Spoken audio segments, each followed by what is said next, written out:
I was sad for weeks, and it was Mia who pulled me out from my slump. Can you just stop bothering me? I am not feeling all right. Feeling all right? You have been in those PJs for 2 weeks. Boo-hoo, you missed your test. What's your next step? Stay in those PJs till you die?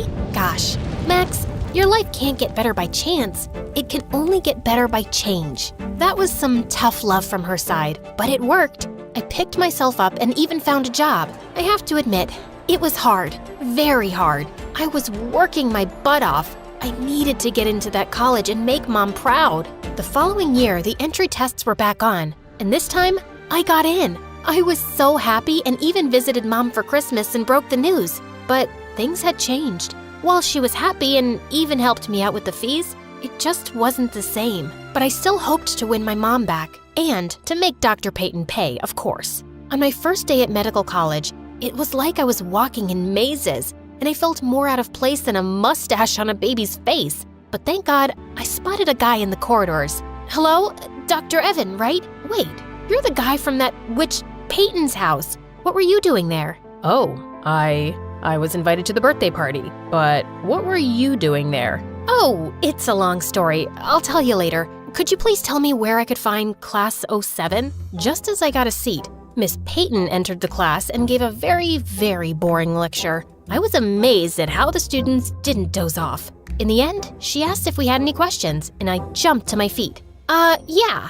I wanted to know about the hormone that causes hatred. Oxytocin. Oh, you! Just leave the class already. Why? I passed the entrance exam and I'm an official student here. I'm not going anywhere. Leave the class right now or I'll have you expelled for disorderly conduct. Ugh, I so hated her. After that day, I loved getting on her nerves every now and again. Hey, I wanted her to suffer even if it was for a little bit. But I also didn't want to get suspended. Besides her, all my professors were amazing, and I was actually loving college. Perhaps a little too much since I would run into Evan every now and then. Soon we started hanging out, and it turned out Evan was a pretty nice guy. Even Mia liked him when they both met. Oh my God, you totally look like McDreamy. Did anyone ever tell you this? No wonder Max is always talking about you when she gets home.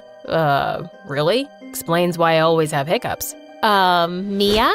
Can you please just get us some juice or tea or maybe coffee? Oh gosh, this was so embarrassing. Nah, just so you know, I'm always telling my friends about you too. Guess we're pretty alike after all. Well, time passed and I sort of got over my anger at Dr. Peyton. I was so focused on my goal that I didn't care about her anymore. I sailed through my semesters and was in my final year when one day I got a call from my neighbor back home. It turned out Mom had been sick for some time and was in the hospital. Even though I had an exam the next day, I took a flight to meet her. Seeing Mom so fragile, it broke my heart. I sat next to Mom the entire night. Mom, how are you feeling? Max, what are you doing here?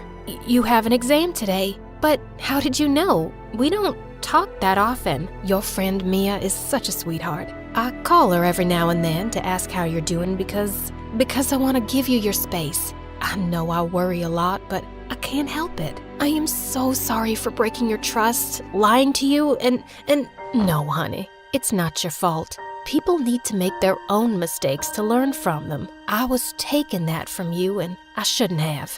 Mom, I love you so much. Saying that, I hugged her. I stayed with Mom for a week until she was home. Meanwhile, I had informed the college about her health, and I knew I'd get things sorted once I was back. But when I returned, I got the shock of a lifetime. Dr. Peyton had recently been made head of the department, and she refused to let me retake the exam. But why? I have the right to take this exam. You can't do this to me. Oh, I sure can. And I'm doing it. I don't know how you were able to enter this college, but make no mistake, you're not graduating on my watch. You were probably out somewhere, crashing someone's party, and then you had the audacity to pretend that your mom was sick so that we'd let you retake the exam whenever you felt like it. Irresponsible. Maybe it's time to go back to that farm of yours. Please leave now and close the door on your way out. That woman was a certified witch. I didn't know what to do, so I told Evan everything. Later that day, I decided to confront Miss Peyton one last time,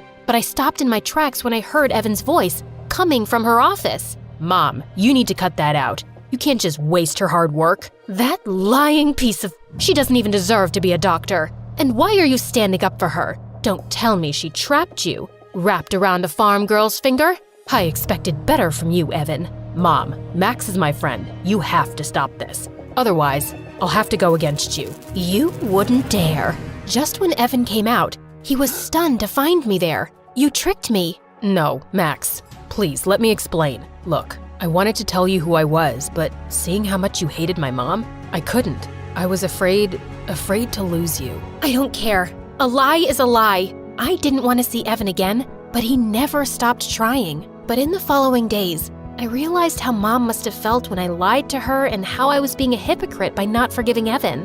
One day, as I was in my room, there was a knock on the door and it was Evan. Mia had let him in. Wait, before you kick me out, just listen to me. I told the dean about your case, and you can still finish your degree. You actually went against her?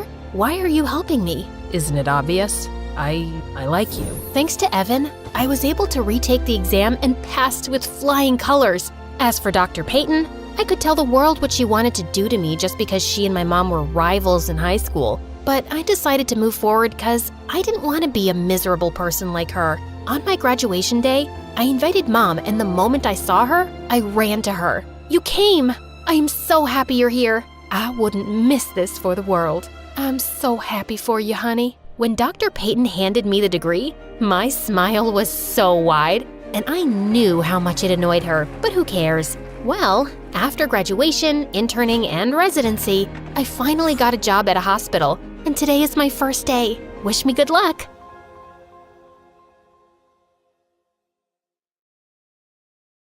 Hi, I'm Mindy from the United States. Before we begin my tale, please like and subscribe.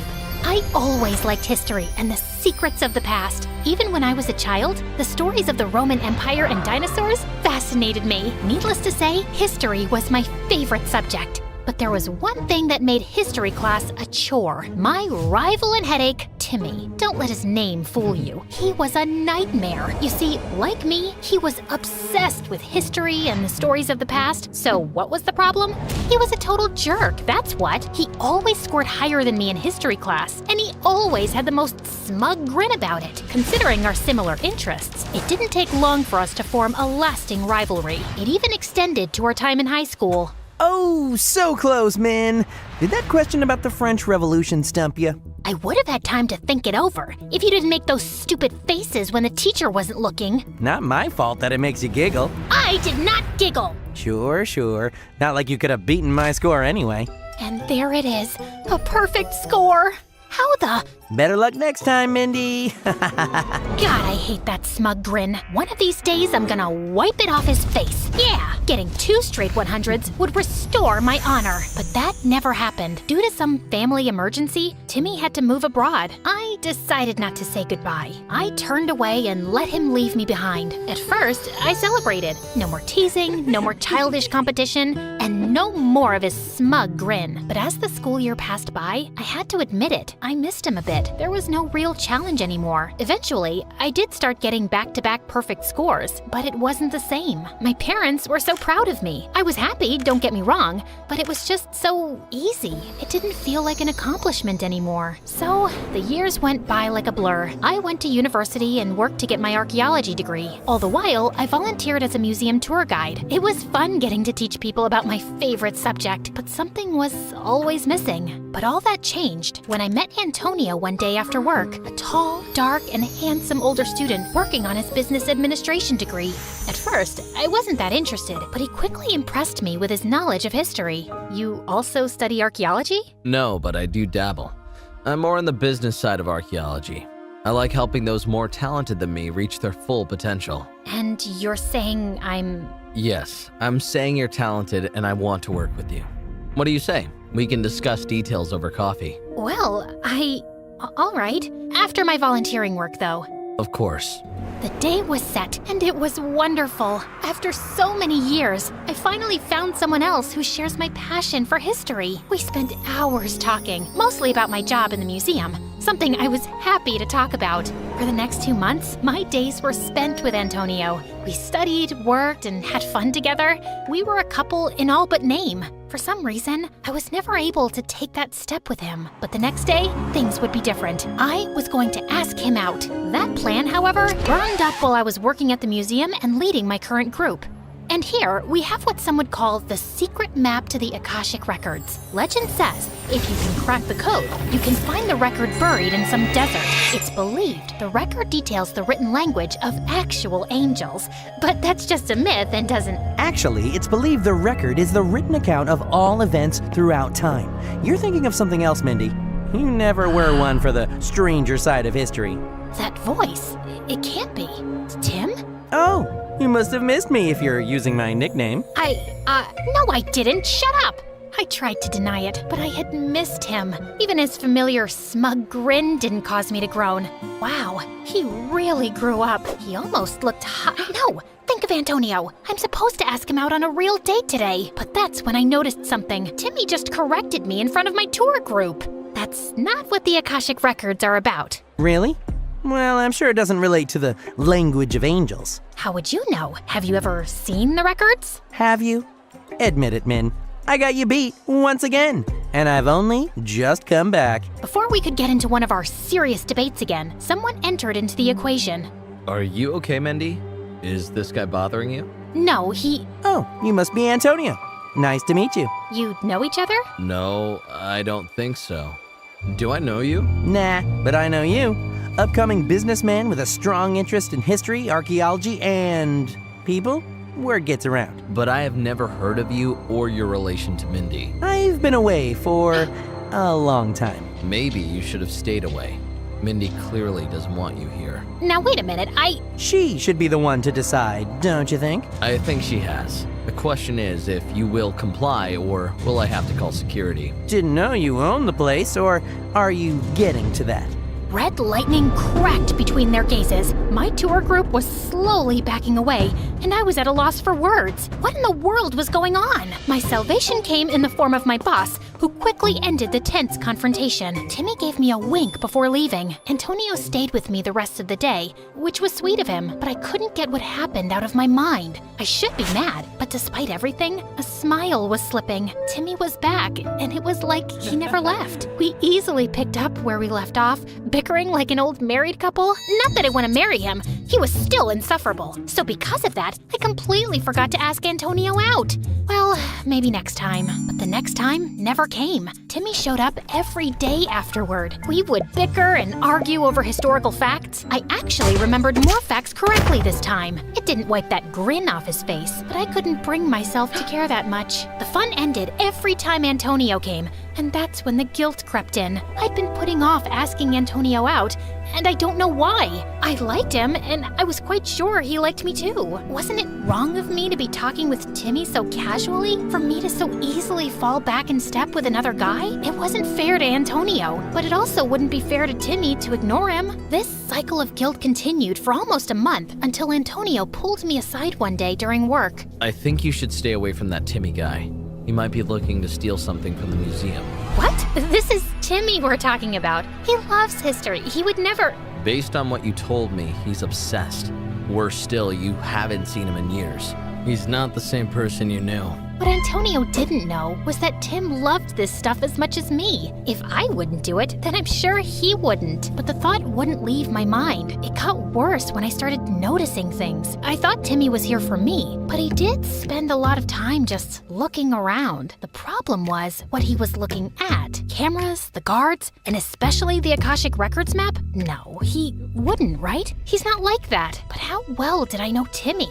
He'd been gone for years. Who knew what could have happened during that time? These thoughts haunted my nights, and they wouldn't go away. So I made a decision. If I couldn't sleep, I may as well stake out the place, like in the movies. If Timmy was innocent, I wouldn't see him there, and all I'd lose is sleep. But if I did find him, I had no idea what I'd do. So for the next few days, I kept watch of the museum at night, hoping and praying not to see Timmy. But my prayers weren't answered. A week in, I saw him, Timmy, picking the lock and entering the museum. My heart shattered. Timmy betrayed me? Me?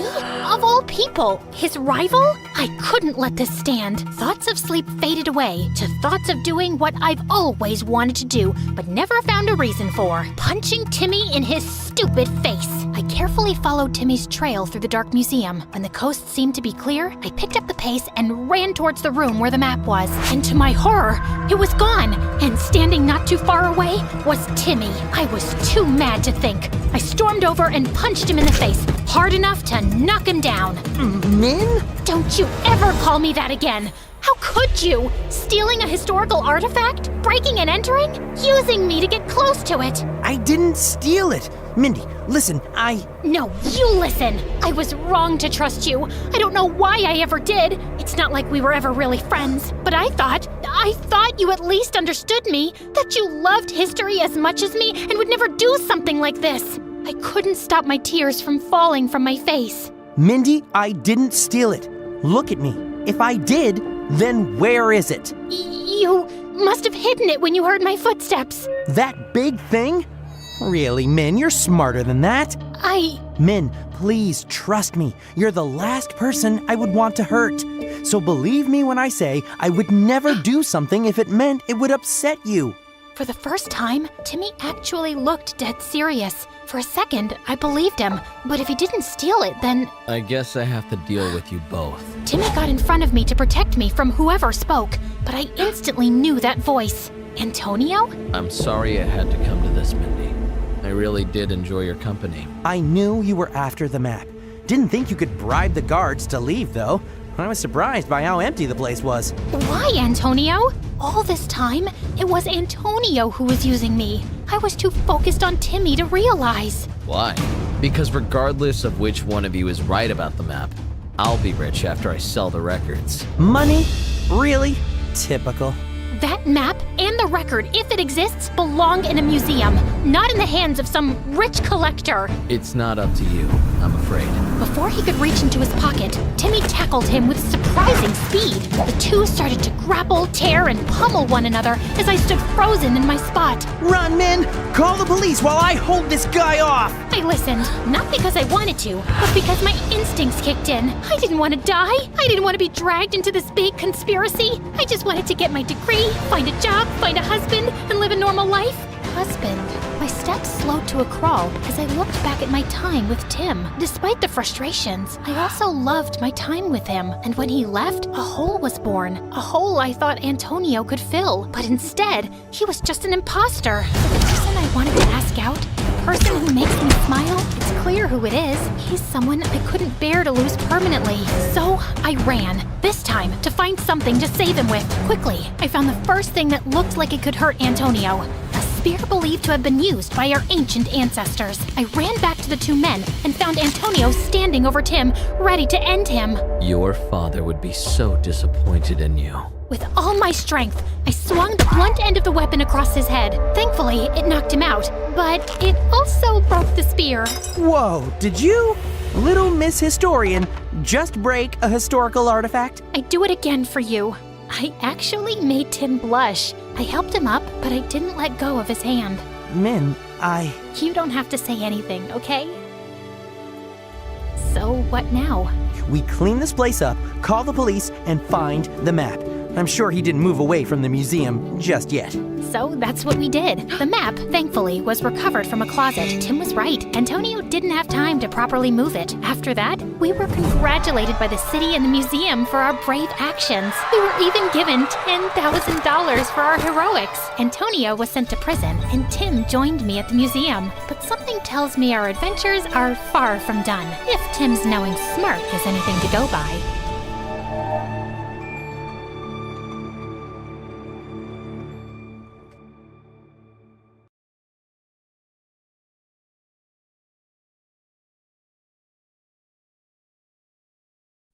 Hi, my name is Caroline, and my life is literally the stuff out of television. When I was 4 years old, I started having the hiccups. I just chugged some water, thinking it was going to go away soon. 72 hours later, the hiccups hadn't stopped. I was crying and freaking out now. I said to my big sister, "Carly, please take me to the hospital." The doctors had no idea what was wrong with me. They checked my throat for irritation, blockages. There was nothing. I was a normal, healthy 4-year-old girl who just couldn't stop hiccuping. 3 months turned into 3 years, and my hiccups never stopped. At first, it was so hard. Our parents were gone before I could even remember, and Carly had to take care of everything. All the visits to the hospitals, the insane expenses, the stress. She was going nuts. The only thing that made her feel at peace was that I was smart and I got excellent grades at school. I was the top of the class 3 years in a row. I'm so proud of you. Oh, my precious little genius. Carly loved my grades, but it made the kids at school hate me even more than they already did. So what if you're the topper? No one can understand what you're saying, Caroline. You sound like such a freak. I can't help it. Have you tried drinking water? Let's make her drink a bunch of water, guys. I drank like a gallon of water really fast, and it made me so dizzy. These kids were jerks. I felt the puke coming, and I didn't hesitate. I let it all out on the kids around me. Ew, she's disgusting. My quirk pissed off the teachers too. When I was 13, I was taking a test when my teacher literally blew up at me. No one can hiccup for this long. You're obviously faking it to mess with the exam. Why would I do that? I get the highest score in class. Ugh, so annoying. I'm calling your sister and we are ending this. When Carly reached the school, she was red with anger. She told off my teacher in front of everyone and threw a bunch of medical bills right into her face. Look at those bills. Does that look like she's faking it? Huh? It may be a real condition, but she is disturbing the class. Then I don't want to be in your stupid class. I'm the only math teacher here, you brat. Don't talk to my sister like that, or I will kick your butt in front of your students. It's okay, Carly. Just find me a different school, because this one sucks. And that's how I got taken out of school right in the middle of the year. Okay, I know this is bad, but don't you worry, Caroline. There will be plenty of schools that will want you. Carly had no idea how right she was about to be. You see, one of the kids watching the spectacle at school had recorded it. He posted the video on the internet and it kind of went viral. In an instant, my condition became famous in my little town. Everyone in the comments was bashing the teacher for how rude she was and praising us. People started waving at me on the street, and the kids in my neighborhood stopped throwing eggs at her house. Carly and I even got invited to do a radio interview with a celebrity. Why are you interested in us? A girl with non-stop hiccups? Lady, your kid's gonna be famous. Famous? I had no idea that I was special. As Carly took me from radio interviews to TV segments, I watched in awe as people were amazed by me. I can't imagine your life, Caroline. You're so brave, and your sister Carly is such a wonderful human for raising you.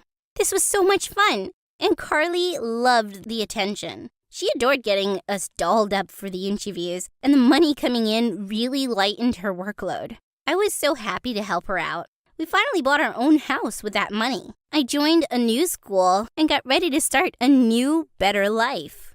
I was heading out for my first day of school when I saw 3 strangers in my apartment. Oh my God, were we getting robbed? Carly, someone's in the house. Oh, it's okay, Caroline. This is just the crew.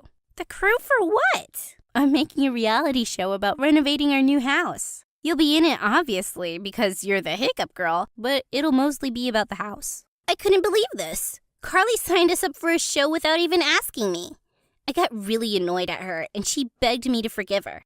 I know I should have asked you, but I had to say yes. You're too young to get how huge this could be for us. I don't have time for a show. I have school. They'll come to school with you. Say what? This was so embarrassing. I walked into the first day of school with a camera crew around me. Everyone was staring at me, and one girl laughed loudly and said, "Can you believe her? So self-obsessed." That's the hiccup girl. Doesn't she have her own show now? Hi, hiccup girl. My name's Caroline. I just ran out of there. This was so overwhelming. When I finished freaking out, I realized the crew had been filming me the whole time. Oh my God, go away. We're just getting your reaction. This is great TV. The crew was relentless. They followed me everywhere, and whenever they were around, people started acting really weird. Like one day, my chemistry teacher just stopped teaching us and started singing. This is my only chance to showcase my real talents to the world. Love you, hiccup girl. This song is for you and Carly. I wanted the earth to swallow me right now. And this was just the start of the craziness. People started stopping me in the hallways to do choreographed dances for the cameras. Couples would stage loud, dramatic breakups in public just to create drama and get on the show. People were going nuts. Even if they seemed like they just wanted to get to know me, there was a hidden agenda, like with Adam. I always thought he was cute, and when he asked me out, I happily said yes. When I suggested leaving the crew at home for the date, he was like, Whoa. We need the cameras there. "Why?" That's the whole point of being with the Hiccup Girl. You're famous, and I'm gonna be a model one day. It just works, baby. I got up and dunked my juice all over his stupid head. I'm not your baby. You can find someone else to launch your career. I ran out of there before the cameras could spot just how sad I was. And all this insanity at the school and the filming at home, even my grades started to fall. I just couldn't do this anymore. I went to Carly's room to talk to her about all this. When I opened her door, I saw Carly making out with one of the cameramen. Oh my God! Carly! Oh, Caroline, don't freak out. Trent is my boyfriend. Fiance, babe.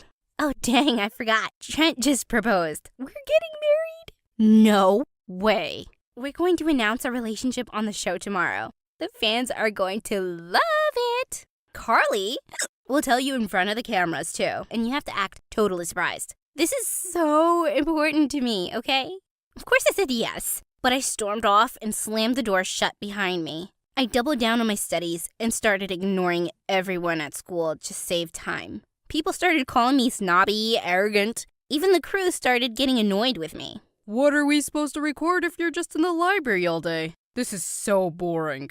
I really didn't care. I had to achieve my goals, just like Carly was achieving hers. Her surprise love engagement to her own cameraman made her a sensation online. She followed it up with a surprise wedding episode in Hawaii, and the fans fell in love with them. We were celebrating after the wedding when Carly came up to me with some surprising news. "My lawyer gave me the go-ahead, Caroline. I can officially adopt you as my daughter." Are you serious? Yes, I have the adoption papers right here. A little surprise for you. I was completely speechless. For a moment, I couldn't breathe. Because I was full of so many emotions, I just ran to my sister and grabbed her in the tightest hug of my life. I'd love to be your daughter, Carly. What you've done for me? Caroline, can we do another take of the reveal moment? I think we can do better. Excuse me? When Carly shows you the adoption papers, your reaction isn't, really working. I need you to show more emotion. Maybe cry loudly or faint. Let's do one more take. You interrupted my real moment to tell me how to fake it? It's not a big deal. Just one more take. No, nuh-uh. Not happening. I'm not doing this again. You are insane.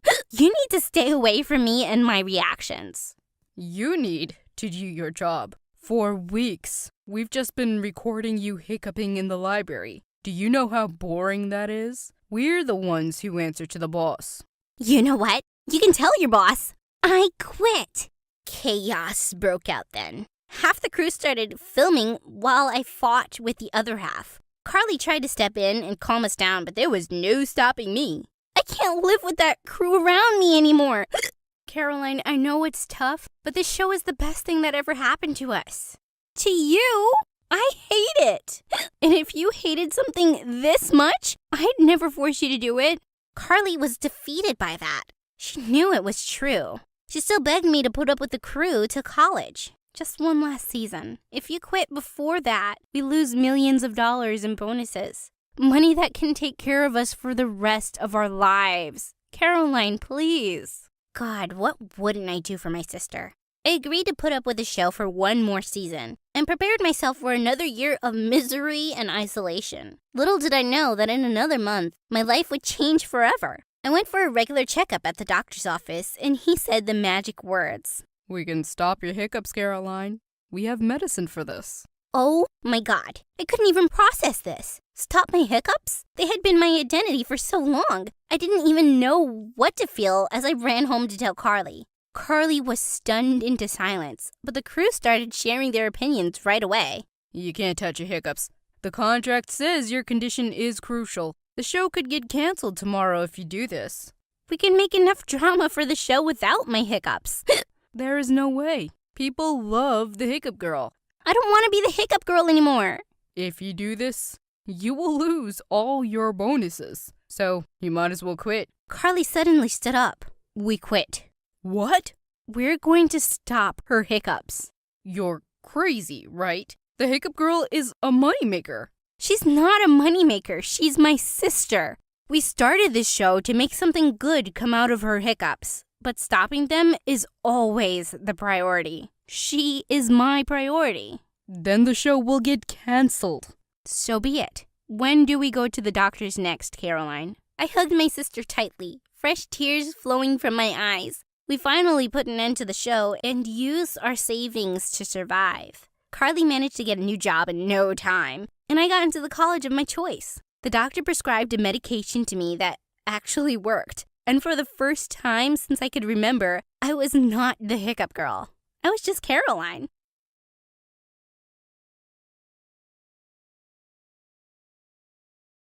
I need you, Diane. Come to my house, ASAP. I need your help. I rushed to his house in a panic. He sat in his bed, looking like someone had died. But Marco didn't have any family, so I asked what was wrong. He said his flash drive had gotten corrupted and he had lost some very important files that he needed for his college scholarship application. I've been working on my application for 5 years. I'll never get the scholarship now. I asked him if there was a solution, and looking at me very thoughtfully said, "Well, there is one thing you could do."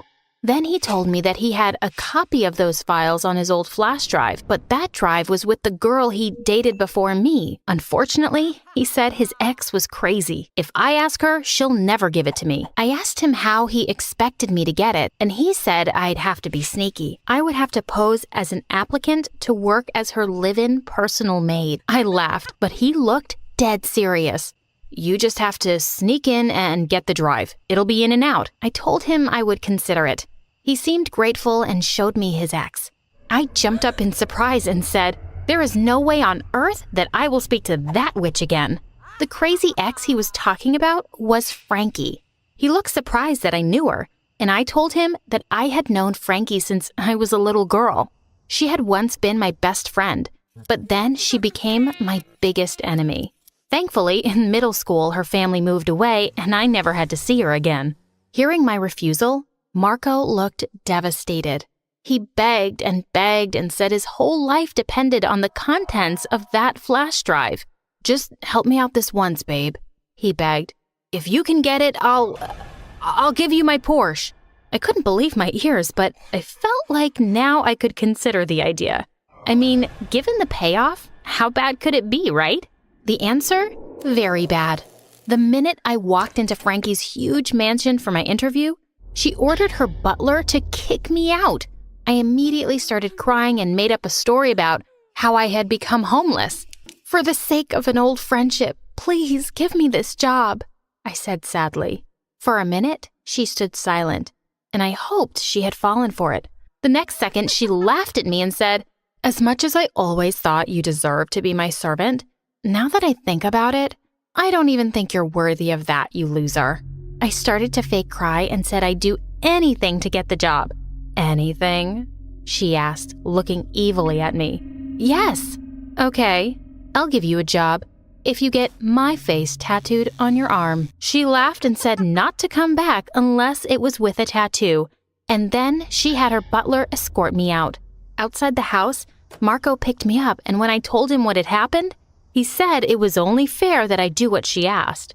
I told him that he was out of his mind, and he said if I was smart, I could probably plan my own little revenge on Frankie once I was inside her house. Well, he was right about that, and after all, the tattoo could be tiny. The very next day, I showed up at Frankie's place with a tattoo. She looked like she couldn't believe her eyes, and laughing hysterically, she said, "Wow, you're desperate, aren't you?" She had me doing all sorts of weird and gross things for her. She told her usual cleaning staff that no one needed to do any of their work. "It's all Diane's responsibility now," she laughed. I had to report at 5 a.m., and she would make me hand wash all her clothes. Then she made me clean her toilet. Some days, she left garbage all over the floor and said I had to pick it up with my bare hands. Worst of all, I was her new entertainment. She watched me the whole time, so I had no time to look around for the drive. Finally, one day when she had made me clean the pool, hand wash her delicates, and give her a mani and a pedi, I fell asleep in a corner of the room. I had fallen asleep when a jug of freezing cold water was dumped on me. I jumped up, spluttering. Sure enough, there she stood, laughing at me. But I was so tired, I started to cry for real. I asked her why she hated me. She looked surprised, and after a minute, she softly said, "I don't know. Get out of my face." I hurried away, feeling embarrassed. But to my surprise, she started being less mean to me after that. Once, I was talking to the housekeeper about how much I craved ice cream. "You're such a greedy pig," I heard Frankie say. I turned around and she was laughing at me. I was so embarrassed, but to my utter surprise, Frankie had some ice cream distributed to all the house staff. Does she have a soft spot in her heart for me? I wondered. I decided there was only one way to find out. A few days later, when I was sure Frankie was close enough to hear, I said, "It's been ages since I've seen a movie. My friend said she could give me some, but I can't even afford a flash drive." Unbelievably, that evening, when I went to my room after my daily chores, Frankie was standing there wearing a sexy red dress. She tossed a flash drive into my hands. I could barely hold back my excitement. It was the same drive Marco had described. "You can delete whatever's on that drive. It's useless stuff. My creepy ex-boyfriend left it here." I caught him snooping around my room one day. Imagine that. I have a feeling he was trying to steal my credit cards. What else would he want? I dumped him immediately and had him escorted out of the house. Seriously, being a billionaire can be so hard sometimes. I almost rolled my eyes at her, but I didn't care. I was out. As soon as she left, I snuck into her study to check the drive to see if Marco's essay was in there. To my surprise, it wasn't. Marco would be crushed. But then I had an idea. Marco was always so secretive. He might have put it in a hidden folder. I checked, and sure enough, there was a folder there. But it wasn't an essay at all. Because the folder had been accessed from this computer before, I was able to decrypt the security key and open it. I felt like a genius. I opened it and was confused by what I saw. It was a list of people and their personal information. One quick Google search showed that they were all well-known business tycoons, billionaires, and the wealthiest politicians in the country. They had a folder each with their full profiles and information about their net worth, bank accounts, and other private and sensitive info. I transferred the files to my cloud and called Marco. I could hear the relief in his voice when I told him I had the drive. In 10 minutes, he texted that he was outside. He practically snatched the drive from my hand and dropped me off at my house, saying that he would catch up with me later. Before I could even ask him for his car, he was already gone. But I had other things to do. I rushed to my room and downloaded all the files. I studied their content and waited. I got a call in half an hour. "This is an empty flash drive." I had to hold the phone away from my face. He was shouting so loudly. "Oh no, really?" "I hadn't checked it, Marco, but it's the flash drive you described. She must have deleted your essay," I said. "Damn it, Diane, I need that file." He screamed and hung up. I just stared at the phone in shock. Who was this guy? I had his ex's face tattooed on my arm, and now he was being such a jerk. I decided to spy on him.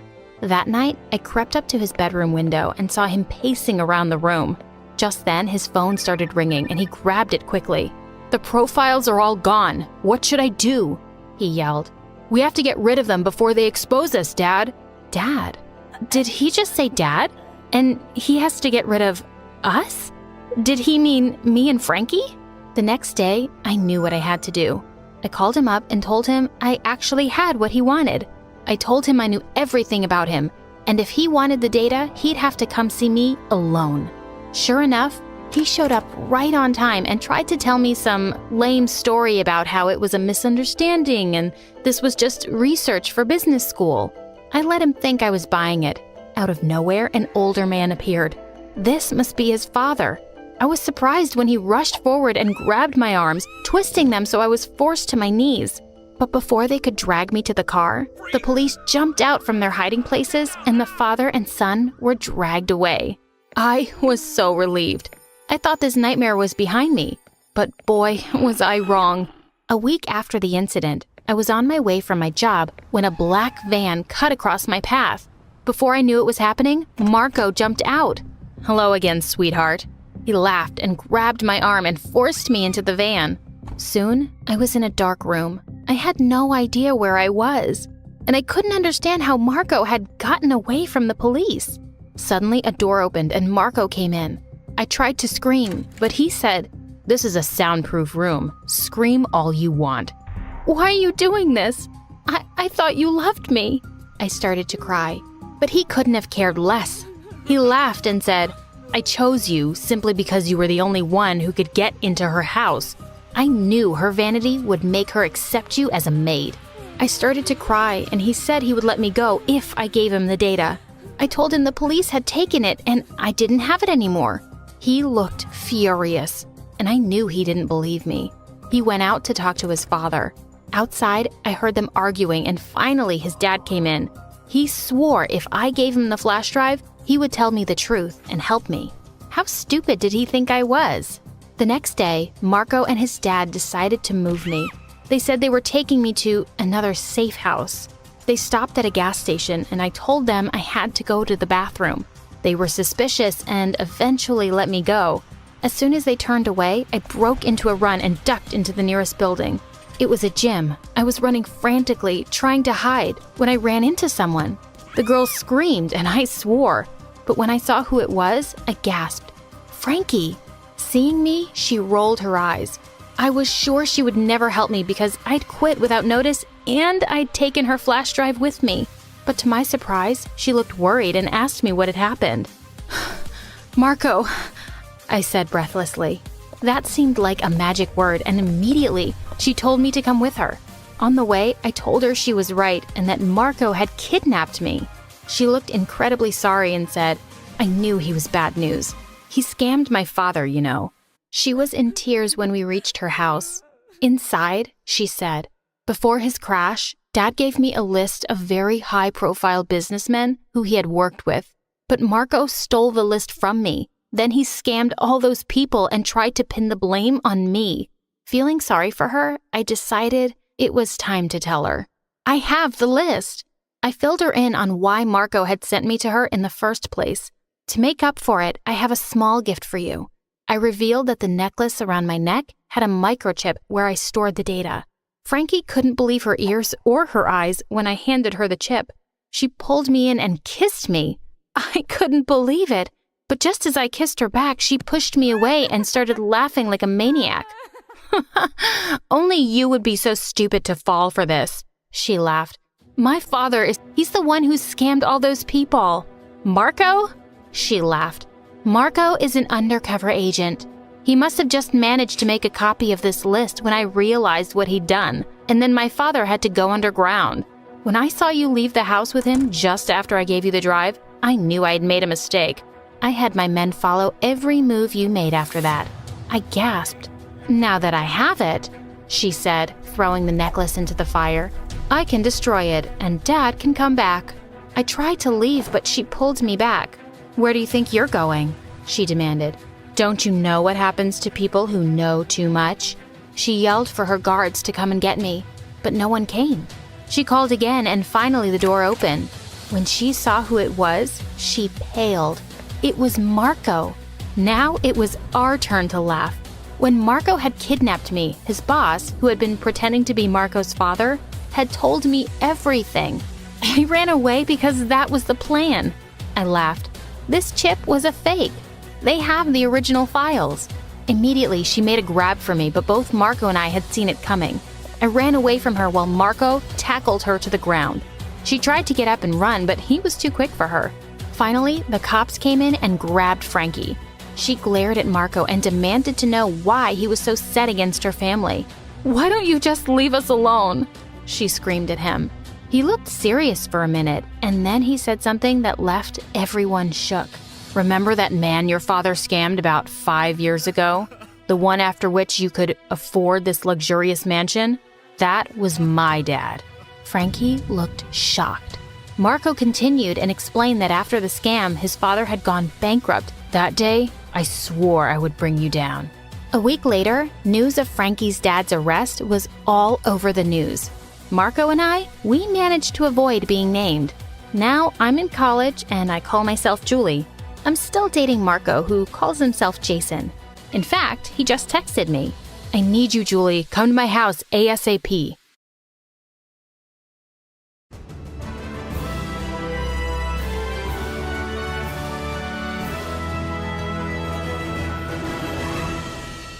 I kicked Dad's car again and again.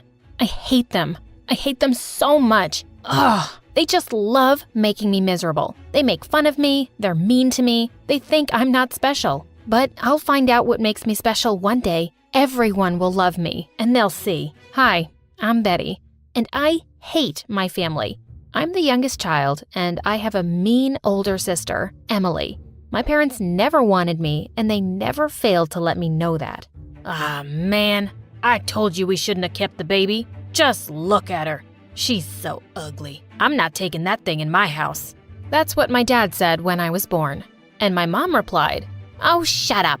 Stop being so dramatic. She can be useful in the house." On my 10th birthday, I asked my mom why they don't celebrate my birthday like they do Emily's. "Oh, don't you know? We didn't plan for you, and we don't want you. Also, we look like a royal family, and just look at you. You look like a maid." I couldn't believe what I was hearing. But she wasn't finished. "I think it's time you start earning your keep in this house. Starting tomorrow, you're doing all the house chores. Since you're old enough to ask for a birthday party, you're old enough to work." I knew I wasn't beautiful like Emily. I think I wasn't really beautiful at all, but something down in my soul told me that I'm special in some way. Not bragging, but I just knew it. I just had to find it. The next day, I was napping when my sister barged into my room and slammed the door. I woke up immediately feeling really startled. She stood by the door with a sneaky smile on her face. "Aw, poor baby. Are you scared? I'm so sorry I woke you up." I was so angry. I knew she wasn't sorry. She got a thrill out of making me miserable. She was always trying to embarrass me at school, too. One morning, while I was getting ready for school, she entered my room with a yellow sundress and threw it at me. "Here, you can wear this. It's too outdated for me now, but it's still better than anything you have." I knew immediately that she gave me that dress because she wanted to humiliate me. "Sure," I replied.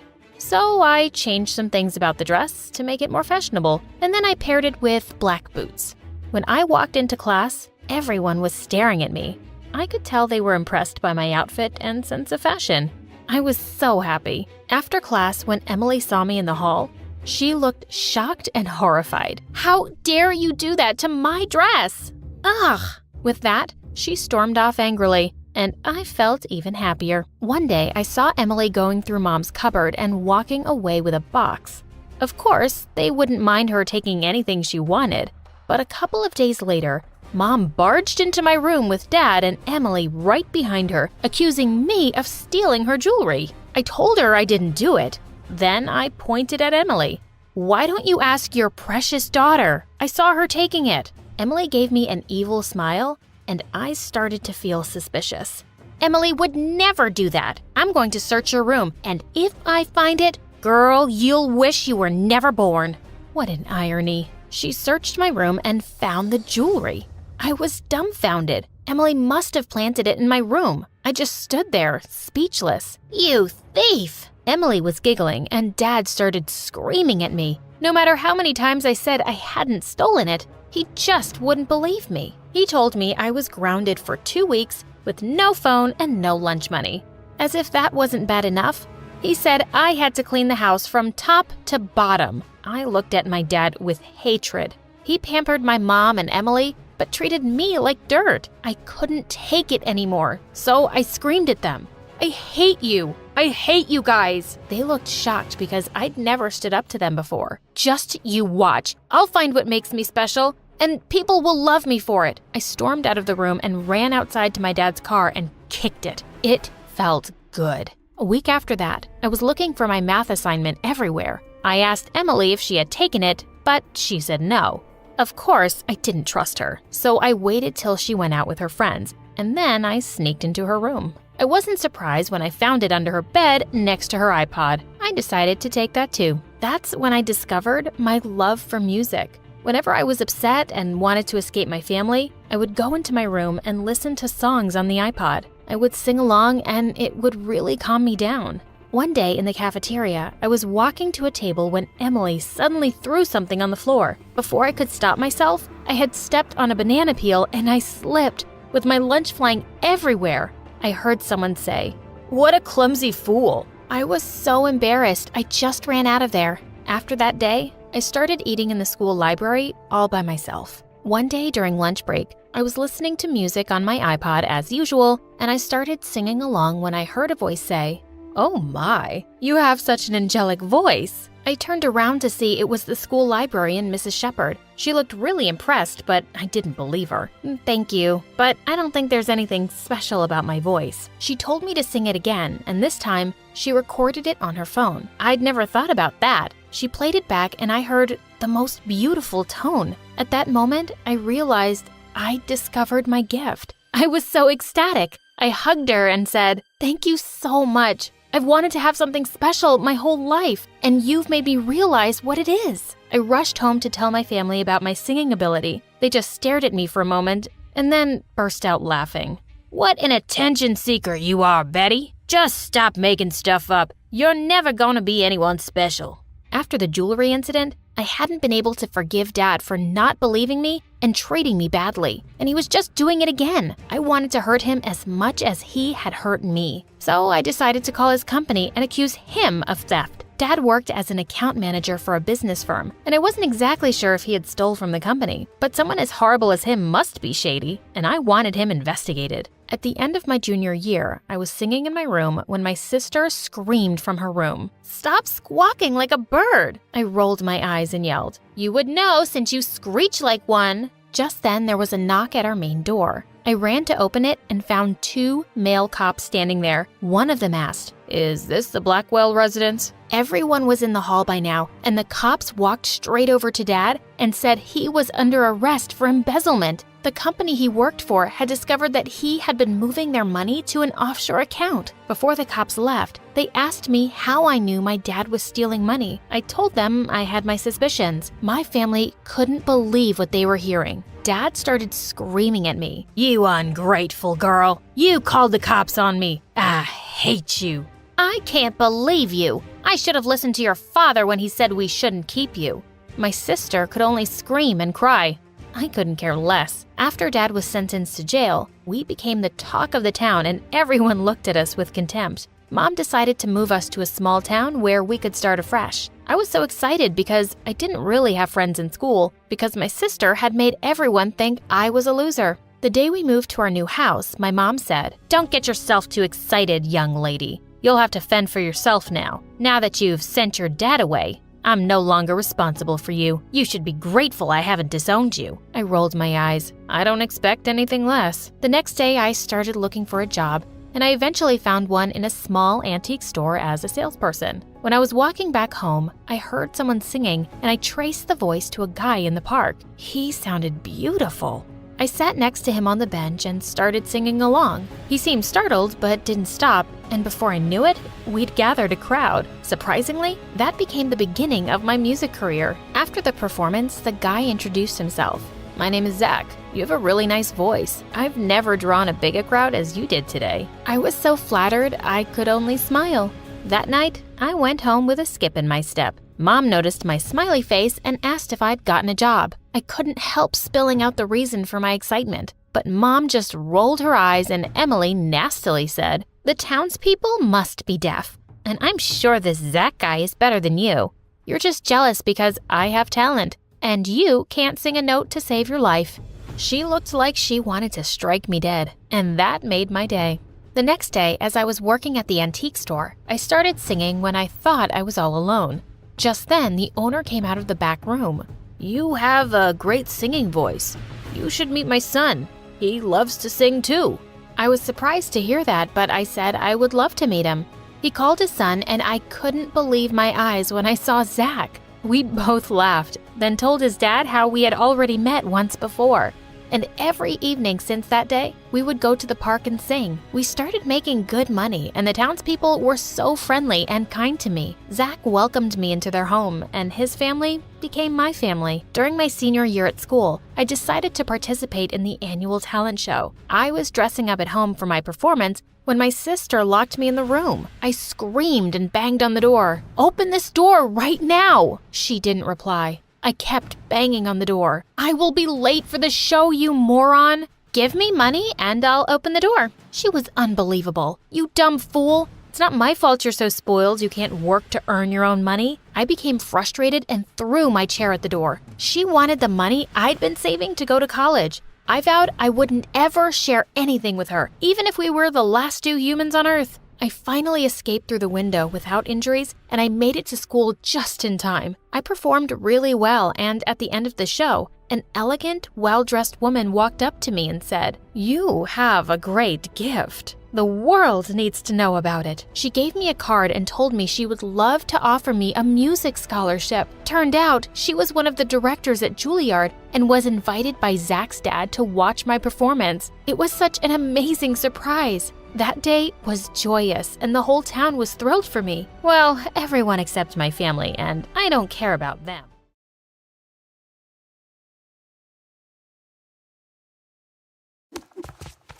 What are you doing? I gasped in horror as my mom tore apart our kitchen. She had 5 garbage bags full of perfectly good food. "I am making sure you stay nice and healthy," she responded as she turned her attention to me. It was a pathetic image. I was hugging a bag of baby carrots for dear life. She snatched them out of my hands and threw them into a bag. As she dragged the garbage bags to the curb, she told me it was for my own good. I was devastated. I couldn't believe some yoga freak had convinced her to throw away hundreds of dollars worth of food. If you think this is bad, wait till you hear what I did get to eat. Before I get into why a weird lady with hairy legs is the reason no one calls me by my old name anymore, take the time to like this video and subscribe to the channel. If you do, you'll have 10 years of good health. Trust me, I know a little something about health. I know that parents just want you to be healthy, but my mom takes it to a new extreme. See, my mom always prided herself on being a health nut. I never ate processed sugar or even meat. I grew up on all organic and vegan foods. I remember this one time she tried to throw a birthday party for me, and she made a cake out of tofu, salad dressing, and carrots. One of the kids literally threw up. Things didn't get any better as I got older either. One time, she packed me an organic lunch, and it smelled so bad, they evacuated the class. The principal thought it was a gas leak. It was actually just my smelly cabbage casserole. But her fitness obsession wasn't the only freaky thing about her. You would not believe the crazy things she did to stay up with the latest trends. She literally embarrassed herself and me on national television. I didn't legally change my name for no reason. She went through phases faster than a middle school girl. One day, she'd be dressed all preppy and sporty. The next, she was going out looking like a goth. One time, when I was 6, I went to a friend's place for a sleepover. And when I came home, I didn't recognize my own mom. I cried so hard because I thought my mom had left me. I used to think that her worst phase was the time her friend convinced her to join a cult. She actually shaved her head and painted her skin green. But boy, was I wrong. That wasn't a patch on what I'm going to tell you next. The worst thing was that the person behind my misery wasn't a creep with green skin. This time, it was a seemingly harmless lady with a sweet smile. So I really didn't see it coming. Even worse, I may have brought them together. I was an aspiring singer and actress, and I often performed at the community center and local theater. My mom met her at one of my performances and immediately became her best friend. She was calm and relaxed. I was actually pretty relieved about my mom meeting someone who was actually normal.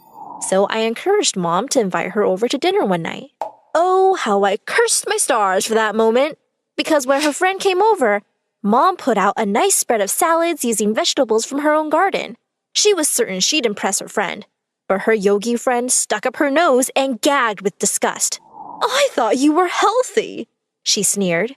I practically choked on the bean sprout I popped in my mouth. She went on to list all the dangers of food and talked about how the government can track you through carrots and that there are magic spells in nuts. My mom nearly died of embarrassment. I burst out laughing. I thought she was kidding at first. I asked her if she didn't eat food, then what did she eat? Apparently, she had been waiting for someone to ask because she whipped out a suitcase full of tablets. She explained that she was the CEO of a special company that sold the only safe things to eat on the market. I told her she was insane. But guess who bought it all? Yep, my mom. Seriously? I know you're friends and all, but $1,000? I asked.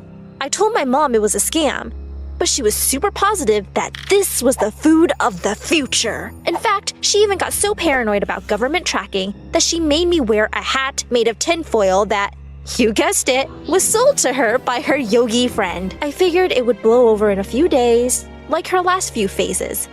But I was very, very wrong. The next evening, when we sat down for a meal, she poured those stupid tablets on my plate. I asked her to make me a sandwich, and you would have thought I'd slapped her. She glared at me and refused to give me anything else. She said there was no way on earth she could do me such harm. In fact, she said she would throw away all our food. For the next month, I lived off of granola bars and vegetables I stole from the garden. I even ordered one of those snack boxes and hid all the chips in my room. I would literally drool whenever I saw a commercial for McDonald's or Pizza Hut on the TV. My mom, though, she seemed perfectly content eating those stupid tablets. One day, I'd had enough and decided to have a real meal. One of my biggest crushes, Bruce, had asked me out on a date the day before, and I texted him that I was ready to be picked up immediately. I let my mom know I was going out and ran out the door before she could say anything. I hopped in his car and told him I wanted to go anywhere. I was starving. My phone was blowing up with tons of warnings about staying away from food and how I forgot my special hat. It was so annoying that I shut off my phone so she wouldn't wreck my evening. But to be honest, I managed to ruin my day all by myself. He kept trying to make deep conversation and connect with me.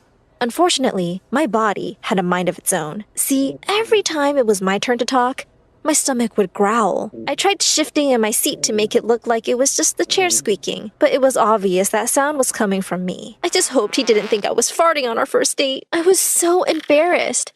And to make matters worse, he seemed embarrassed for me. He was going to take me to the movies, but when he saw how much my stomach was growling, he asked if I wanted some real food.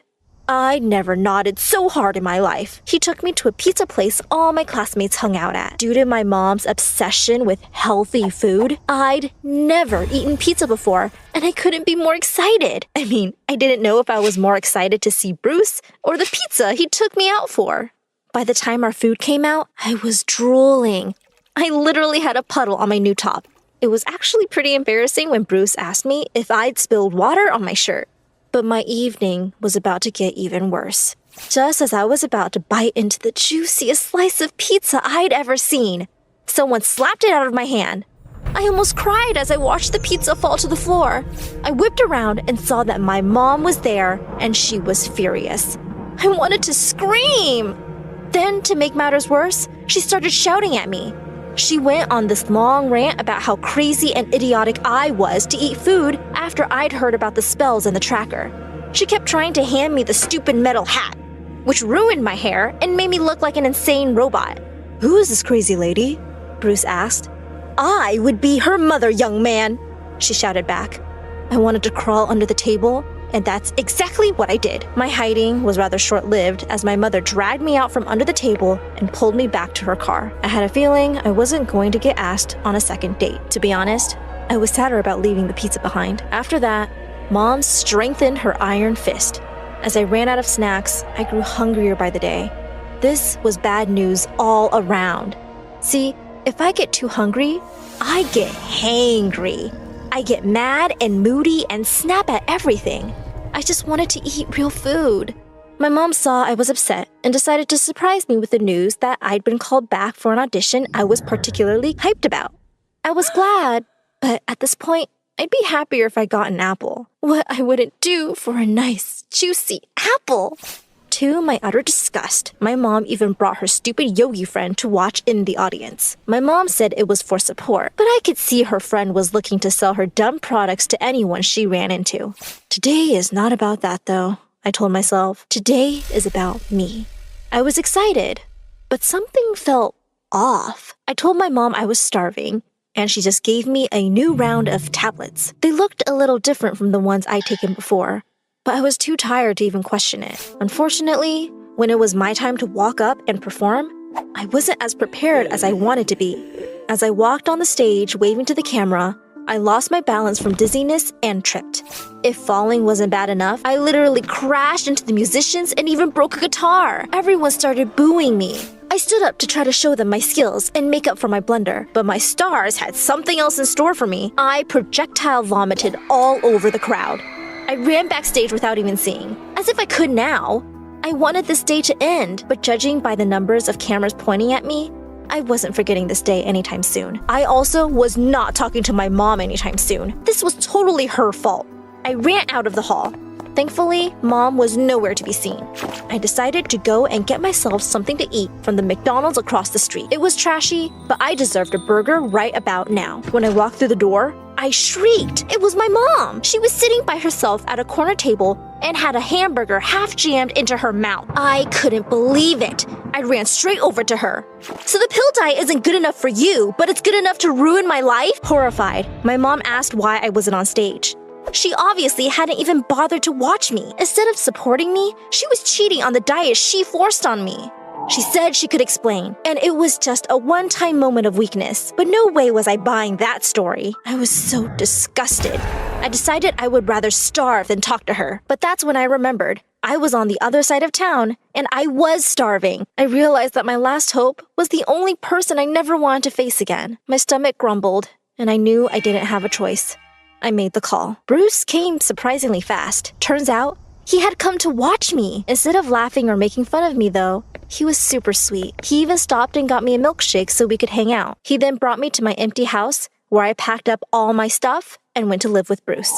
I was done with whatever crazy things my mom had going on. I even filled out paperwork to legally change my name, so I would never have to be associated with that embarrassment who puked all over the stage. Bruce took me out on a date to take my mind off of everything. We decided to check out this fancy place that opened up on the other side of town. When we walked in, I saw someone fall out of the chair and break a glass.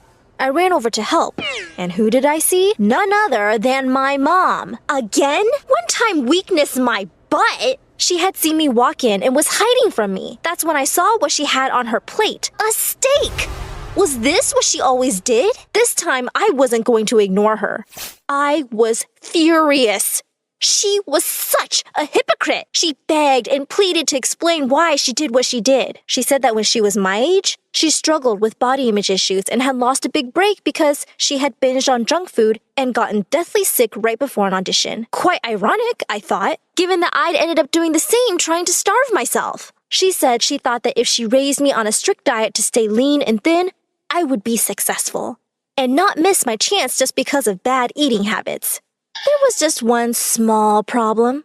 She couldn't lead by example, so she would go out and buy hamburgers and fries in private. Unfortunately, though, my problems didn't end there. Even after we made up, I couldn't go back home. My mom lost her house because of how expensive her friends' treatments were. Between tablets and crazy privacy devices, she was over $300K in debt. I nearly fainted when she said that. Sure, we weren't poor, but we weren't that well off to just throw away hundreds of thousands of dollars like that. I demanded that my mom go and confront her yogi friend immediately because we were getting our money back. This was actually the first time my mom was going to visit her home. I imagined the smelly hippie living in a trailer park or a tent in someone's backyard.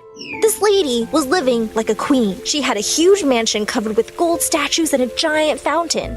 When we knocked on the door, a butler answered. We asked if it was the right place, and he said it certainly was. Only problem was that just a few hours ago, the police had taken her away. The police? We were in shock. We drove down to the station and joined a large group of people out front. When we asked what the big crowd was for, it turned out they were all also looking for the lady. That yogi lady scammed hundreds of people out of millions of dollars. Sometimes she was a nun selling magical holy water that she scooped out of the sewers. Other times she was a hippie that sold dog pills as supplements. Hearing that I had spent months eating nothing but dog pills made me almost projectile vomit on the crowd. If nothing else, this story has a bit of a happy ending. See, we ended up getting $2 million in our settlement case against her. It was more than enough for my mom to get a new house and me to start my career as an actress. I'm grown up and moved out now, but I do meet my mom for a weekly dinner. She still tries to be healthy, but in a good way. I like to say that she learned her lesson about being gullible, but she just asked me and my now boyfriend to come to some mysterious spa that will change my life forever. Wish me luck.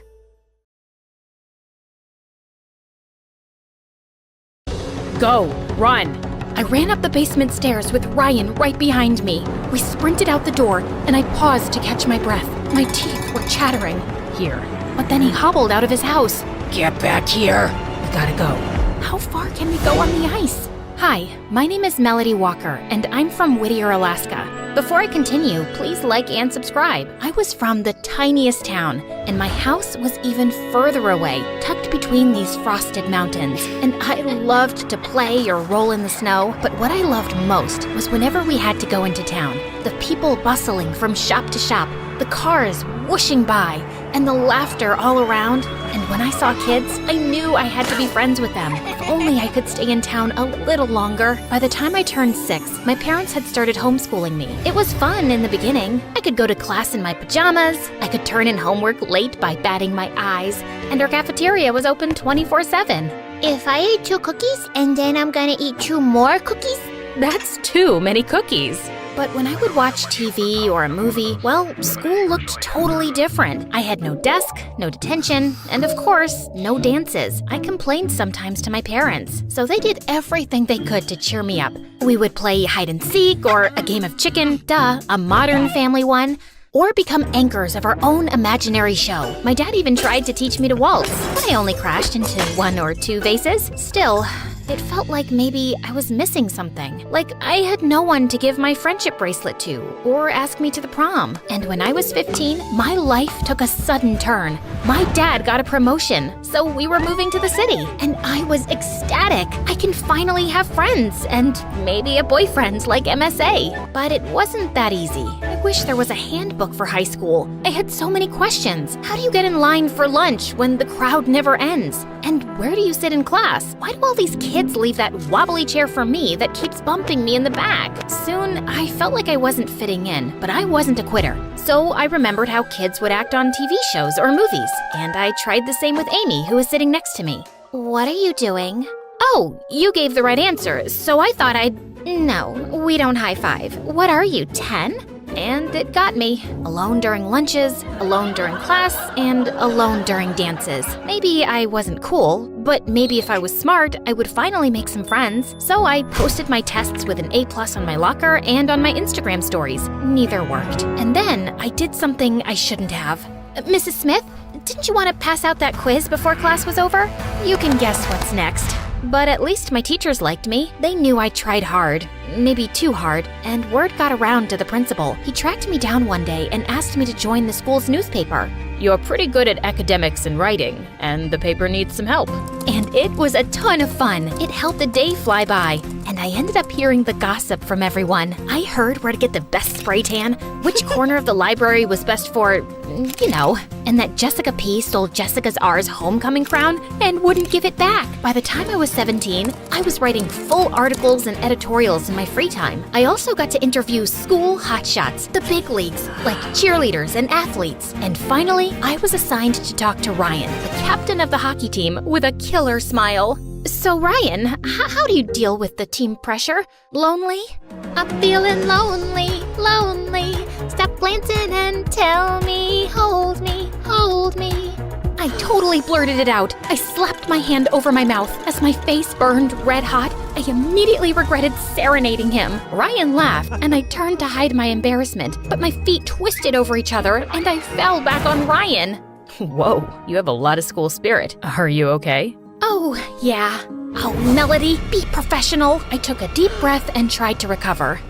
Are you excited for next week's date? Game? Next week's game? We're pumped, and I like a good date. Game. That smile again. I felt like I'd melted into a puddle. From that day on, everything changed, and my heart fluttered whenever he was even in the same room as me. And once, when I was in the cafeteria trying to merge into the lunch line with no luck, I was about to give up when a hand tapped me on the shoulder. You can stand in line with me. I spun around to make sure he was talking to the right person. Yes, you. Everyone gets feral at lunchtime. It felt like everyone had disappeared, and it was just him and me. I couldn't think of a single word to say, but spit it out. I believed you, I'm so stupid. I cringed at myself, but Ryan just laughed. Could this be the start of something? And then one day, as I was washing my hands in the bathroom, I saw Amy crying in the corner. I went to put my arm around her for a hug. What is wrong with you? Don't touch me. I'm sorry, you looked so sad. Amy rushed out of the bathroom and ran into the principal. It is way past the bell. Where's your hall pass? She's with me, sir. Is she? I'm interviewing her for, a story about the new tater tots. He angrily shuffled around the corner. Thank you. You didn't have to do that. That old man, he's a weirdo and always yelling and ranting and would love to give attention to everyone. Well, it seems like you were having a tough day. Yeah, boy trouble. Amy invited me to sit at her table for lunch. This was what I needed. I had a group of girls to hang out with every day, gossip about boys, or just share fries. Amy was cool. She gave me advice on how to wear my hair and which season my colors were in. We even worked on a history project together. I helped Amy get an A, and she helped me get out of that wobbly seat in the back of the classroom. And one day at lunch, everyone was buzzing about a party. Are you doing anything tonight? I can get you an invite. Oh, I don't know. I felt like one of the girls. I was also included. I have real, true friends now. Kelsey can pick us up. Come on. There will be really cute guys there. Like, anyone from the hockey team? Like Ryan? Of course. He wouldn't miss it. My first real party, and I had nothing to wear. I dug through my clothes like I had made mountains of rejected outfits until I found the perfect one. As snow lightly fell, Amy's friend Kelsey pulled up with Amy in her car with her two other friends, Allie and Emma. We drove to the house on the very top of a hill. The music was bumping and we could hear laughter. In the cafe, Amy and her friends pulled me into the dancing. Even though I couldn't dance to save my life, I felt at ease in my little friend circle. After a while, I cut my way out of dancing to look around for Ryan, but he was nowhere, so I joined others around the pool table. Do you play? It was Ryan. I nervously choked on my words. Do I play pool? Do you? No, I don't. But I could. That doesn't seem too hard. Did I do this right at all? Yeah, not quite. First of all, you hold the cue stick in the other direction. The other direction! I knew I was missing something. Let me show you. Ryan stood behind me and moved my hands on the cue stick. It's all about angles. He put his arm around my arm and showed me how to shoot. I could feel his breath, and I got goosebumps. As we played, I didn't even notice the other people trickle out. I looked at my phone and gasped. I gotta go. My parents are gonna freak out. I've never been out this late. Do you need a ride? It looks like the storm picked up. Whoa, a ride? With Ryan? And just then, my imagination went wild in my head. I could see us sitting in the car, our hands brushing against each other as we tuned the radio. I might even say, oops, I'm sorry, just to make it happen again. And when it was time for me to leave, Ryan would come running out of the car and say, Melody, you forgot your phone. I would know that I did it on purpose, but I would pretend to be surprised. Then I would take a step towards my house, and he would grab my hand, spin me around, and kiss me. And just then, Amy popped in. No, Ryan. She's getting a ride with me and Kelsey. She doesn't need your stupid truck. Okay, no problem. Thought I'd offer. See you later, Melody. Amy crushed my dreams badly, and with a heavy heart, I waved goodbye to him. Don't get your hopes up. He's a massive flirt. I think Kelsey is in her car. We walked outside, and all the other cars were gone, including Kelsey's. Where are you? I don't have any service. The wind had picked up and was whipping around us. Everyone tried their phones, but with no luck. I shuffled up back to the cafe, but the lights were out. This door's locked. We've got to do something before we turn into icicles. There's another house just down the way. We can go there. It's closer to town, so we'll probably get reception. Probably. The four of us waddled down the street in our dresses, slipping and sliding as the snow whirled around us. We arrived at the front door and knocked. No one's answering. Amy looked under the doormat, and then, under a frog statue, she pulled out a key. Too easy. I don't know if we should break into someone's house. We're not breaking into someone's house if it's already open. I don't know if the police will agree with us, but my hands are turning blue, so...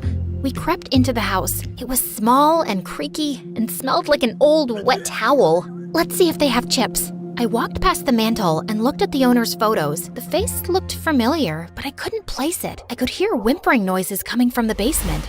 You guys, you hear that? I opened the basement door, slowly made my way down, and found crates and crates of puppies. But they looked hungry, and I could feel that I would be their next meal. The basement door slammed shut. I ran up to the door, but it was locked. Amy? Ellie? Emma? Hello? I pushed as hard as I could, but the knob wouldn't budge. I was left alone for hours, out in the rural parts when there wasn't any cell service. I was so scared, but somehow I gathered myself, and I remembered there was one number that could get through. Hello, 911? What's your emergency? I'm locked in a basement, and I can't get out. A door slammed, and I knew the owner of the house must be back. A bad feeling crept into my stomach. Whoever keeps dogs like this in their basement must be dangerous and crazy. I needed to get out of here pronto. What is your address? Up on a hill? I had no idea where I was. I could hear a man's footsteps upstairs, and the puppy started barking like crazy. I think I'm on a pine hill or a peanut hill. Something with a P, that's for sure. I picked up a crowbar, just in case I needed a weapon to defend myself. The door swung open. Melody? Ryan, what are you doing here? I was worried about you, and when I didn't reach you, I called Amy. She told me that she left when she'd been waiting for you around here but couldn't find you. So I came here, and then I spotted your scarf. Yeah, but she was here. Anyway, I've been trying to call for help, but I don't even know where I am. Ryan took the phone. Hi, 1430 Pepper Lane. Pepper! I was close. What are all these puppies? Some shady person may definitely be selling them illegally.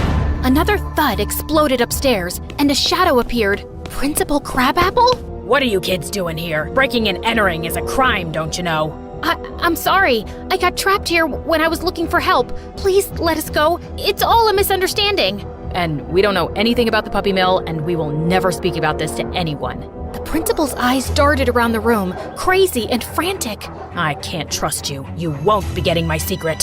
He lunged at me, and I threw the crowbar at him, and it landed on his foot. He started hopping like mad. Go, run. I ran up the basement stairs with Ryan right behind me. We sprinted out the door, and I paused to catch my breath. My teeth were chattering. Here.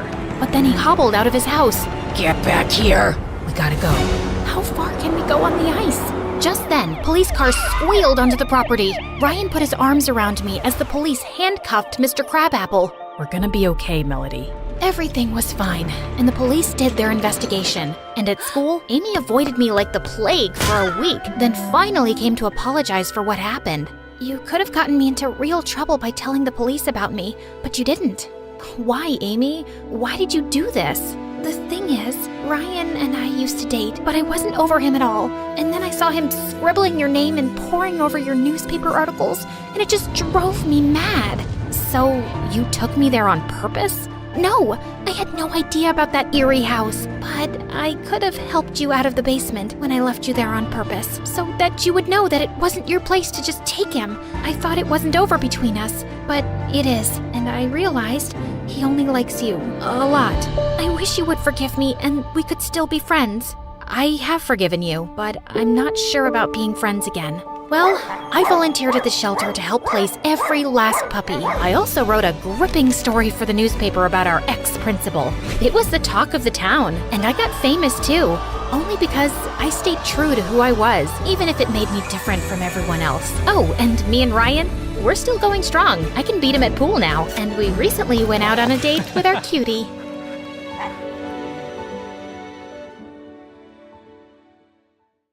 Hi everyone, my name is Marina and I'm from Nevada. Please like and subscribe. I was raised in a small town by my aunt who owned a small bakery and loved me to bits. Aw, honey, today's your first day at school, so I packed muffins for all your classmates so you can make a lot of new friends. You're awesome, Aunt June. She wasn't super rich, but she was the richest person at heart, and that's why everyone loved her so much, including me. I always wanted to be just like her, so I'd help her out at the bakery. Marina, I'm gonna go out for a bit. Can you put the pink icing on the cupcakes? Sure thing. Later, when the customer came to pick up her order, it turned out I'd caused a disaster. This was supposed to be for a gender reveal party, but you put yellow icing on the cake. Ugh! That wasn't the first time I mixed up colors. My aunt knew something was wrong with me. Turned out I had color blindness, and I couldn't differentiate between certain colors. Is it gonna be like this forever, Aunt June? I'm afraid so, honey. But cheer up, because I've got a brilliant idea. The next day, everything in the house and all the ingredients in the bakery were labeled along with their colors. Aunt June made things so easy for me, and our life was just perfect. Until one day when I was in 2nd grade, an old man walked into our bakery and offered to buy it. This bakery has been passed down from generations in our family, and there's no way I'm gonna sell it. But the man's tone just got more rude. You should have signed these papers while I asked you nicely, but now you're just gonna pay for your stupidity. If you don't leave now, I'm gonna smash your car and then you'll have to pay for your stupidity, sir. The old man left at my warning, but the next week, another man was back with some papers that claimed that the bakery didn't belong to my aunt because her parents never signed the deal in her name, and now we had to move out. My aunt looked around for help, but the legalities were too complicated and no one was ready to help. So eventually we had to give away our bakery and move to the city. Thankfully, Aunt had enough savings to rent a small place, and she started working in a small grocery store. And while I was trying to adjust to this new life, I saw a kid my age in the front yard one day, choking on something. I immediately ran to help him, but the moment the food stuck in his throat came out, I was shocked. Why were you eating a doll's head? I wasn't. He pushed me back and ran into his house next to ours. Turns out he was the landlady's kid, Timmy, and he was so weird. Whenever I'd try to go close to him, he'd just run away. Even when I joined school, I saw some kids throwing popcorn at him, but he wouldn't budge. Hey, why won't you say anything? Why do you let those kids bully you? But instead of answering me, he just ran out of there, and I decided I wasn't going to bother with this guy anymore. But later that night, I was in my room when I heard someone crying. I looked out of my window and saw it was Timmy crying in his room. So I climbed onto the tree outside my window and jumped into his room. And he freaked out. What are you doing here?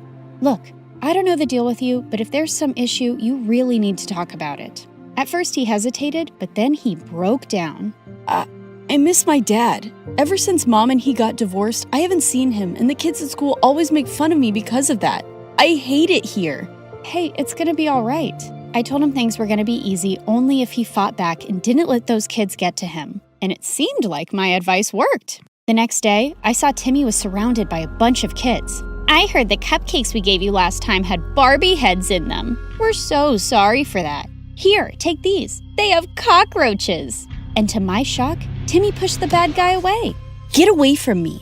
And don't trouble me anymore or I'm going to tell the principal about you.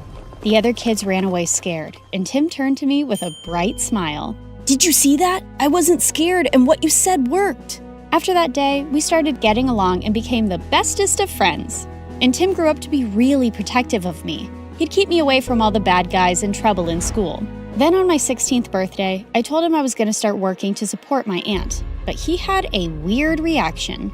No, you can't do that. Your aunt wants you to study and make a life for yourself. You shouldn't be waiting tables. And if you need money, you can always tell me. Tim was a genuine friend, and I loved how he always cared for me. But now I really wanted to support my aunt, so I took the job without telling anyone. But the very first week of my shift, something weird happened. I ended up making a mistake because of my color blindness, and the customer went bonkers on me. I want to see the manager right now and get you fired. But I told you it was a genuine mistake. But he kept shouting and started pulling my hand when one of his friends got up and stopped him. Let go of her hand and apologize to her right now. Dude, you want me to apologize to this low-life waitress? As soon as he said that, the guy landed a punch on the bad guy's face and my jaw dropped. Holy jeez! The manager immediately threw all of them out, but after my shift was over, I saw the guy who stood up for me was still sitting in the alleyway and his hands were bruised. I immediately got some ice for him. Excuse me, sir, you can use this. But for some reason, he looked really mad at me. Who do you think you are trying to act all nice, huh? Just leave me alone. I could see his eyes were red, like he'd been crying, and I thought it was best to leave him alone. But to my complete shock, I saw the same guy in my class the next day. The teacher introduced him as a new student, James. While the girls were drooling over his handsome looks, he kept staring at me the entire time, and the moment class was over, he came up to me. I don't want you spreading any rumors about me from last night. Do you get that? Before I could even reply, he just stormed away, and Timmy came running to me. What happened? Was that guy bothering you? I didn't want Timmy knowing about my job or anything about how I knew James, so I brushed it off and went ahead to prepare for my chemistry practicals. But turns out, James was already there. Minutes into the practical, I realized some of the labels on the chemicals were missing. So I asked James to help me differentiate, but he didn't even look at me. That jerk. I continued guessing and mixing the chemicals, but suddenly they caught fire, and I almost got hurt when James jumped in and pushed me out of the way. I quickly got up and put out the fire. What are you, nuts? Did you want to die? Suddenly, my eyes went to the burn on his hand, and I rushed him to the nurse's room and gave him first aid myself. Seems like you're always helping people who are hurt. Yeah, especially those who get hurt because of me, and with you, it's every single time. And that's when this tough guy finally let out a smile. You don't look so bad when you smile. I know. I don't want the chicks going crazy over me, so I keep it under check. This guy had multiple personalities. As time went by, we started spending more time together because we had similar projects, and James turned out to be a really fun person to hang out with. He'd often walk me to my work after school, and we'd enjoy all sorts of treats on our way. And even though he was a little mysterious, he was growing on me by the day. But there was someone who just hated our closeness. What's going on between you and that new guy? He's bad news. Stay away from him, Marina. What are you talking about? And how do you know he's bad? Oh, come on. Haven't you seen? He's always covered in bruises. Just stay away from him, okay? Well, I could understand Tim's concern, and there were things I wanted to know about James too. A few days later, we were at a friend's party playing Truth or Dare when I was given a dare to kiss James. My heart raced with excitement, but I saw Timmy looking at me with furious eyes. I wanted to run out of there, but thankfully, James got up and left first, and I let out a loud sigh. But later, when I went out, he was waiting for me. Was it that bad, huh? The idea of kissing me so you sighed with such relief when I left? No, it's not like that. It's just that there's only so much I know about you, and I didn't... Suddenly, he pulled me close and looked deep into my eyes. What do you want to know about me, Marina? Well, why did you cry that night in the alleyway? And is there something that you keep from me? My mom is really sick, and she was admitted to the ICU that day, and I couldn't help but... Shh, it's okay. You don't have to say anymore. With that, I pulled him in for a kiss, and he whispered into my ears, I love you, Marina. Gosh, I loved him too. But the very next day at school, my fairy tale came to an end when I received a message from James's phone. Here's my parting gift to you, Marina. There were several pictures of me kissing him and me working as a waitress with ugly captions, and he shared them with everyone in the school. What in the world? I tried to call James about what was going on, but he wouldn't answer it. And I felt so embarrassed and furious about everything, but then Timmy came to me. Hey, are you all right? I thought he'd question me about the pictures, but he just took me home and comforted me. I don't believe what's going on, and I can't even reach James. He left, Marina, and he's never coming back. He then showed me the newspaper articles of how James was the grandson of the same businessman who took away my aunt's bakery. I heard his grandfather sent him here as a punishment because he used to be a jerk at his old school, but looks like he's still going around messing with people's feelings. Gosh. There was no way I was going to forgive a jerk like him, but I wasn't going to cry over him either. I blocked him everywhere and decided to shift to another city for my college, along with my aunt. And after graduation, I joined a top law firm and helped my aunt open a nice bakery in the city itself. For the opening day, we sent out invites to everyone across the city, and it all went so well. After we were done with the day, we were about to close up when Timmy took me to the roof and proposed to me. I love you, Marina. I have always loved you, and... Oh, Timmy, please stop. I liked him too, but he was my friend and I could never see him any other way. What is it now? Don't tell me you still love that moron. Timmy, what are you saying? You know I hate him. Then why won't you say yes to me? I tried to explain to him, but he wouldn't listen. And suddenly he pulled me in and tried to kiss me. God, Timmy, just stop. Just then, I saw a man pull him away and punch him hard. James, what in the world are you doing here? How dare you touch her, you filthy. I pulled him away before he could hurt Timmy anymore and slapped him hard in the face. Who do you think you are walking into my life again? Didn't you already mess around enough last time? Marina, what are you saying? I never messed around with you. Oh, really? Then why did you leave? And what about those texts and pictures? What? I have no idea what you're saying. I know it was my fault to leave you like that, but I told Timmy everything. What? What do you mean? That night after you left the party, I received a call that my mom had passed away. My grandfather wanted me to return home. Timmy was right there, and I asked him to inform you. What? I even tried to contact you, but you had me blocked everywhere. And when I called Timmy, he said you hated me and you were with him now. Timmy, what is he saying? Did you hide this from me and lie to him? Yeah, I hid the truth.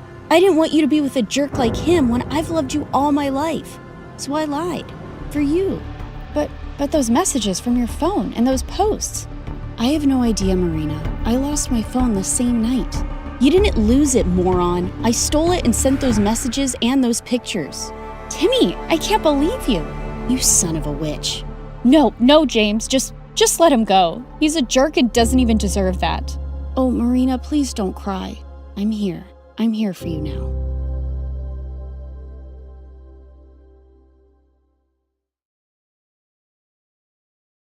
Hi, I'm Tiffany from London, and I've got an outrageous story for you. But before I continue, please like and subscribe. I was raised by my grandmother when I was 3, and she was a famous actress who starred in a dozen action movies. On a typical day, she'd jump off a building, fight a bunch of ninjas on top of a speeding train, and one time, she fought 10 bad guys in midair with her bare hands and a rubber ducky. You want a piece of me, punk? Grandma was the coolest person in the world, and I wanted to be just like her. She loved teaching me martial arts moves, and on my 14th birthday, she let me go to one of her movie sets. I watched as Grandma rode a motorcycle through a window and into a pillow factory, but something went horribly wrong. There was water on the floor, and Grandma's motorcycle spun out of control. Then she fell and hit her head. My heart raced. I ran onto the set and pushed past the crew to get to her. Wake up, Grandma, please! Moments later, Grandma opened her eyes, but what happened next rocked my world. Grandma didn't remember who she was. She was convinced she was a double agent from one of her action movies. She was so paranoid she punched the doctor in the face when he tried to examine her and chased me around the room with a broom. It's me, Tiffany, your granddaughter, remember?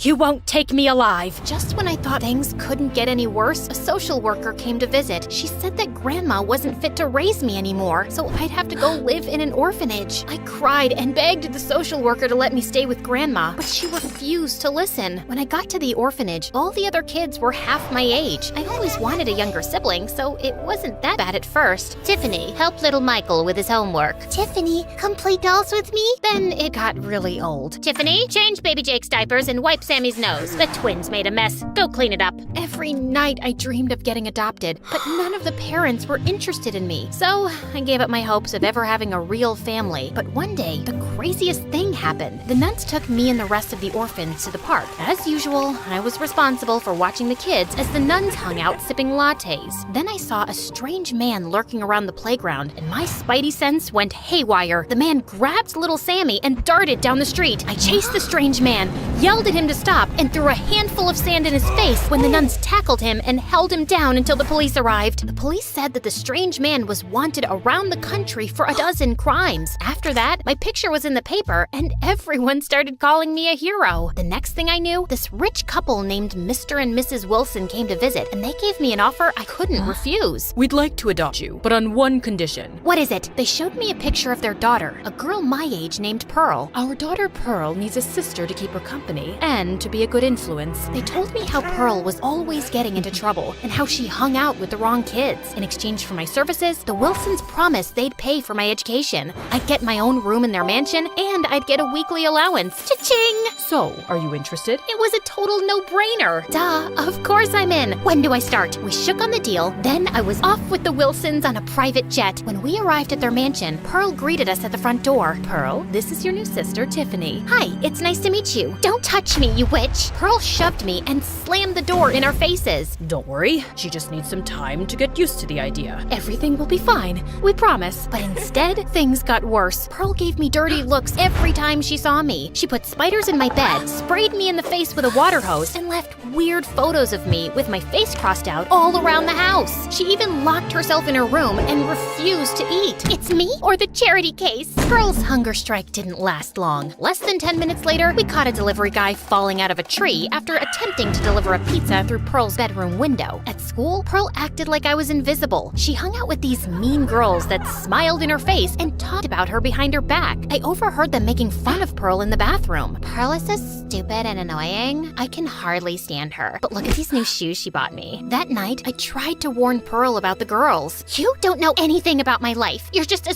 stupid, poor, motherless girl. I know what it's like to be used. Those girls aren't your friends. Friends don't hang out with you just because you have money. But Pearl didn't listen. She started taking her friends on shopping sprees every day to make herself feel better. She maxed out her credit cards. Then Mr. Wilson found out and took all Pearl's credit cards away. But when Pearl told her friends she couldn't take them shopping anymore, they kicked her out of their group. They ignored her at school and stopped answering her texts. They even had a big party and didn't invite Pearl. I caught Pearl sitting in her room, crying in the dark. My life is over. Just finish me off. I'm doomed. Pearl threw herself on the floor and clutched her wallet like she was dying. Don't be so dramatic. You don't need money to have fun.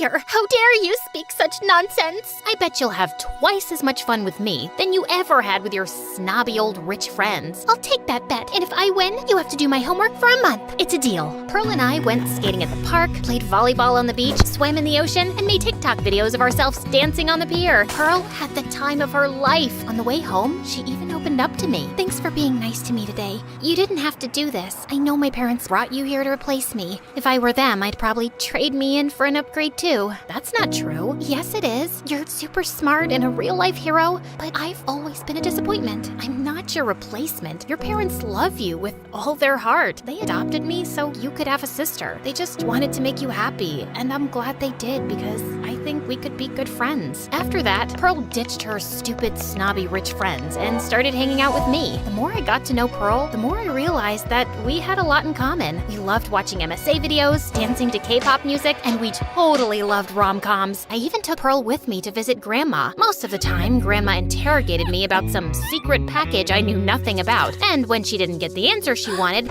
she put me in a headlock and yelled at the doctor to take me back to my cell, but I could tell by the look in Grandma's eyes that she still loved me. Soon, Pearl and I were best friends. We were in all the same classes and joined the same clubs. We were together all the time until Dean came along. Dean was a bad boy. He wore sunglasses indoors, had a dozen tattoos, and was always in detention. I'm not exaggerating. He was there like every day. Pearl fell head over heels for Dean. Every time she saw him, she'd try to get his attention. She sat next to him in class, left love notes in his locker, and she even gave him a sculpture of the two of them kissing. But Dean just ignored her. Pearl got so desperate to spend time with Dean that she yelled at a teacher and threw an egg on the principal's car just so she could get 2 weeks of detention. Surprisingly, Pearl's plan worked. A couple of days later, Pearl swore they were in love. One time, Pearl and I were in the library working on a research paper when Dean walked up, sat next to Pearl, and they started making out right in front of me. Jeez, can you two get a room? They ignored me and kept kissing. I was so annoyed that I grabbed my stuff and stormed off. I quickly turned a corner and ran smack into a boy named Jack. We both lost our balance and fell to the floor. Oops, I am so sorry. I'm such a klutz. No, it was my fault. I wasn't watching where I was going. Jack took my hand. I looked into his eyes, and then the sparks flew. He smelled like heaven, and when he smiled, my heart melted. Jack wasn't the most popular kid around. Actually, he was a bit of a nerd. One time, he laughed and milk flew out of his nose, but I didn't care.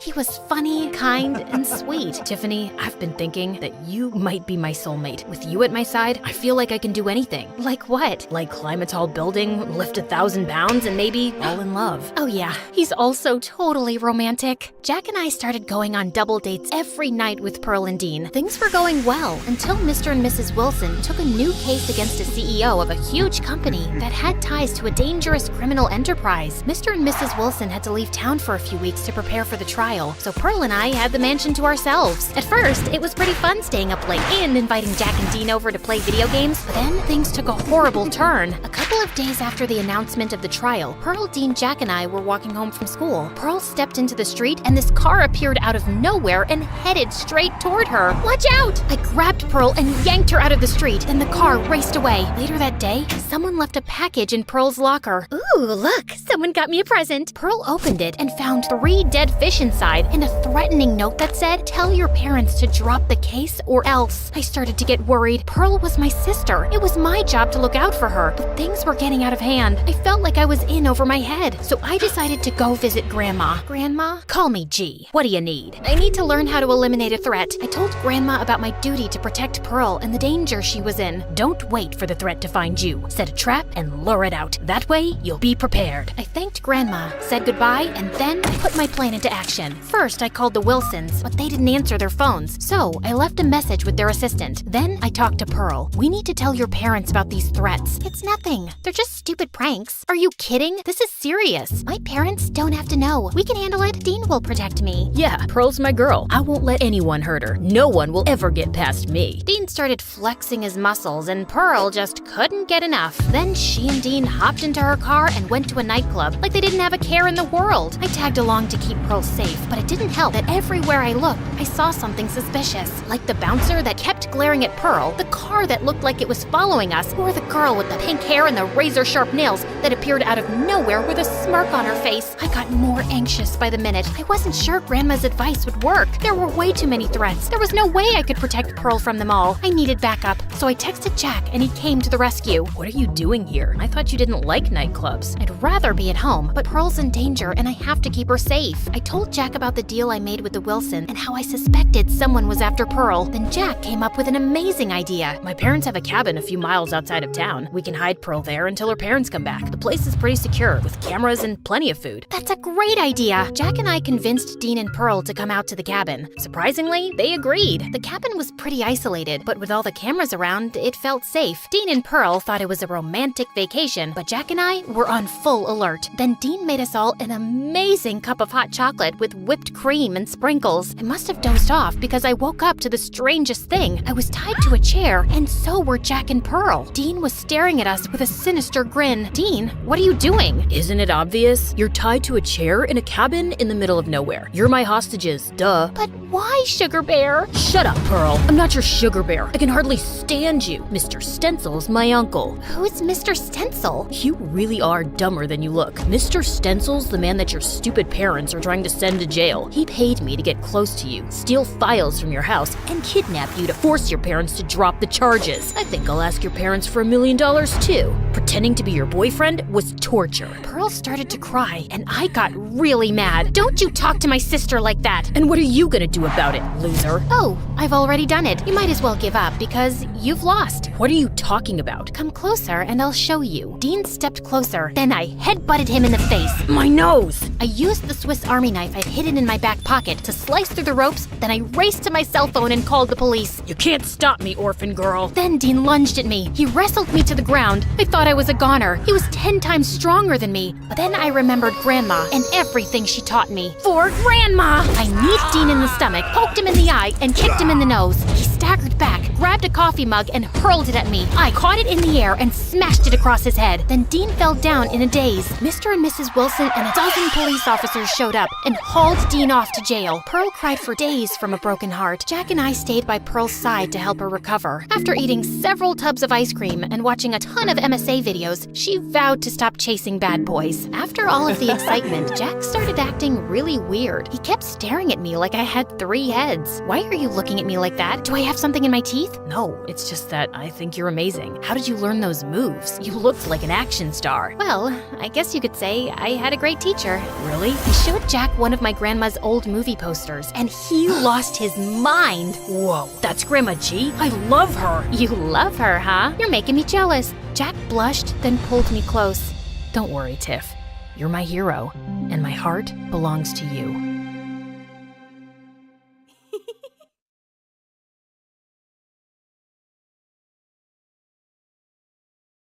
When I was little, my big brother was my protector. And now, I'm the one protecting him. I just hope I don't get arrested. Oh yeah, and like and subscribe or you'll miss out on the mystery. I'm Zelda from Washington, D.C. My brother Ryan has always been there for me. When I was clumsy and dropped my ice cream, he got me a new one. When I fell, he picked me up. And when I watched a scary movie, he covered my eyes. And when he had to go somewhere and leave me alone, I want Ryan! On my birthdays, he always gave me the best presents. One time, he even paid the zoo to let me meet the giraffes and elephants. Mom told me he worked all summer to afford it. Since he was so cool, brave, and awesome, you'd think he'd want to be an astronaut when he grew up, or a lion tamer, or a dinosaur catcher. It's a thing. Look it up.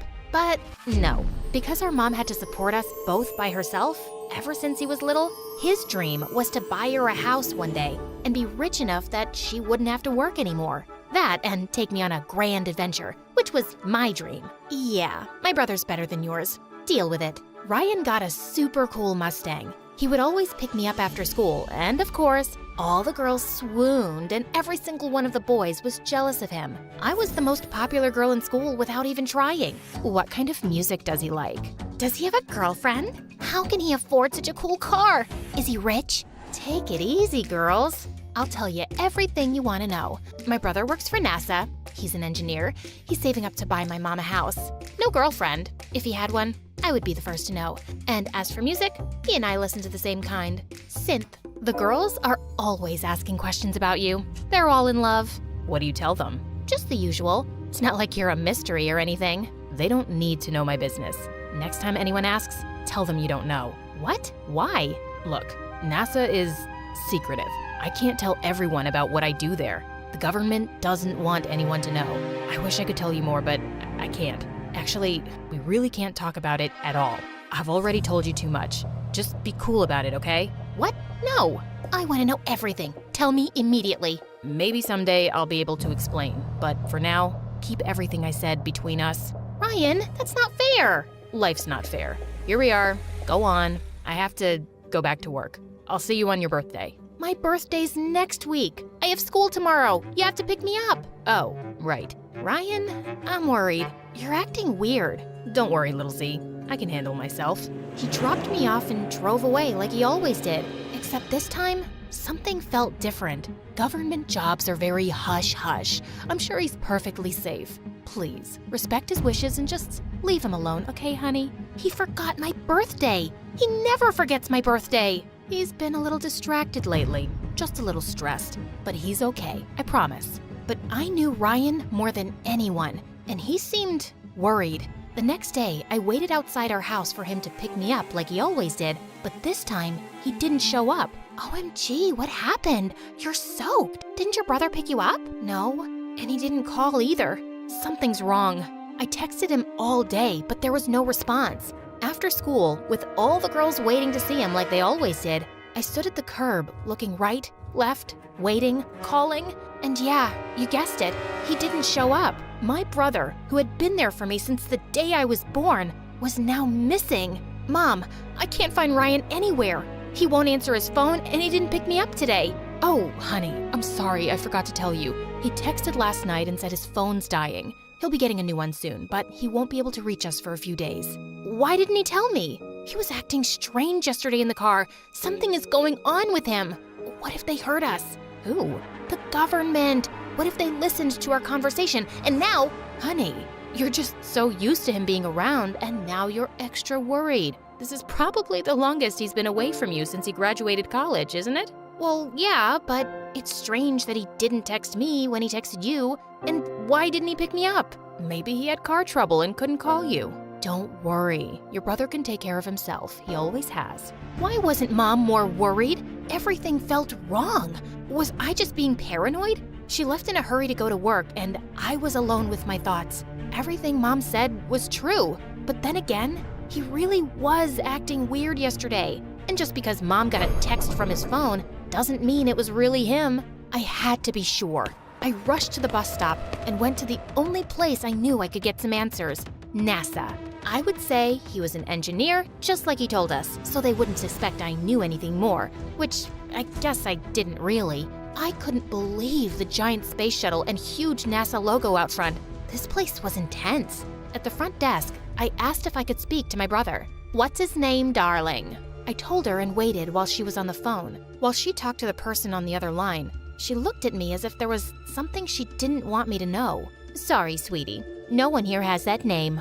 That's when I saw two men in black suits and sunglasses at the end of the hall looking at me. Or were they looking at me?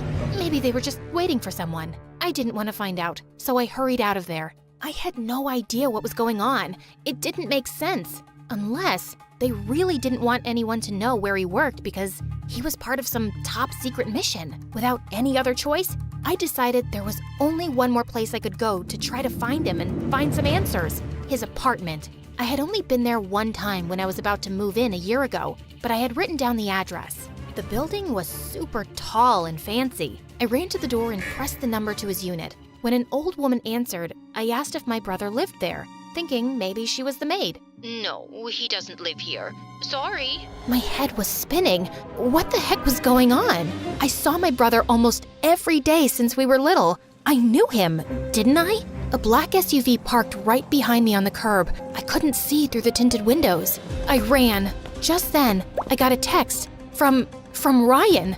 All it said was an address that I didn't recognize. I tried to call, but there was no answer. What if it wasn't really him? I could be walking right into a trap. I got on the bus and headed that way. I couldn't go to the police yet. I had nothing to report. But what if I was going into a trap? But he was my brother, my protector. I had to try. Whatever it was I was heading into, I had to be brave. The sun went down. The street of the address was dark and dirty. My mom would never let me come here alone. Then I found it, a broken down old motel. I climbed the steps and knocked on the door, my hands shaking. It opened, and I saw a beautiful young woman standing in front of me. Zelda, who are you? I'm May, your brother's girlfriend. Come in. I walked into the small room and saw Ryan sitting there, his head down like he was crying. I ran and hugged him. I'm so glad you're okay. I've been looking everywhere for you. What's going on? I went to your work, to your house. I lied, Z. I don't work for NASA, and I don't live in that nice apartment building. I've been living here. When I showed it to you, I was a real estate agent, but I was terrible and I got fired. Now, I work at a rental car place. The Mustang is theirs. My boss caught me using it last night and fired me. But why did you lie? I thought we were best friends. We are. I was ashamed. You always thought I was so cool. You looked up to me. I said I would buy Mom a house, and I can't even afford to pay my own rent. She has to help me. I wanted to still be that big brother for you, the one you looked up to. You are my big brother. Of course I still look up to you. You're my whole world. I don't care what you do for work. See, Ryan? Zelda, I told him you'd say that. He didn't want us to meet because he didn't want me to lie to you. But I'm glad you're here now. And I'm so sorry, but Zelda, we need your help. No, we can't ask her to do that. She could get caught. She could go to jail. That's when they told me what Ryan had done. I was in total shock. My brother was so angry at his boss when he was fired that before he left, he snuck into the office and stole money from the safe. You did what? I know, it was stupid. It was a mistake. The security guard is there now. He knows me. When they open tomorrow, they'll see the money's gone and your brother will be on the video. We only have until 7 a.m. before I go to jail and my life is ruined. My heart was pounding, my hands sweating. I couldn't believe this was happening. I know he said he was angry, but this? I don't understand. That's not you. Why did you do it? I wanted to pay back Mom for all the money she let me borrow. I'll go. I'll put it back. No, Zelda, if the security guard ever sees him, he'll be caught. If he sees you, he won't know who you are. You can run. But this is my mistake. I'll face the consequences myself. I wouldn't help you steal money, but we're not stealing it. We're putting it back. So I'll help you because you've always helped me. Yes, I knew it was dangerous. I knew I could get into serious trouble, but all he wanted to do now was make things right. He drew a map of the office and explained to me exactly how to get in and out. The problem, of course, was the guard, and the fact that he had been caught on tape, which meant I would have to delete it. I had no idea how, but he wrote it all down along with the combination to the safe on a piece of paper. Why not just send it to my phone? You can't take your phone. If they suspect you, they could use it to see that you were here. I'll call Mom and tell her you're sleeping here. So, my mom knew he'd been lying? That's why she wasn't worried. Here, the money is in this purse. Just pretend it's yours, and take my hoodie to cover your head. I left the apartment, following the directions he gave until finally, I was outside the office. The guard was outside the gate. There was no way around him. My first thought was to cause a distraction, but there was nothing anywhere. So I just walked right up to him. Sir, please, can you help me? What are you doing out here at night, miss? I forgot my phone in the car I rented. Everything I have is in there. Can it wait till tomorrow? I'm not supposed to let anyone... I can't. He took pity on me and let me in. He asked which car, and I pointed to a random one, getting ready to cry again when he didn't find it. And that's exactly what happened. Can I use the bathroom? In the stall, I checked the paper Ryan gave me. I had to climb into the vent to get to the office. I knew the guard would get suspicious, but there was nothing else I could do. I just had to hope he was too uncomfortable to go into the women's room. Before I put the money back, I wanted to make sure the video of my brother was deleted, so I went to the computer. There was a password, but Ryan had written it down on the… Where was it? I checked all my pockets and even the purse. It was gone. The door flew open, and the security guard aimed his flashlight at me. Come with me, young miss. I failed. There was nothing I could do now. He led me out, and at the gate, I saw the black SUV, and from inside, a man in a dark suit and sunglasses was waiting for me. What was happening? When I got close, the man smiled and took his sunglasses off. It was Ryan? Happy birthday, little Z. How'd you like your adventure? But my birthday is next week. I know. Then it wouldn't be a surprise, would it? I'm pretty sure this would still be a surprise. Ryan told me he did work at NASA, and he owned the car rental place because 6 months ago, he invented something for the government, and now he was a billionaire. What about May? She's my friend from work. If I was dating someone, you'd be the first to know. Why? Do you think she likes me? But your apartment. I moved out 2 months ago because I bought a house. Wow, you got your own house? No, that one's yours and Mom's. Mine is that one. Mom came out from inside, smiling and waving. Thanks for trying to save me, little sis. My protector. I was happy. He really was the best brother ever. Except for one thing. You made me walk to school in the rain.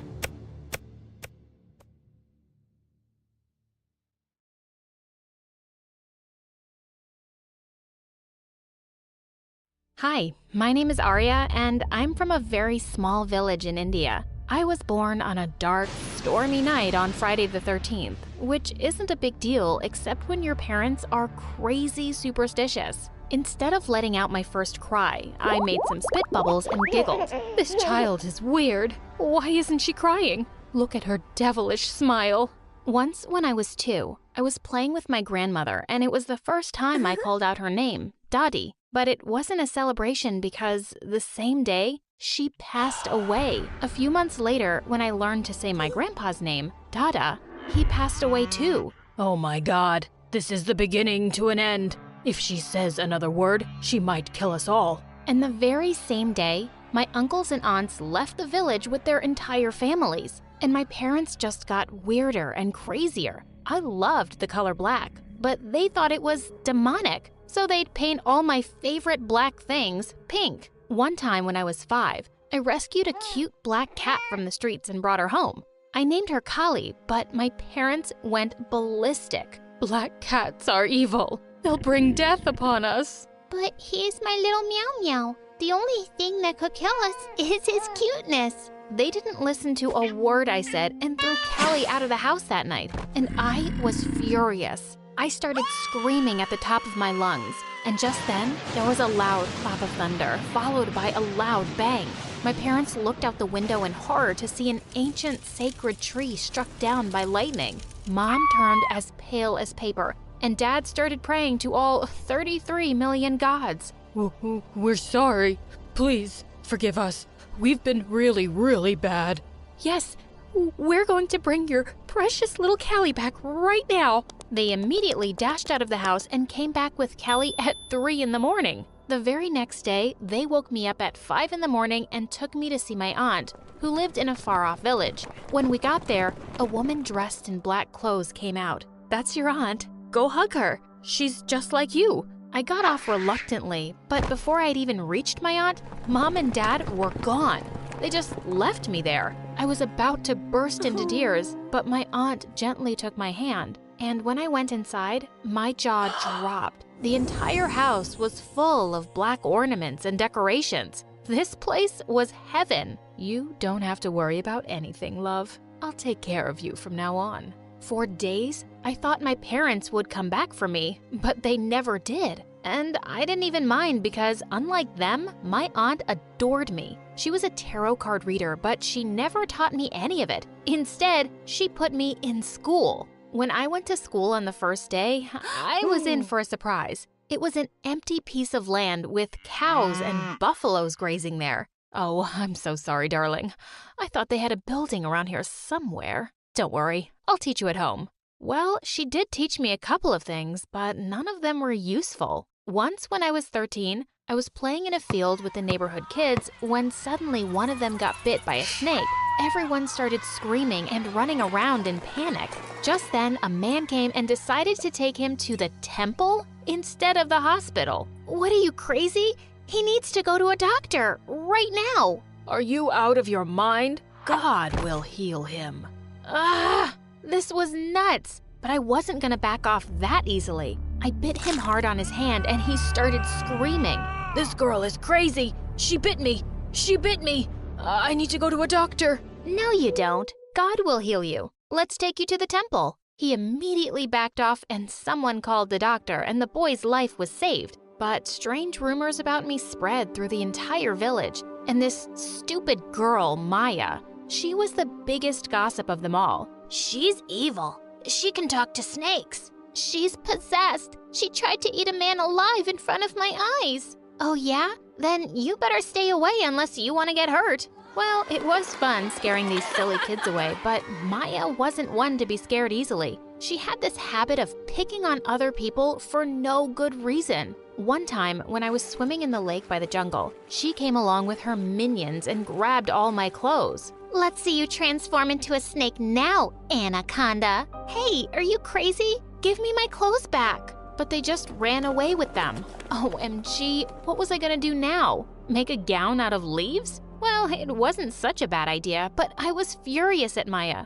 I had to take my revenge. One day, I saw her making out with a guy behind a barn, and I just knew what I had to do. I picked a huge chunk of cow dung lying on the ground, made a ball out of it, and threw it at her. Ew, gross, who did that? Come out this instant. The guy who was with her ran away with the speed of a bullet, but Maya looked raging mad. As I was tiptoeing away, I accidentally stepped on a thorn and screamed out loud. You witch! I knew it was you, you evil witch! You're so gone today! And do you think I'll spare you? Then she picked a chunk of cow dung and we broke out into a massive fight. But just as I was about to throw a huge chunk right in her face, she screamed, "No, not my face! I can't afford to get pimples! It's my wedding in 2 weeks!" What? Wedding?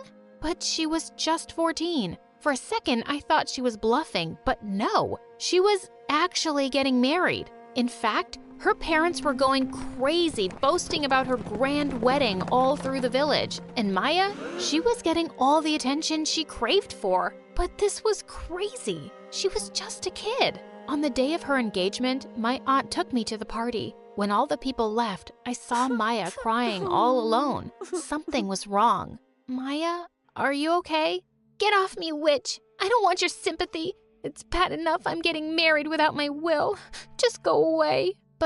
But you looked so happy, and you always tell everyone how excited you are. I lie, because I don't have an option. That's just how things are done here, okay? But a dummy like you would never understand. Go away, for God's sake. This was so wrong. Even though I didn't like her that much, there was no way I was gonna let it happen. I had to do something. So I decided I was gonna kidnap the groom and lock him up in a room. After all, it wasn't just about one girl.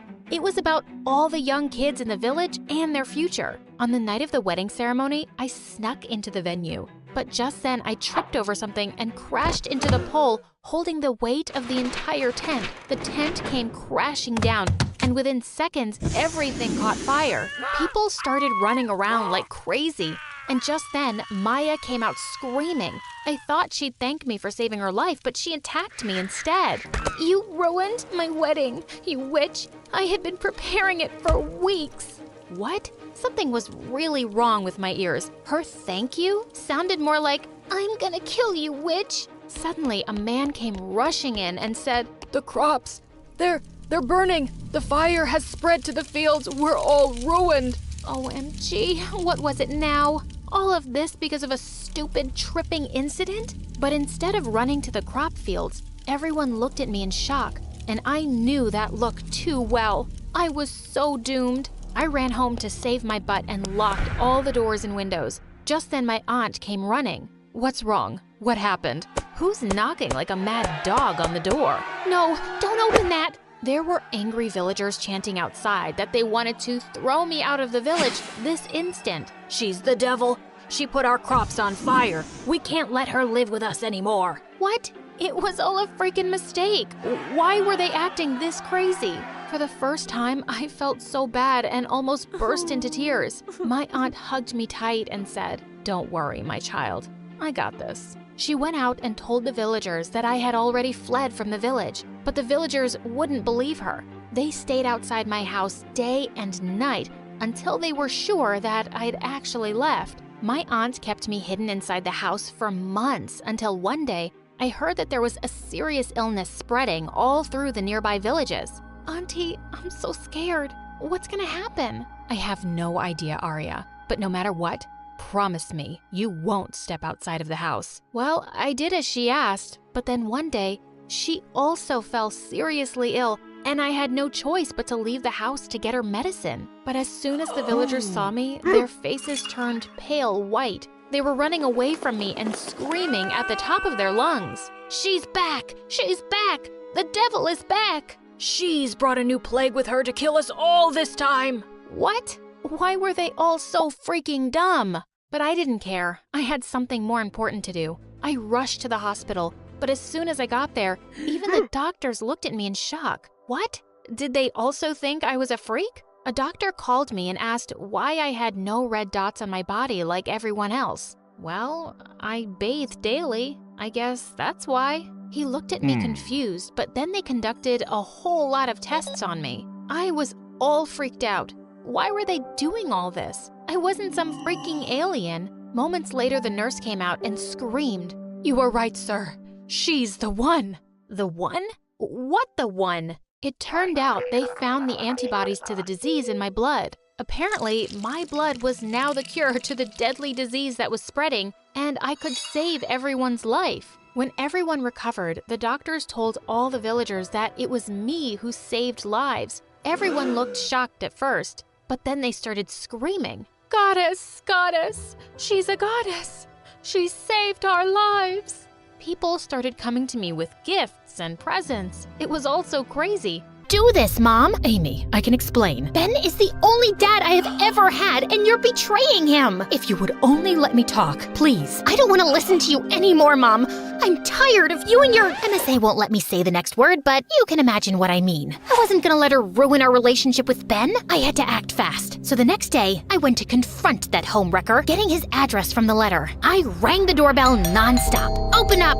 What the? The man was about to blow up, but when he saw me, surprise filled his eyes. Ah, please, come in. That mysterious man looked like a retired rock star or an extra from Pirates of the Caribbean. He invited me inside his great villa, which was full of instruments. "Look, whoever you are, my mom's with someone else. Just leave us alone. Don't mess up our lives. I've barely found my dad, and you..." What if I told you I'm your real dad? His words hit me like a mute button. I was eager to meet you again, but your mom thought you weren't ready. Of course, he could have been lying, but somehow I knew he wasn't. My father disappeared when I was a child. Amy, I'm really sorry. Things got messed up between your mom and me back then, but I'm here now, and I want to be part of your life. I was left completely speechless. My mom soon joined us. Mom looked truly happy after all those years. She told me she hadn't connected with anyone else because she wasn't over Dad and only wished for him to stay with us. Of course, I was thrilled about having my real dad with me again. But then, a sudden doubt fell upon me like a spaceship out of fuel. But Ben, He already knows everything, and he still wants to be a part of your life. we can be a big family. So,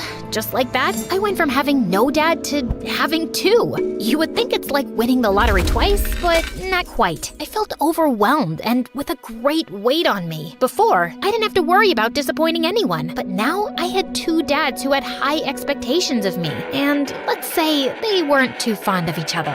Luke, lower the volume. Amy's studying. Oh, just jam it out, man. Rockstar practice, you know? Oh, wow. But I thought rock and roll had been dead for a long time. Good music never dies. Besides, aren't you obsessed with knights and things from hundreds of years ago? Oh, absolutely. But unlike your music, knights never go out of style. Come on, guys, if you really think about it, rock stars and knights have a lot in common. Like, both loved leather and dying young. But while some wore armor and swords, the others used guitars and a lot of hairspray. That made a lot more sense in my head. Soon, things went even further south. One day, they forgot to pick me up, and I had to walk home in the middle of a storm. When when Ben saw me, he went mental. Luke, you were supposed to pick her up. I asked you to do one thing as I had an urgent appointment. Oops, I totally lost track of time making these cookies to surprise her.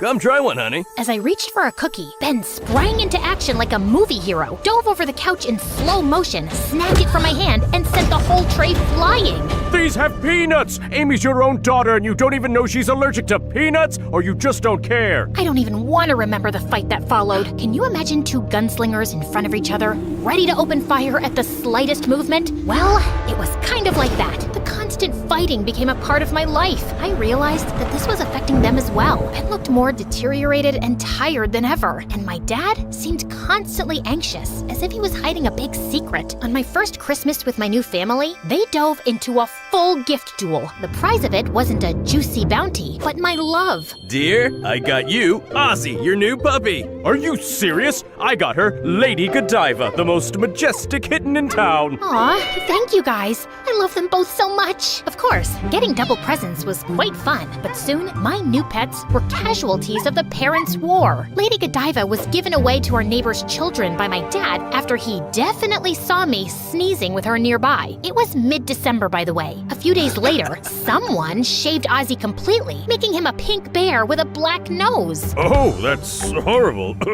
Nobody ever found the mysterious culprit. Then it came, December 16th, my birthday again. My dad must have known what Ben did on my last birthday and decided it was a good idea to outdo him at his own game. So he called all of his musician friends to blast a birthday party rock serenade for me. To my beloved daughter, you all, the people of the world, rock!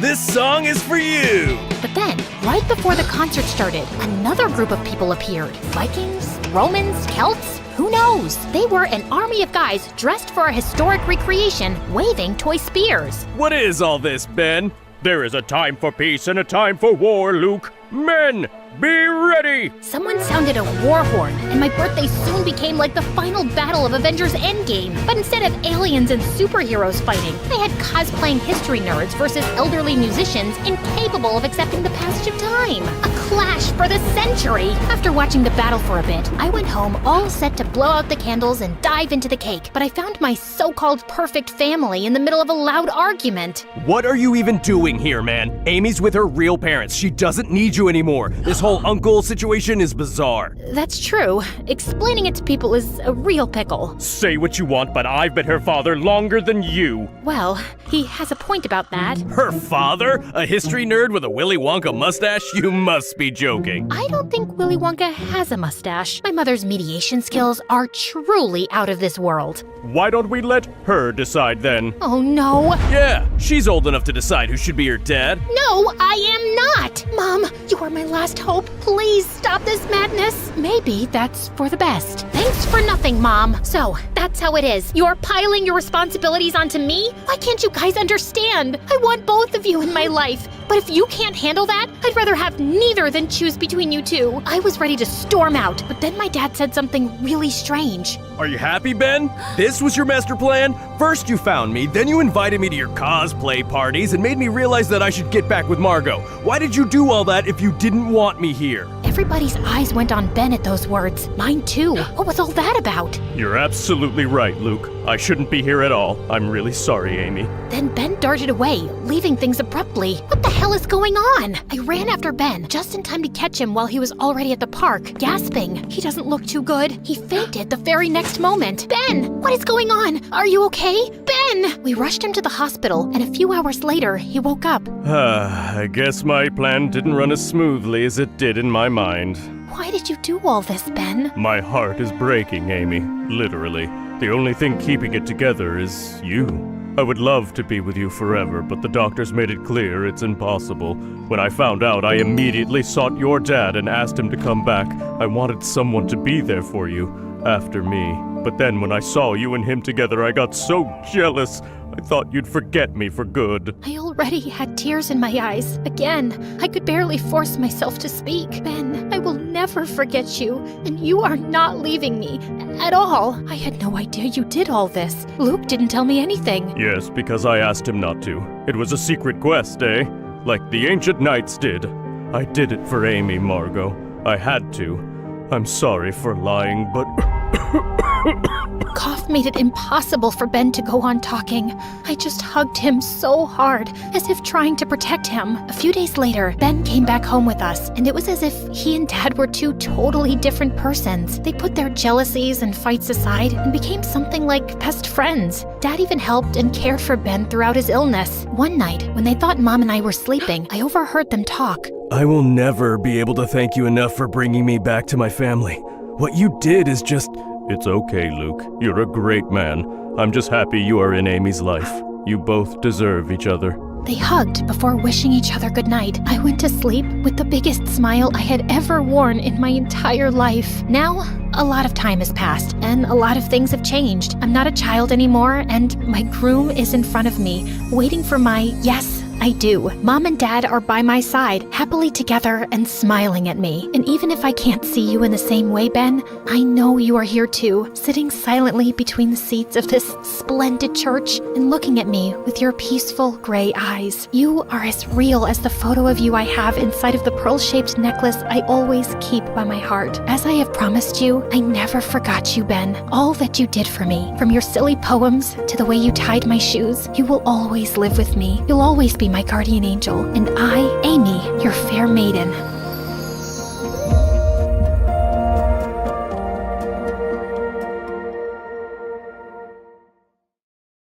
Honey, you're saying it wrong. It's, that was delicious, Mommy. I would like some more. Now come on, say it again. Mom's English accent was just as bad as this advertisement. I knew exactly what I had to do. Blah, blah, blah, blah. Hi, I'm Harper, and I'm one of the biggest television stars. Before I continue, please do like and subscribe. Growing up, I always loved watching TV shows, and it was all because of Mom. She wanted to be an actress but couldn't make it, so she made sure I became one, even though I never really wanted to. I was pretty, so I got a few gigs, and before I knew it, I was acting in several movies and TV shows and became extremely famous. But it wasn't as perfect as it looked. Mom, can I hang out with Tara? She has a new pool. There's no point being friends with her, Harper. She's your competition. All of them are. They're just pretending to be nice. When they have what they want from you, they'll pretend like you don't exist. Mom was so insecure, she even homeschooled me so I could attend all the rehearsals, acting classes, and auditions. But when I was 12, I was famous enough to not need any of that. And through a tantrum, I was finally sent to school. And I did very well, or so I thought, because a month later, I found out that Mom would give gifts to the teachers to give me good grades. It was a big scandal, and I was left totally embarrassed. I was back being homeschooled, stuck with my mom, and with no friends at all. Friends are stupid distractions. You have a career to make. Yeah, you would say that. Unfortunately, you can't buy friends with money. Ugh, she was the worst. And with time, I started hating her more. We would fight almost every day. All I wanted was to live a normal life, and all she cared about was money. Once, when I was 17, she lied to me to get an audition for a high-paying role that was clearly for someone older than me. She is 15. She's just a little short. Look at her portfolio. She has way more experience than all the other kids here. I couldn't believe she would go this far for money, so I went behind Mom's back and declared on my social media that I would donate a big chunk of my money to charity. Mom had no choice but to agree, since everyone already knew. This is outrageous, Harper. You should have told me before making this dumb decision to give all your money to an army of peasants. How could you hide the truth? Well, I learned it from the best. Besides, those underprivileged kids need that money more than us. Why can't you just concentrate on acting and leave the money to me? What's done is done, but there's always a way to fix it, and I will do that whether you like it or not. I didn't care about my mom's empty threats, but I got the shock of my life when she went behind my back and handed over a check with a lesser amount and her signature. It was then that I found out that all of the money was under Mom's name. She was stealing from me. That was the last straw. When I turned 18, I decided to quit acting. You can't! I am still the one that decides whether you can quit or not. Why are you smirking? How dare you behave? I'm not a child anymore. I can decide what I do with my life. Also, I'm suing you for stealing my money. The look on my mom's face was priceless. Mom swore she would take all my money since she drove me around to get the jobs and auditions. I ignored her and packed up my things to move out. I had finally received my own money from my last acting job and was free. You want to know what I did first? I went straight to the beach by my new house with a big tub of ice cream and enjoyed the view. I was ready to live an almost normal life. People still recognized me now and again, but it felt different now because I didn't have to pretend to be happy anymore. But the tabloids had a field day because of my drama. My case against Mom was the headline everywhere, and Mom made it worse by tainting my name on interviews. I can't believe she could do something like this to me. All I've done is put her first. Being a single mom was not easy, and she... I'm sorry. Mom continued this act, and some people took her side. She called me several times to threaten me to come back, but I just blocked her. This was the first time I had to do things by myself, and I was a little scared. Okay, let's do this. Let's see. So this goes here, and the detergent here, and ta-da! Well, that wasn't so difficult. Pfft. I don't know why I was so worried. Just then, the washing machine began shaking like there was a tornado in there, and there was detergent bubbles frothing out of the machine. Did I put in too much detergent? I tried opening the door to check, but my clothes went flying around the room. It took me an entire day to clean up the mess I made. But eventually, I figured out how to use the machine. I had to Google it, but still. Soon it was time to finish high school, and I couldn't be more excited for my new life.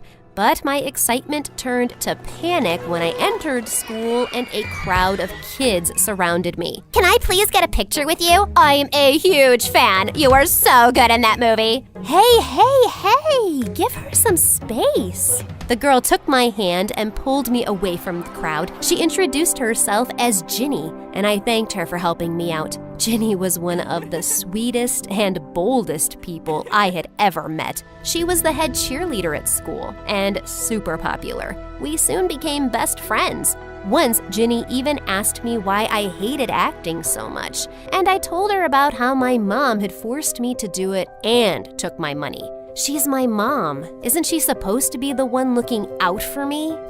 Well, anyway, all of that is in the past. Now I have this new life, and you, my very good friend. Excuse me? I am your best friend, and you won't find anyone as cool as me. I agreed.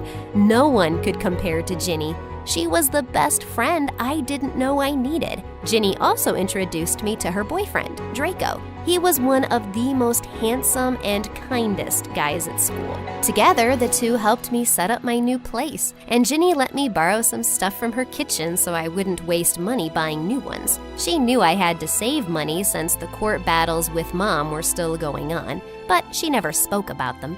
Why are you so good to me? You're like my sister. What's mine is yours. While Ginny helped me around at home, Draco was an absolute gem at school. Like, once I needed help with my books, and he magically appeared out of nowhere to carry it for me. And another time during school beach camp, he gave me his jacket because I was cold. Hey, here you go. Can't have you fall sick now, can we? My stomach fluttered as his hands brushed against my shoulders. He was the sweetest. I looked across at Ginny and immediately felt guilty. I can't fall for Draco. That's just wrong.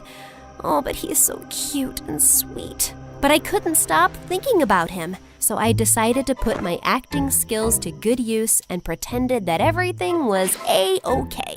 I started avoiding Draco, but for some reason he kept showing up wherever I went. And then one day, while I waited for Ginny to get done with her cheer practice, Draco came and sat right next to me. What is he doing here? Harper, I actually have a small favor to ask of you. I tried getting a reservation at this fancy restaurant for Ginny's birthday surprise, but I couldn't. I was wondering if you could use your celebrity status and get a reservation. I know it might sound weird, but it's for Ginny. No, actually, it's quite sweet. I'll see what I can do. I told him we'll go and talk personally to the manager, and he agreed. The next evening, as we walked into the restaurant, Ginny called, asking me if I wanted to join her for a movie, but I refused, saying I was busy. She's at the movies? By the look on his face, it was obvious that he didn't know about Ginny's plan. I wanted to ask him more, but decided against it. It wasn't my place. I spoke to the manager and got a reservation, and he even offered us free dinner that night. But just as we sat down, I could feel something was troubling Draco. Okay, spill. What's on your mind? I don't know, but I think Ginny is gonna break up with me. What? Why? She loves you, dummy. Isn't it obvious? She never tells me where she is, and we hardly go on dates because she's always so busy. We've been together since we were kids. I don't know what I'll do without her. Watching Draco so helpless broke my heart. I don't know what came over me. I instantly put my hand over his. For a moment, our eyes met, and all I could think was kissing him. You don't think it's in my head? Huh? Yeah, I think head is all. I mean, you're right. I don't think I'm feeling too well. Let's leave. We left immediately. But on the ride back home, I couldn't stop thinking about how much he loved her. With Draco still on my mind, I reached my front gate, but to my horror, it was broken. Someone was in my house. I held my keys as a weapon, and then my mom walked into the living room. She had the most evil smile when she saw me. Aw, look at my little baby all grown up, living by herself. Mummy is so proud of you. What? How did you get in here? It's a crime, you know. It's not a crime to come and see my own daughter. What do you want? Why are you here? All in good time, honey. First, tell me, why are you ruining your name? A good thing I followed you around. I would have never seen you flirting with your best friend's boyfriend. I thought you were one of the good ones, but turns out you'll do what it takes to get what's yours, just like your mother. What are you talking about? Mom flashed her phone with a photo of me with Draco from the restaurant, and I was shocked. Oh, not so fast. If you want this to remain a secret, then drop the court case. Give me what's mine, and let's get you back to work. I was turning red with rage. I had had enough with her. I was not flirting with him, and you're the one ruining my name by saying mean things at interviews. I'm not playing your games. Leave. We'll see who your friend believes. Last chance. Come with me or have your friendship ruined. I'd rather be broke than work with you or give you my money again, Mom. She left. I couldn't believe that she would stoop this low to get her way. I knew I had to meet Ginny before Mom did. I know how manipulative she can actually be. I tried calling Ginny, but she was at the movies and didn't answer. So I rushed to Ginny's place to wait for her. But when I got there, she was already home and she wasn't alone. Oh, honey, good thing you're here. I was just showing Ginny these beautiful pictures of you. And what's his name?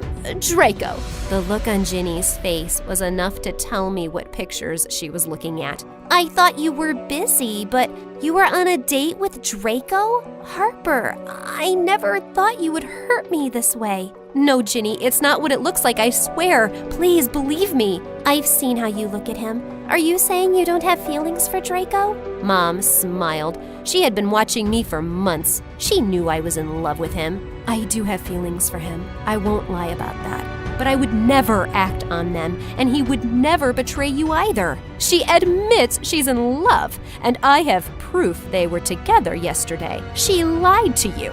I see the picture, and I know she lied about where she was yesterday, but I believe you, Harper, not her. No wonder she wanted to run away from you. You're pathetic. The look on my mom's face was worth framing. She was too stunned to speak. Dumb girls! One day you'll know that money is the only thing that matters. I feel sorry for you, Mom. Now if you're done, leave. And don't come back. She stomped her heels and walked out, and I ran and hugged Ginny tight.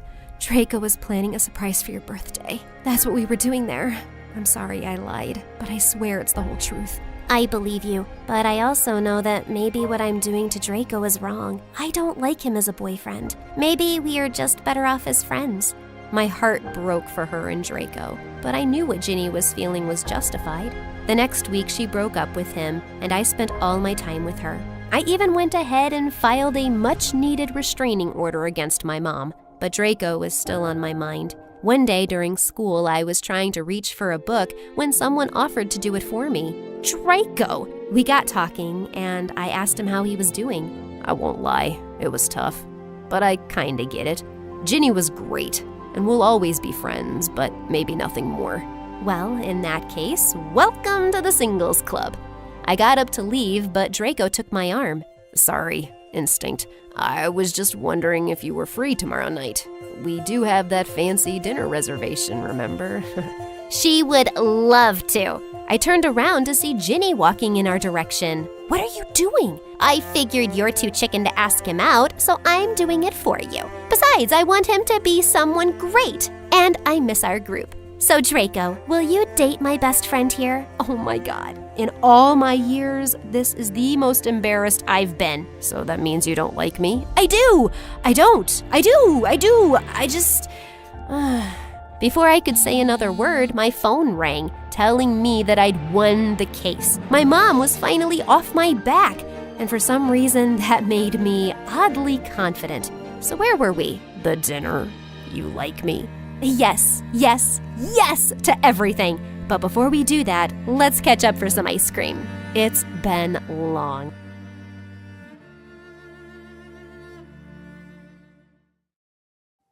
My phone had been buzzing nonstop with messages from boys in my class, asking my plans for the summer.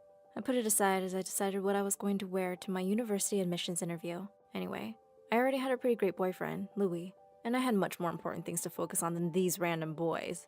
Hi, I'm Mia, and my life in high school was just perfect. I had all the boys in class buzzing around me, telling me how gorgeous I was. That's probably because of my Italian genes from Grandma.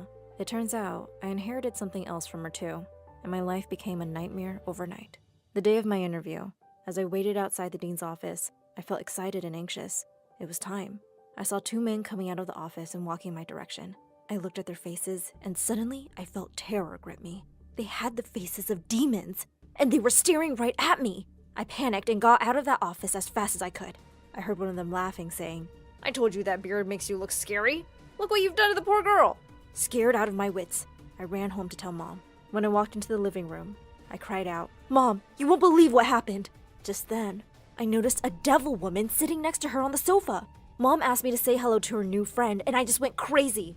I screamed, "Mom, get away from her! She's going to hurt you!" Mom looked horrified and angry. "Mia, what is wrong with you? Go to your room. I'll deal with you later. Go now!" After a while, she came to my room where I was hiding under the sheets, and I told her about the interview and what I'd seen. She sat down slowly on the bed, her face pale. She said, "This is impossible. They said it's one case in millions." Completely confused, I asked, "What are you talking about, Mom?" She told me that my problem was called prosopophobia, which means fear of new faces. The what phobia? Mom explained that Grandma suffered from the same condition. She saw monsters and demons in the faces of strangers. I had just always assumed she was senile. Her symptoms started to appear when she was older. That's why she lives in a special care home, and only people she recognizes can visit her. My head was spinning. Would I become a prisoner just like Grandmother? All I could think about was Louis. So I called him and told him about what had happened to me. He came over straight away, and I burst into tears when I saw him. "I can't believe this is happening! What am I going to do, Louis?" He held me close and said he would help me get over this. Maybe it was just my nerves? I always feel relaxed at the park. I need to be around people so I can feel normal again. He promised that he would go with me every day. The first day was straight from hell. Each time I looked up, I saw bloodthirsty faces. I could hardly bear it. But Louis stayed close to me the whole time. One day, Louis told me to sit tight while he got us some ice cream. And suddenly I heard a familiar voice. He said, "Hey, gorgeous. Fancy bumping into you here. Want some company?" It was so good to see someone who didn't look like a monster. even if it was this annoying guy from school. Laughing, I said, "How many times do I have to tell you I have a boyfriend?" He said, "Well, you look like the kind of girl who could have two." Ew, so sleazy. Just then he said, "Oh hey, meet my cousin." And before I could say anything, a strange guy popped up in front of me. He said, "Oh, you're the girl he's always talking about. Ciao, Bella." "Demon!" I screamed. "Get away from me, you hideous ogre!" He said, "What are you, crazy? I literally have hundreds of girls watching my Insta stories every day just to see me brush my hair." Louis came running back and took me away quickly. I was really shaken and refused to go anywhere for a couple of weeks.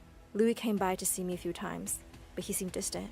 I couldn't help thinking that maybe he was getting tired of my condition. One day I texted him that I'd like to try going to the park again, and he came to pick me up. While we were sitting on a bench, a woman called out his name. Louis told me not to look around as there were many people there, and he said he'd be right back. But he kept me waiting for a really long time. By now, my curiosity was getting the better of me. I squinted my eyes so I couldn't see anyone too clearly, and turned around. There was Louis, sitting on a bench not too far away, with some leggy blonde in a red dress. When he finally came back, I asked him who she was. "Oh, just my elderly neighbor. She only wanted to say hello." I felt really angry, but stayed quiet on the drive home. That was definitely not the voice or the legs of an old woman. When I went back home, I saw Dad's car parked outside. I walked into the living room and he hugged me tight, saying he'd been out of town and had come to see me as soon as he could. He said, "Honey, why don't you come stay with me for a while? Maybe the change will do you some good." Dad lived on the opposite side of town, and I was pretty sure Louis wouldn't come and see me there. And I really wanted to find out if he was cheating on me. The next day, I just decided to confront him. I asked Mom to drive me to his place. Just when we were a couple of houses away, Mom and I saw him exchanging a long kiss with that blonde girl from the park. And then they both got in his car and drove away. Mom was beyond furious. How dare he! Never in a million years will he be so lucky as to find someone as beautiful and smart as my Bambina. If he ever comes around our place again, I'm going to box his ears. I was hurt and shocked. But more than that, I was angry. I wasn't going to spend any time being miserable over this jerk who was making a fool out of me. When we got home, I packed my bags and told Dad to come pick me up. I needed to get away for a while. Louis kept calling and texting me the next day, and I finally picked up his call. I said, "What?" He said, "Whoa, who woke up on the wrong side of the bed today? You want to try going to the mall, babe?" I said, "Can't. I've moved to Dad's for a while. Why don't you ask that old neighbor you were kissing outside your house yesterday?" There was a shocked silence on the phone, and then he started laughing. He said, "Looks like your condition is getting worse, babe. Are you hallucinating now?" I said, "Louis, you're a horrible, cheating liar, and we are done." He said, "Oh yeah? I'm kinda tired of your whole attention-seeking drama anyway. Good luck. Hope you get rid of your imaginary friends soon. Maybe then we'll talk." I hung up and threw the phone on the bed. How had I not known all along that he was such a child? I tried to keep myself busy, but it was hard with me stuck at home with 0 friends. And I'd also missed my shot at going to university that year. Dad said I had to focus on getting better. I could always try again later. But I had no clue how I'd ever be able to live a normal life again. Mom called me one day to check up on me, and suddenly asked if I remembered Mike from my last school. Of course I did. He was probably my first ever crush. I had journals with Mike and hearts scribbled all over. Mom said she'd bumped into him the other day and he'd asked about me, and she'd told him all about my condition. He said he wants to connect with you, so I gave him your number. I was kind of excited to hear from him. Sure enough, a day later, he sent me a message. "Hey, it's Mike. I hope you're doing okay. It's been so long since we've seen each other." And from then on, we started talking every day. My heart would skip a beat every time I got a message from him.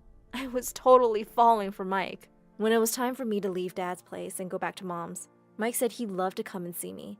There was nothing I wanted more than to see him, but I was so afraid I'd see him as a monster, and it would ruin everything between us. The next evening before his visit, I was pacing the living room nervously when the doorbell rang. Mom smiled at me and went to open the door. My heart was pounding and I thought I was about to faint. What would I see instead of Mike's face? I closed my eyes as soon as I heard him enter the room. I felt him gently take my hand. His grasp was strong and warm, and he smelled so good. He said, "Hey Mia, open your eyes. There's nothing to be afraid of." I did, and jumped back a little when I saw his face was covered with a mask and his eyes with sunglasses. He said, "I thought if you get to know me better, it'll be easier for you to see my face as it really is. Until then, I'll keep the mask and glasses on." We started dating, and I'd never been happier. We would go to the park or for a walk by the beach, and even though I still couldn't look up at anyone directly, I felt less afraid with Mike. One day, Mom was really tired and needed groceries for dinner, so I offered to go by myself. She refused, but I insisted that I'd been feeling so much better lately, and I wanted to face my fears. I kept my baseball cap on and made sure I didn't look at anyone directly as I picked up the things I needed. When I made it to the counter and the cashier handed me my change, I made the huge mistake of looking up at his face. Oh my god, he's terrifying. I felt like the walls were closing in around me. I had to get out of here. I left my grocery bags at the counter and dashed out of the store. I couldn't stop crying and was trying to catch my breath. I leaned against the wall and with shaking hands, I started to dial Mom's number. Just then, a familiar voice called out to me. Long time no see, Bellissima. What's wrong? Louie. He tried to hug me, but I pushed him away. Just then, to my relief, I heard Mike's voice. Hey, you okay? Is this guy bothering you? Louie turned to him and said, I'm an old friend, jerk. Mia, what's this freak in a mask? I took Mike's hand and said, He's my boyfriend, Louie. Suddenly, Louie started cackling. Seriously? This guy? Babe, you deserve to be on the arm of someone who's as pretty as you are. Hit me up when you dump this loser. I didn't want to stand there listening to him for another minute. I took Mike's hand and walked away. He said he'd drop by to see me, and when Mom told him I'd gone out alone, he followed me to check up on me. As we walked back home, he said, Mia, what did the doctors say when you told them about your condition? I said, I never went to see a doctor. I already know I have the same phobia as my grandma, and there's no cure. He looked shocked and said he couldn't believe I never asked for help, and that we should go see a specialist as soon as possible. Soon enough, he made an appointment with a doctor, and he and my parents came along with me for the appointment. Once we told the doctor everything, he said that my condition was probably triggered by stress. He said that even though it was a very rare condition, he'd read cases of patients overcoming the phobia. The condition is not really as scary as what you're experiencing. You're letting the fear take over and your mind is exaggerating everything. You have to train yourself to believe that this is not the reality. When we left the doctor's office, I started to feel hopeful that one day, if I kept trying, I would be normal again. Mike squeezed my hand and said he would do everything he could to help. The next day, I got a message from a friend at school, inviting me to a reunion at her place. I decided I'd go. I'd already know everyone there, and there would be no new faces for me to be scared of. Mike was more than happy to go with me, and couldn't stop telling me how gorgeous I looked. I felt like my old confident self tonight. I knew everyone, and it felt so good not to be freaked out by people. They all looked at Mike weirdly, though. I was by the table getting some food when Louie walked over. He said, Wow, is it just me, or are you just getting more beautiful by the day? I've missed you. And before I knew it, his hand was sliding down my waist, and he was pulling me in for a kiss. I pushed him away with all the force I had, and he landed on the table and knocked all the food over. I screamed, What is the matter with you? Stay away from me! Everybody was staring at us in stunned silence. Louie looked humiliated and furious as his friends helped him up. I grabbed Mike's hand and we left the party. I was still really worked up when we got home. Mike held my hand and tried to calm me down, and I felt a bit better. I was about to get out of the car, but he didn't let go of my hand. He said softly, You look so beautiful tonight. I really want to kiss you.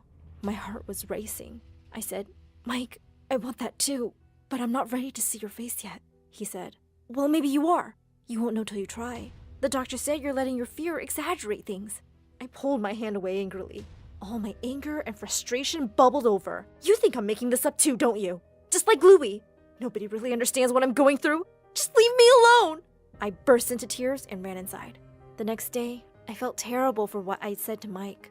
I knew I'd been unfair, and he had done nothing but support me.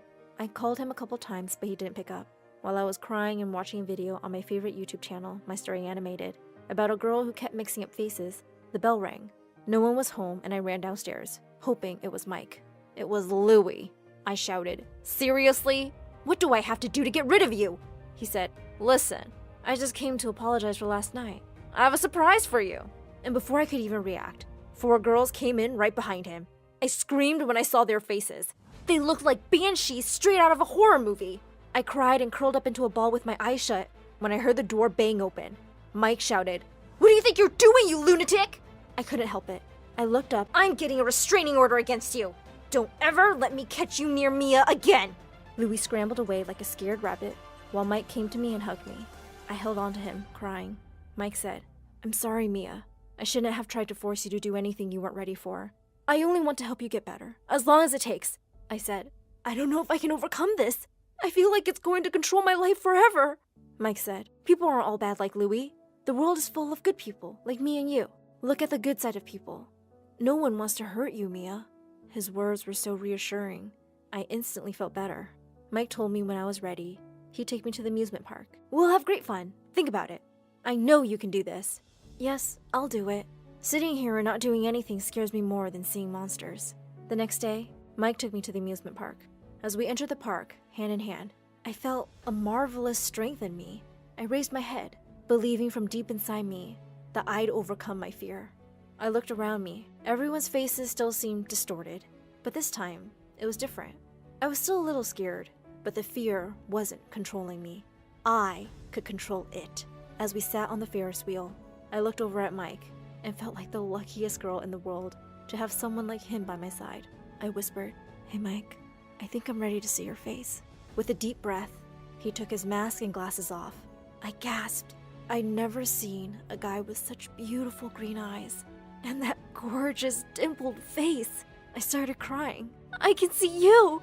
I don't see a monster! I see your face, Mike!" he said. "I knew you would!" He pulled me close, and we had the most magical kiss, high up in the sky. And I opened the door to find the most gorgeous boy ever standing outside. Hello, I'm Eric. You got some of your mail? I came to return it. I just stared at him, dumbstruck, feeling acutely aware of how terrible I looked. Just then, Meredith pushed me out of the way. Hey, thanks. You're such a lifesaver. Haven't seen you around before. I just moved into the house across the street. The big white one with the quadruplets? Yeah, they're my brothers. What? No, they can't be related to you. They're very unattractive. Meredith, can't you ever sugarcoat anything? I am sugarcoating. Did I call them ugly ogres? I am so sorry. It's okay. People have this reaction often. I'll see you girls around. He flashed his beautiful smile at us and then left. Wow, Eric stole his brother's luck, the schoolboy's luck, the neighborhood boy's luck, and his mother's and his father's luck, and the whole town's.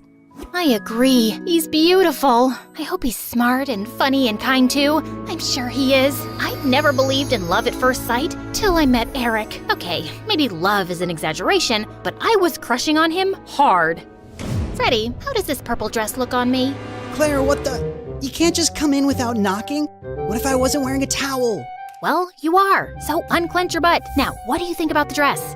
Hey, Freddie, I want your opinion on this red dress. Oh, hi, Claire. I didn't know you were here. Have some respect for my privacy. What are you talking about? Actually, I don't care. Now tell me, I look hot, right? Of course I look hot. I could wear a potato sack and I'd look hot. I can do hot in my sleep. What's the dress for? The party at Eric's place? What, did you think you're the only one who got invited? The red's a bit much for a casual housewarming party, no? Yeah, you're right. It's more of a second date dress. Thanks, I'll look for something else. And your dress looks lovely. I am not your sister, and you can't treat me like this. I am a man. Okay, thanks for the news flash. Come on, Claire, let's go before Freddie has a heart attack. The party was coming up soon, but I knew there would be many guests, and I wouldn't really get a chance to talk to Eric then. So I decided to drop by to borrow some sugar one evening. But my heart sank when I spotted Meredith and Eric in the kitchen, and they were kissing. I couldn't believe that witch. It was so obvious I was crushing on Eric, wasn't it? Can you give me some mashed potatoes, Claire? I lifted a spoonful and threw it straight at her face. Claire, what the heck? Oh, I'm sorry. You didn't want them on your face? You should have been clearer then. You got a problem with me? What a genius. Since you're so smart, I'm sure you already knew I liked Eric, but you went after him anyway. Yeah, I saw you two kissing.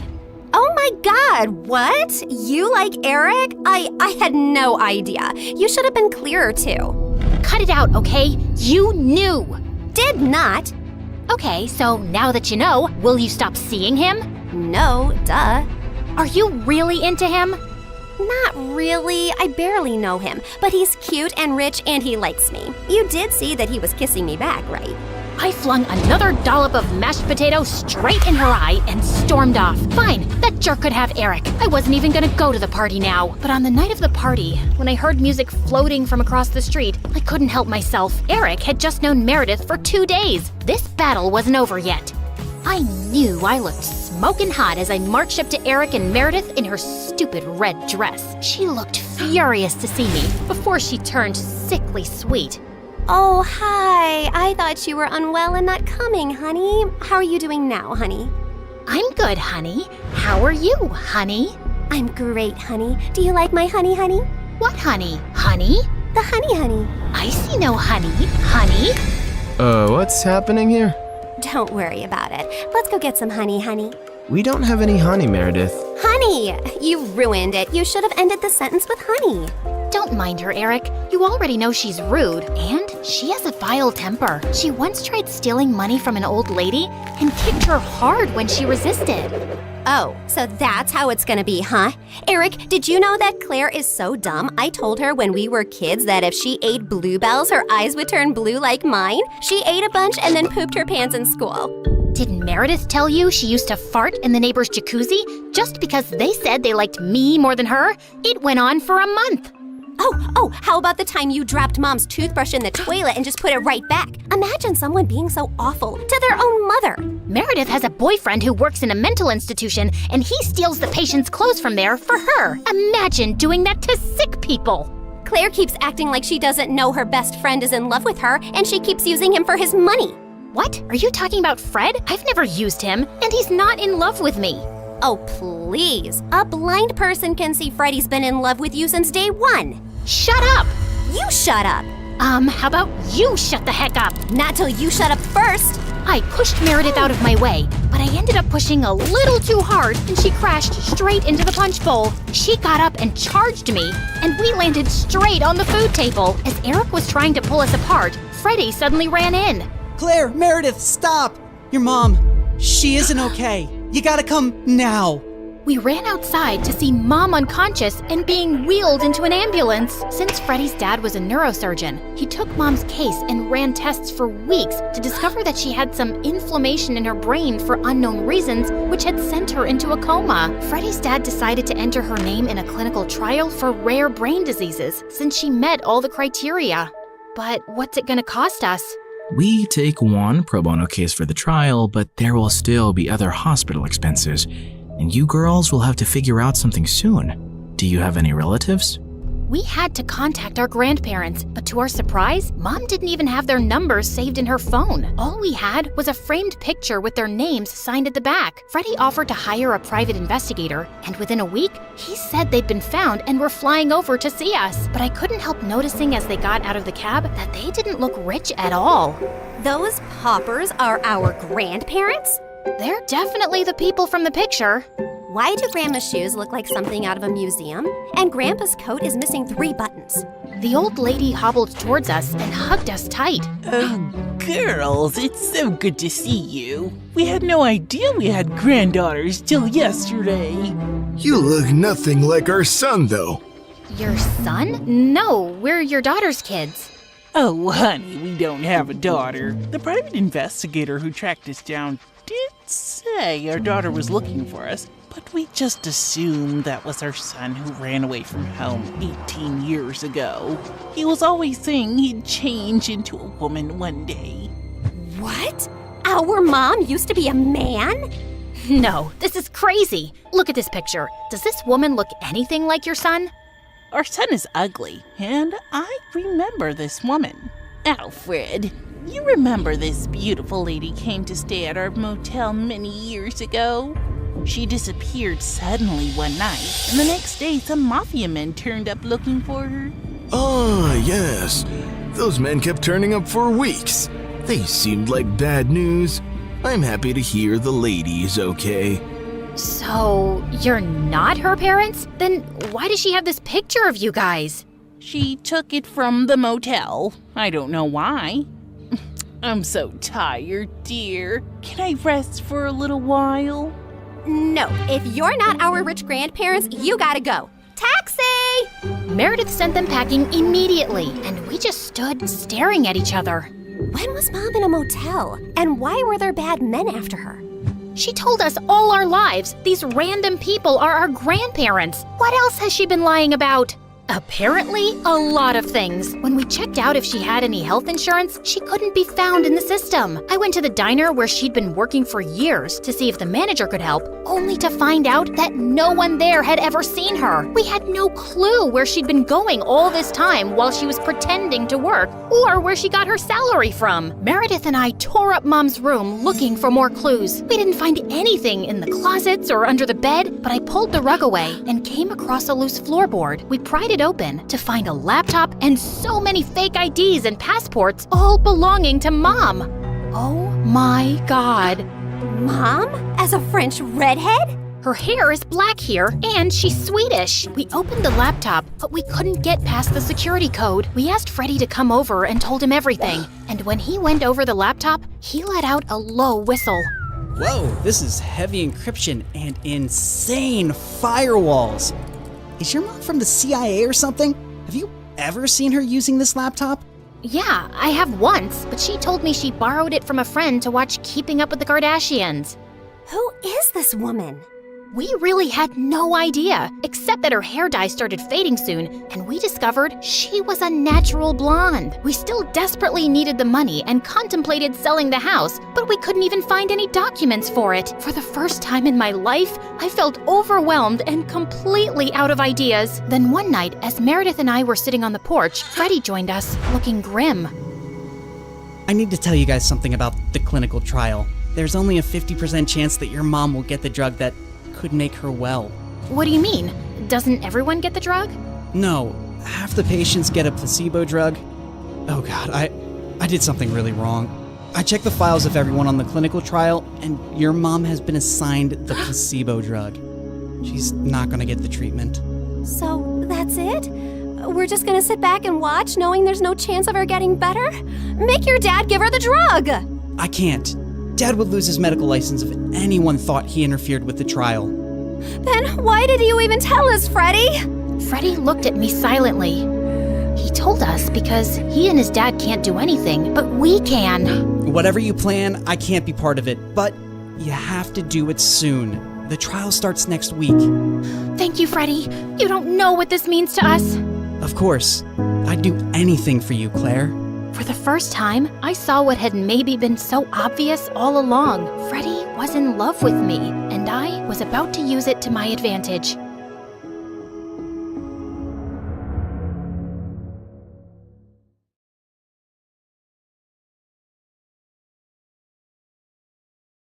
Hi there, I'm June, and today from My Story Animated, I'm going to tell you about the bizarre story of how my family convinced me I was in a coma for a year. It all started on my prom night. I was on top of the world. My life was perfect. I had everything I ever wanted and was excited to graduate and start living my adult life. That night, I was glowing. It was no surprise for anyone that I would be the prom queen. And when they announced it, I cried anyway. It was the perfect ending for the perfect high school experience. I was used to being a queen, and I deserved my crown. But as I was climbing the stairs to receive it, I heard a crack. And before I could react, it collapsed to the floor, swallowing me inside. The last thing I remember was hearing the screaming of the others in the room and feeling pain in my entire body. When I woke up, I was in the hospital. My parents and my younger brother were there. They rushed to my side, but they looked gloomy. They looked at each other before I heard my mom saying the last words I ever wanted to hear. She said, "You've been in a coma for a year." I looked at my family seriously at first, but then I started to laugh. "You're kidding me, right?" I looked around the room as I said, "Where are the cameras?" It had to be a joke, but they didn't laugh. They looked concerned. My mom said, "Look, honey, it's a lot to process, but..."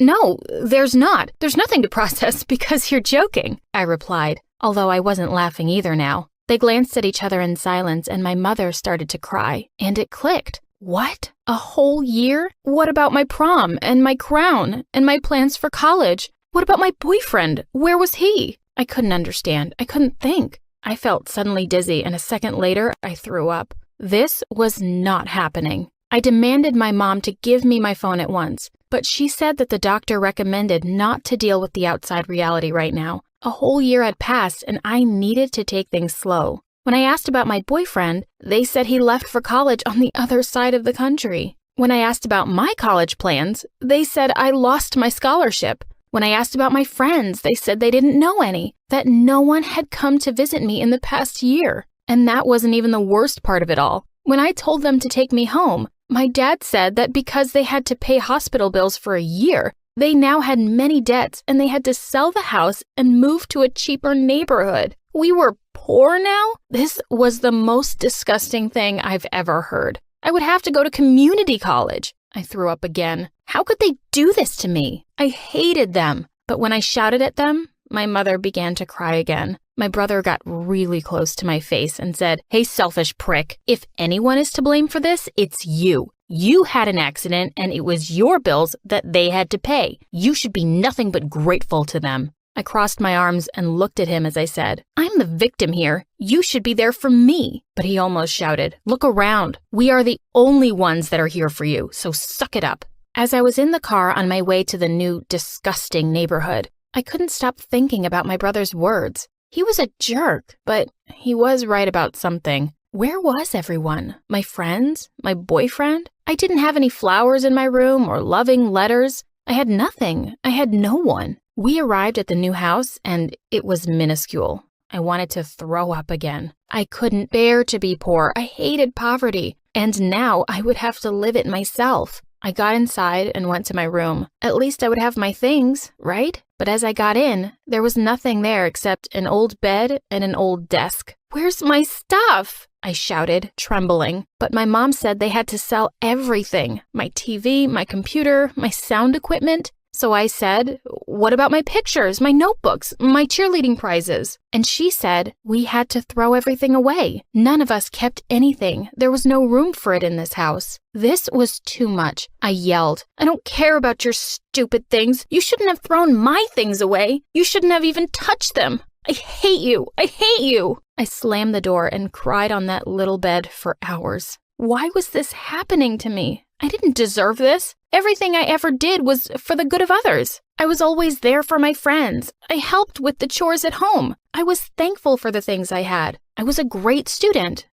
I am a loving sister. As days passed and I slowly realized how lost and alone I was, I got time to do a lot of insight. Since we were in a neighborhood away from the city now, and Dad used the only car we had for work, I started to go out for long walks. And one day, I saw a group of teens that were hanging around in the park. One of the girls told me to sit with them. They were skating and playing soccer and having fun. Without asking questions, they invited me to play soccer with them. I was really good at sports, so it was my opportunity to show off. But I sucked at it.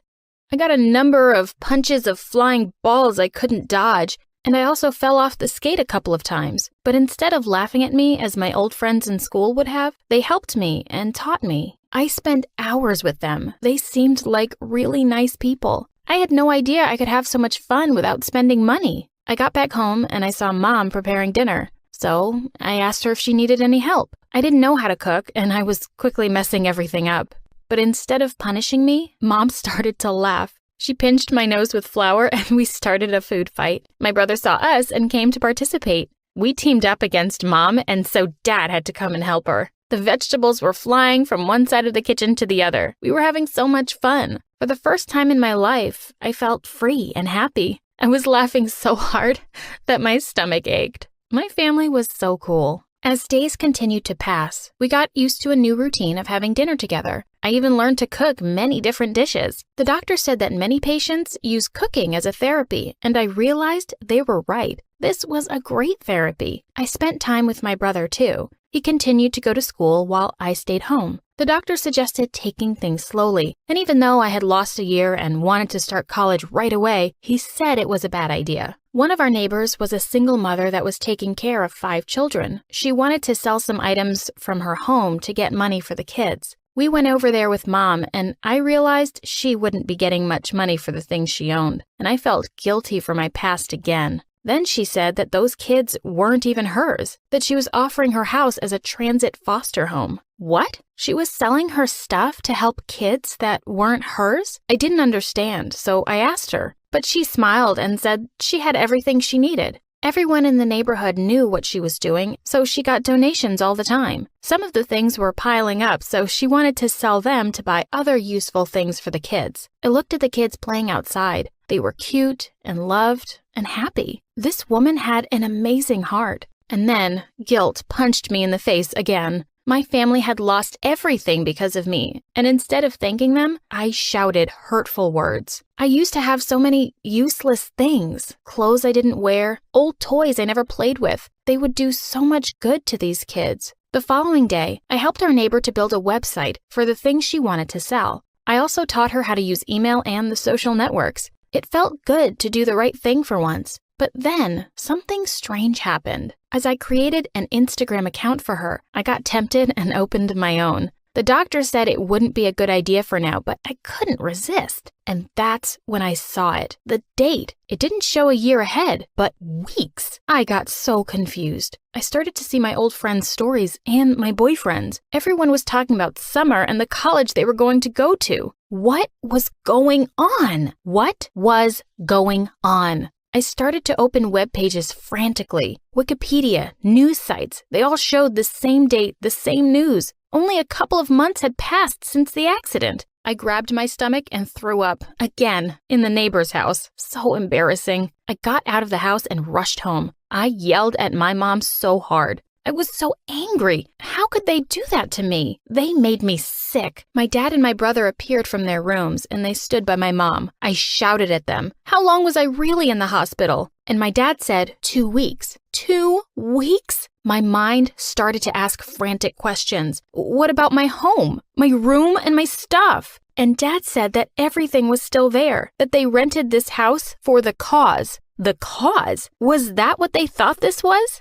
My mom got closer to me and said, I'm sorry, we didn't know what to do. We were losing you. I looked at them and said, that's ironic because that's exactly what happened. You just lost me. June, please, my mom begged. But I was furious, out of myself. Take me home, now, I said. As we were in the car, my mom continued to cry and apologize. She said it was for my own good, that I needed to get a glimpse of reality. But I couldn't listen to her. I was mad. I got inside my room and sighed as I saw all my things were still there, that I had my life back. I took my acceptance letter for college and pushed it against my chest. Classes had already started, but I still had time to go. I opened my closet and saw all of my clothes. For a moment, I thought about those poor kids at the neighbor's house, but I didn't let that affect me. On the very next day, I got dressed and drove to college. But I wasn't feeling as excited as I thought. The car, my clothes, my expensive backpack, everything made me feel guilty. Donating just one of those things to the woman would help the orphans hugely. I tried to concentrate on my classes, but for the first time, I felt like an outsider.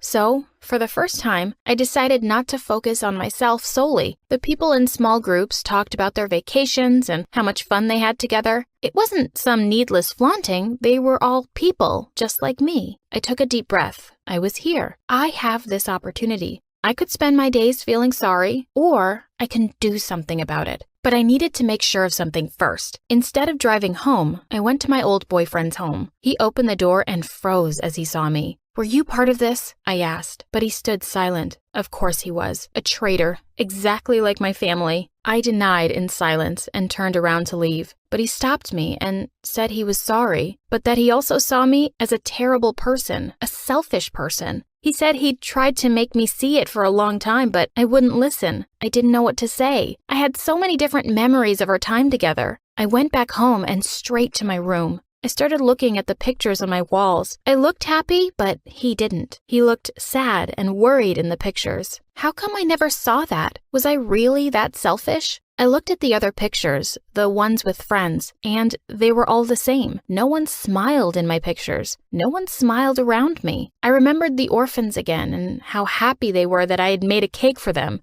I also remembered the teens at the park. They did laugh with me. For no particular reason. It was the simple things that made the difference. I'd been so self-absorbed in my own world that I never paid attention to anyone else. Not my friends, nor my boyfriend, not even my family. Things would have to change, and I was happy to know I still had time. If I had died in that accident, my life would have meant nothing. But I was alive, and there were a couple of things I could still do. I opened my closet and started to take out everything I didn't use. After just 1 hour, I couldn't believe how big the pile was. I hadn't taken out even half of it. Then I put all the clothes in bags. I also took with me all those old music players and pieces of technology I never used. I got in the car and with all of it drove back to the woman's house. The kids came out to greet me and hugged me. I started to cry as I hugged them too. The woman invited me in and asked me what was wrong. I told her my whole story, including the part of me being a terrible person. I didn't leave out any information. But I was still very angry with my family. Their actions weren't justified no matter the results. And then the woman said the wisest words I've ever heard. She said that we should only put love in our hearts, not hate. Whatever my family did, they clearly did it for love, and that's what matters. This was an amazing woman with an endless loving heart, so I'd better take her advice. Afterwards, I went back home and told my parents I would go to community college and that I wanted to keep on helping the woman with the orphans. I also told them that their actions really hurt me, but that my past actions definitely hurt them too. And I thanked them for not losing their faith in me. Hi, my name is May, and I live in Florida. My parents were both lawyers, so they were mostly away for work, and that left me alone with my little sister June. June was a little different from other kids because she didn't have an arm below her left elbow, but I never let her feel any less about herself because of that. Growing up, I made sure she was loved to bits, especially with my parents being away often. I took care of everything, from feeding her, bathing her, to taking her out for rides. But then once when she was 4, Mom took us to the shopping mall. While Mom was in the changing room, another woman with a little kid came there, and the kid started screaming when he saw June. Freak! She's a freak! She's so scary, Mommy. She's gonna eat me just like she ate her arm. OMG, this kid was frickin' crazy. I immediately tried to hush him so June wasn't scared, but then his mom went all bonkers on me.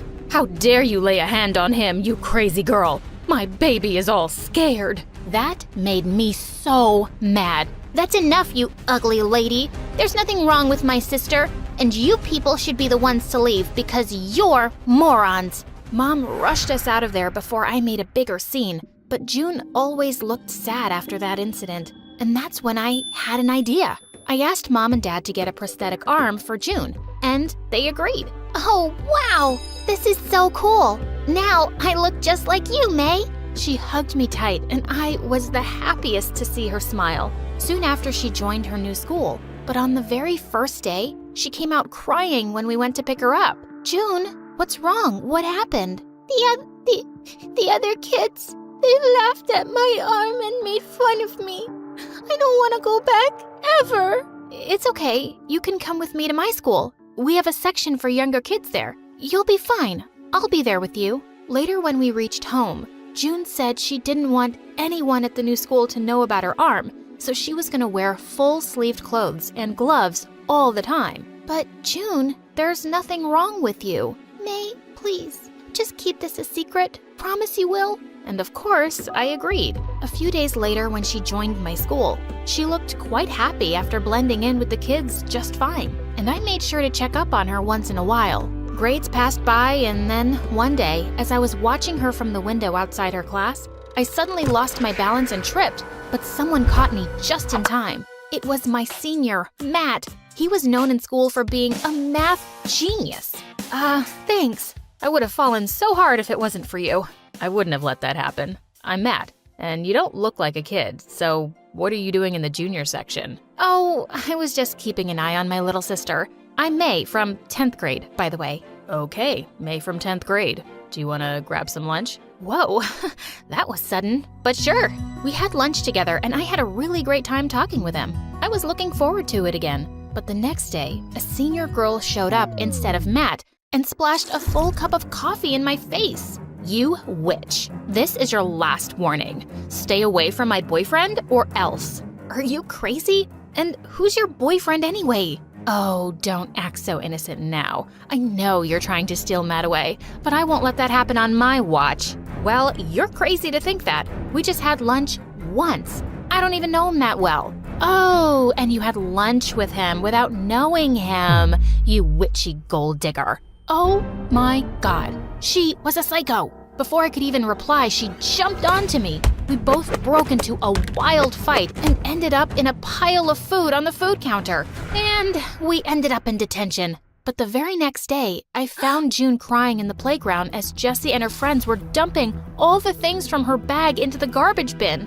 She was getting back at me by bullying my sister now? I marched up to her furiously and pulled her hair, and she turned around and attacked me. Luckily, the principal walked by just then, and when she found out what Jessie was doing, she suspended her for 3 weeks. When Matt heard about this, he came running to me and explained everything. I'm so sorry about Jessie, May. We broke up months ago, but she just won't accept it. I was just really happy to hear he wasn't dating that witch. I really enjoyed Matt's company, and he sure enjoyed mine. I even went to watch all his quiz competitions, and once after he won, he came running to me. May from 10th grade, I really like you. Will you be my girlfriend? OMG! Everyone stood there in shock, and I gasped as I said, "Yes, of course, Matt." He picked me up in his arms, and we kissed like no one was watching. It felt like I was on cloud 9. I was so excited that I went straight to June to tell her. But just as we reached there, I saw June push someone to the ground. "June, what are you doing?" As soon as she saw me, she came running to me. "Oh, May, those mean girls were pushing me around, so I just pushed them back. You told me to be strong, right? Did I do something wrong?" "Oh, no, June. You stood up for yourself. I'm proud of you. But they're saying they'll report me to the principal. Am I in trouble?" "Oh, no, you're not. You just wait right here." I went straight to the kids and screamed, "If any of you says anything to my sister, I'm gonna toss you like juggling balls in the air. Got it?" The kids nodded in horror, and June and I high-fived as we left. And then I told her about Matt, and she had the best reaction. After that, Matt and I started hanging out together all the time. On my 15th birthday, Matt decided to throw me a huge party at his house, and I had so much fun there. We danced till our feet hurt, but by the time I reached home, it was pretty late. I saw June sleeping on the couch, and there was a cake on the table and balloons all over the walls. Then I gently woke her up. "Hey, sweetie, I'm so sorry it got so late." "May, you're back." And then she looked at the clock, all sad. "It's 12:45. Your birthday is over. Where were you? We always celebrated together." And she furiously walked away from me.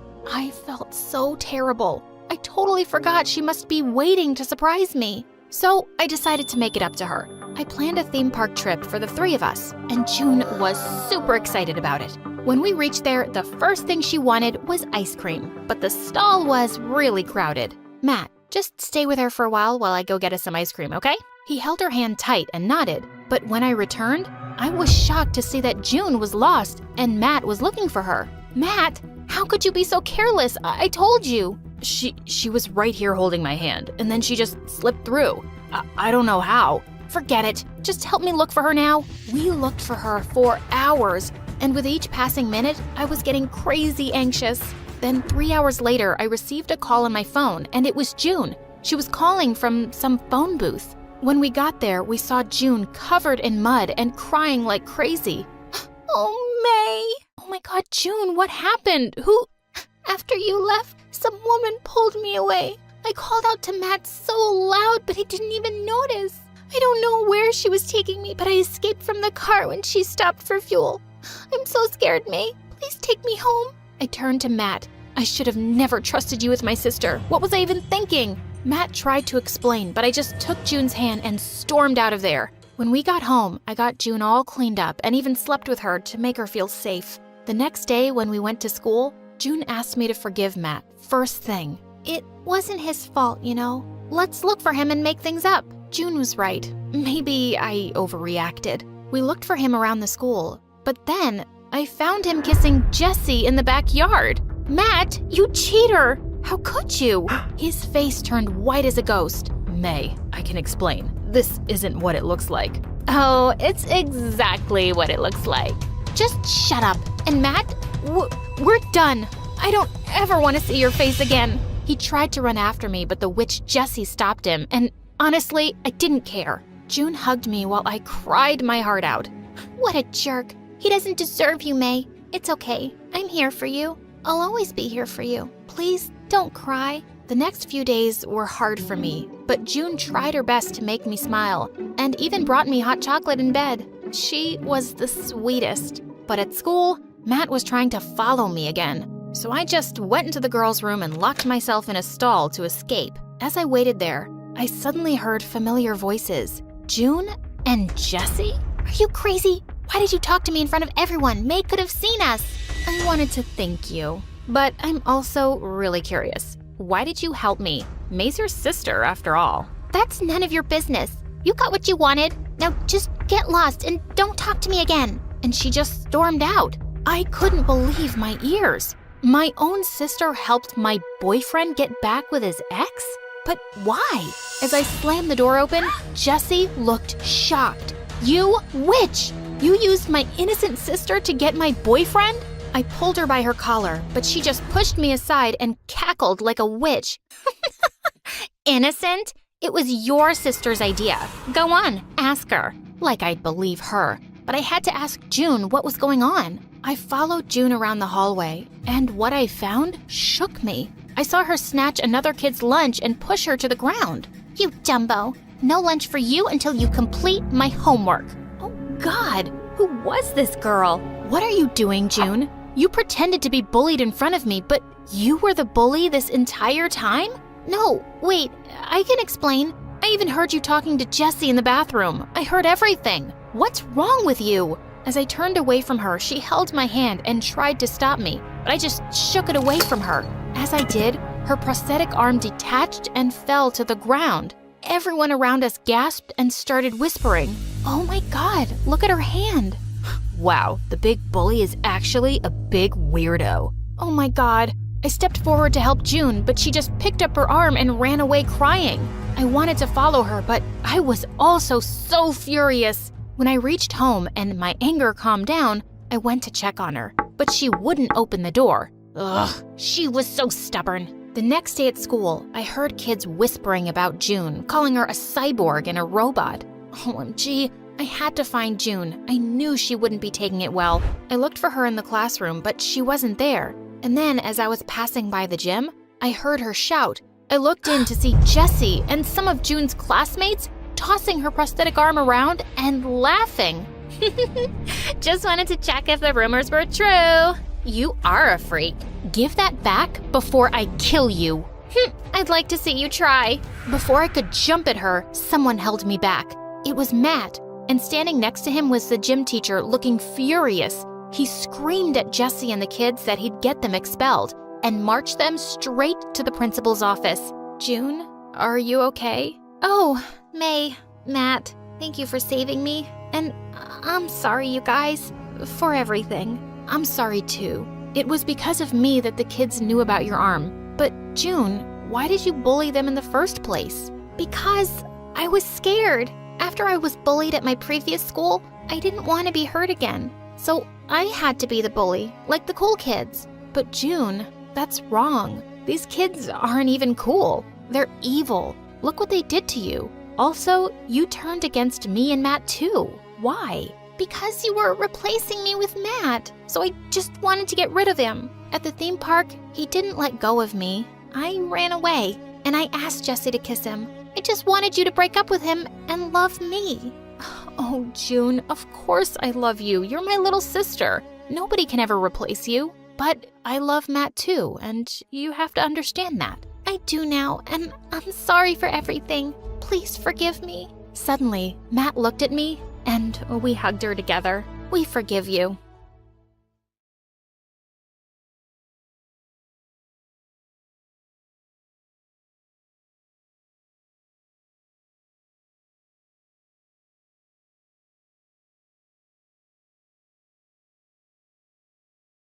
It all started with my grandpa, who built a robotics empire after falling for my grandma.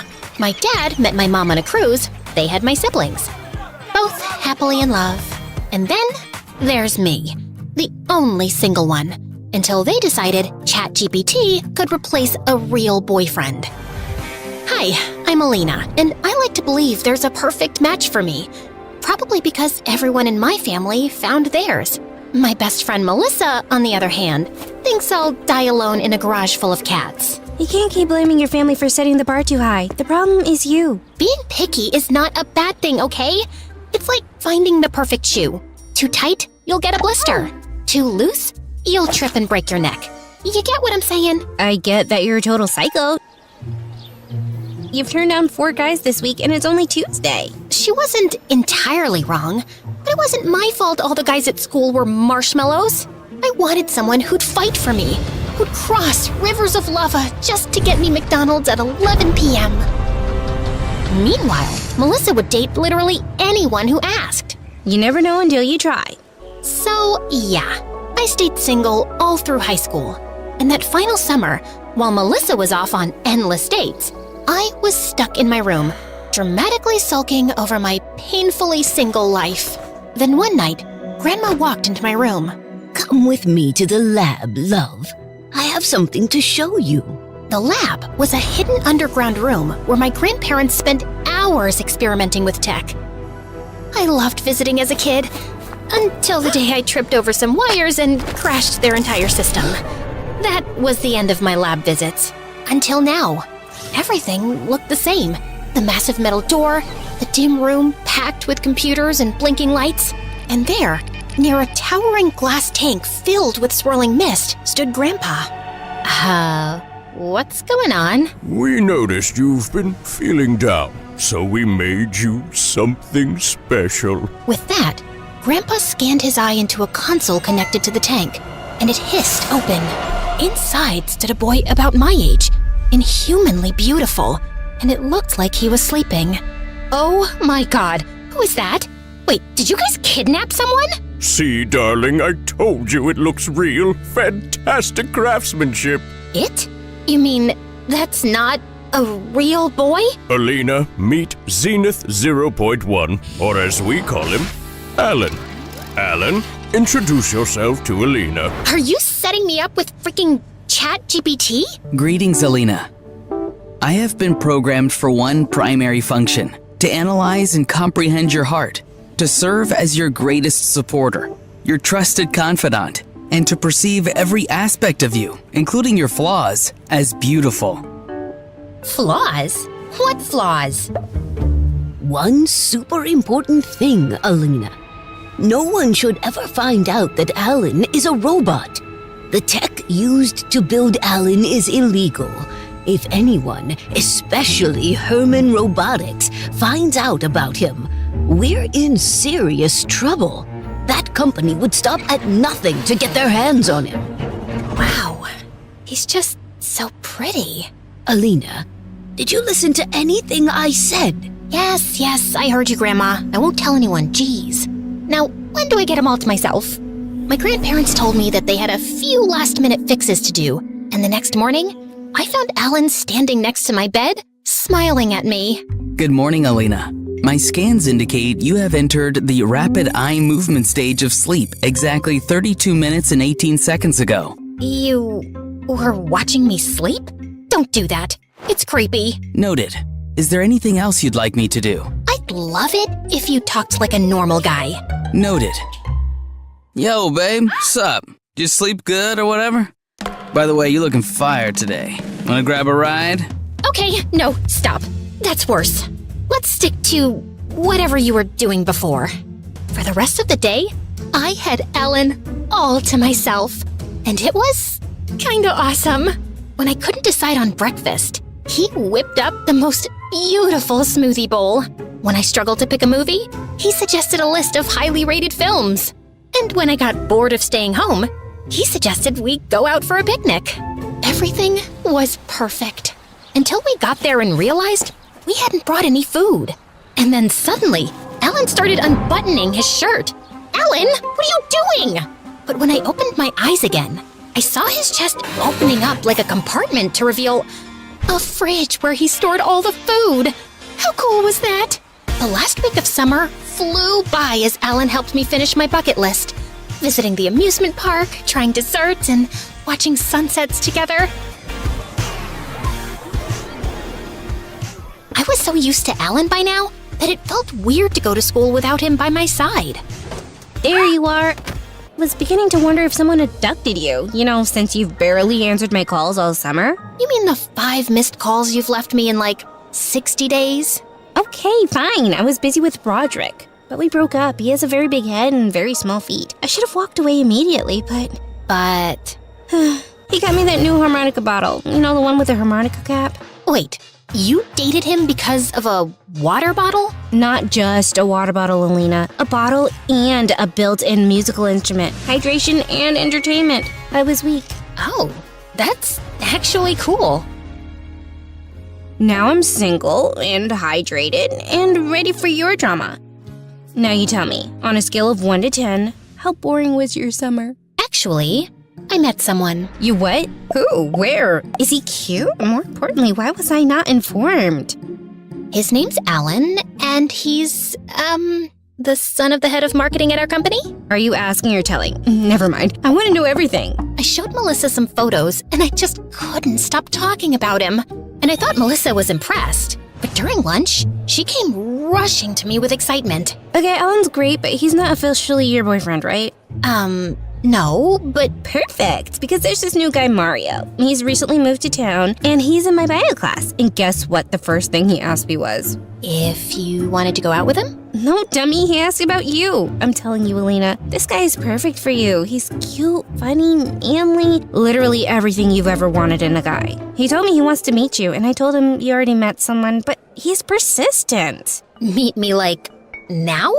Yeah, if that's not too much of a problem. I turned around and saw this really tall guy towering over me.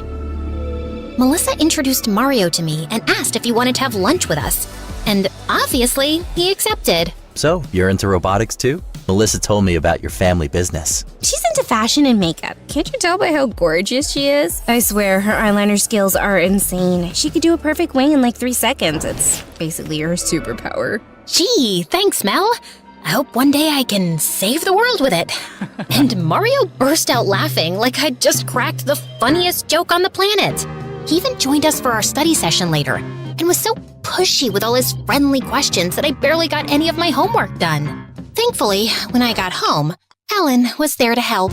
While Alan was steady and reassuring, Mario was relentless, and Melissa wasn't helping. She kept insisting he was good for me and started inviting him to everything. The cafeteria, breaks, the library. Mel, I love you, but you've got to stop shipping me with Mario. I'm not interested in him that way. Then who are you interested in? Alan? Because in that case, why haven't I met him yet? Because he's not... I think... Blah, blah, blah. Excuses. Either introduce me to Alan or date Mario. I knew Melissa wasn't going to let this go. So a couple of days later, I invited her to hang out with me and Alan in the mall. As soon as she saw Alan, her eyes went wild. Wow, you're cute. Hello to you too, Melissa. I've heard a lot about you. Me too. Is he always this formal, Alina? He's just really polite. Politeness often leads to respectful conversations, but I can adapt to the tone you prefer. It's cool. We wandered around the mall shopping, and Melissa and I got caught up in non-stop laughter over school gossip. After an hour, she realized Alan hadn't picked out anything. Alan, didn't you see anything you liked yet? I was waiting for you to finish your conversation. Oh, sorry, I didn't realize. Well, you can pick something now. Sure. Alina, what would you like me to wear? Alan just stood there like a rock, waiting for my command. I awkwardly picked up a pair of blue jeans and a white t-shirt and gave it to him. Isn't that a little boring? No, Melissa. If Alina likes this, so do I. It's my job to keep her happy at all times. I felt a little embarrassed that Alan had shut Melissa down so abruptly. There was really nothing I could do except smile. We just roamed around for a bit before pushing off home.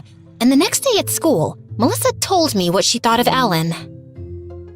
Isn't he just weird? He agrees with everything you say. And didn't you see how he shut me down when I was on his side? He just really cares about me. And maybe it's hard for you to understand because you've only dated jerks. What's that supposed to mean? I didn't mean to be harsh, but it's not my fault that most of Melissa's boyfriends were selfish and Alan was kind and thoughtful. The tension lasted all day. And then Mario joined us at lunch. Perfect. He wouldn't stop talking and laughing, and Melissa joined in. My mood was a bit too sour to be part of their merrymaking, so I decided to leave. Leaving so soon? Let her be. She's just cranky because of that weird boyfriend of hers.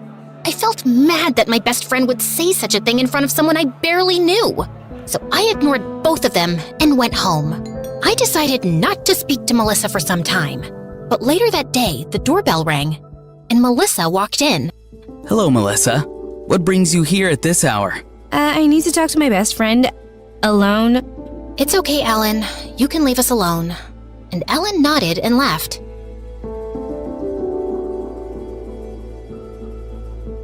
Once we were alone, Melissa turned to me suspiciously. Why is this boy always hovering around you, and why is he at your house so late? Your parents don't have a problem? That's why you came here? To judge me more? No, I came here to say that Alan's not good for you. He's too intense, and something about the way he talks is creepy. Take it from me, this boy is bad news. Really? And who's good news? Mario? Who can't read the room and realize we're annoyed and not in the mood for his dumb jokes? Oh my god, Alina, he was trying to cheer you up. Alan would have probably encouraged you to fight me right there on the cafeteria table. That's not true. Alan's sweet and kind. And acts like a freaking bot, unlike Mario, who's human. Enough with Mario. I'm not interested. How many times do I have to say that? Before Melissa could say another word, Alan walked in looking angrier than I'd ever seen him and grabbed Melissa's arm. You need to leave now, Melissa. Let me go. But Ellen just opened the door and escorted her out. I was so angry, I stormed to my room, and Ellen walked in right behind me. Are you okay? No, I'm not. I don't understand why Mel is so pushy about Mario. Why can't she just let me be? She thinks she's so much better than me because she's been on a million dates, but she conveniently forgets that every single one of them ends in disaster. So maybe she's not as smart as she thinks she is. If dating is so terrible, why do you want to do it? Because that's just how it works, Alan. People just want love. Huh. Interesting. Ugh, she is so annoying. Does she bother you that much? Yes. I don't want her to talk to me ever again. For the next few days, Melissa just ignored me completely. Fine. I didn't care. I had Alan. I spent my breaks texting him, and he was always spot on with his replies. After school, we hung out, but his endless nodding and smiling started to feel empty. I missed Melissa, and I tried apologizing, but she wouldn't respond. We'd fought before, but usually we'd scream at each other, then 5 minutes later, she'd send me a meme and it'd be over. But this felt different. I felt really down one day, so when Alan asked me if I was okay, I simply burst out crying. Melissa just won't talk to me. Yeah, I said some things, but we always say things when we fight. Why is she dragging this out so much? Because I told her to never speak to you again. You did what? I asked Melissa to... Yeah, I heard that. But why? You told me you don't want to speak to her again. Oh my god, Alan! I said that because I was angry. Don't you get that? I understand. But my system prioritizes your desires above all else. And you said... I can't believe how stupid I was. Go! And don't come back! Alan looked confused, not moving from his spot. Why? Why? Do you not understand how serious what you did was? But that's what you asked for. I did what you wanted. I didn't want to... Alan, do your job properly. Put my desires above all and just leave me alone. Understood. Slowly, Alan stood up and walked away. And now, I was truly alone. I had to talk to someone about this, so I decided to tell Grandma what Alan had done, hoping to get some advice. Oh, wow. He's smarter than we thought. Well, his smartness cost me my friendship. No, darling. You lost your friend because you chose perfection over real human connection. Alan follows your commands because that's what he's designed to do. But you can't expect real people to fit into your world perfectly. You have to meet them halfway. I know, but Alan's the kind of guy I've always wanted. He's perfect. Like Grandpa is perfect for you. Dad is perfect for Mom. Why can't I have someone like that? When I started working with your grandpa, he couldn't stand me. Neither could anyone else in the lab. They didn't think women belonged there. It took years to prove myself, and forgiving him was another journey. And your mom was tough to live with. Your dad spent years adjusting to her temperament. We've all struggled, sweetie. No one's perfect. That's what makes us human. Grandma was right. And the next day at school, I walked into class thinking I'd talk to Melissa and fix things. But seeing her with her new boyfriend only made me more sad.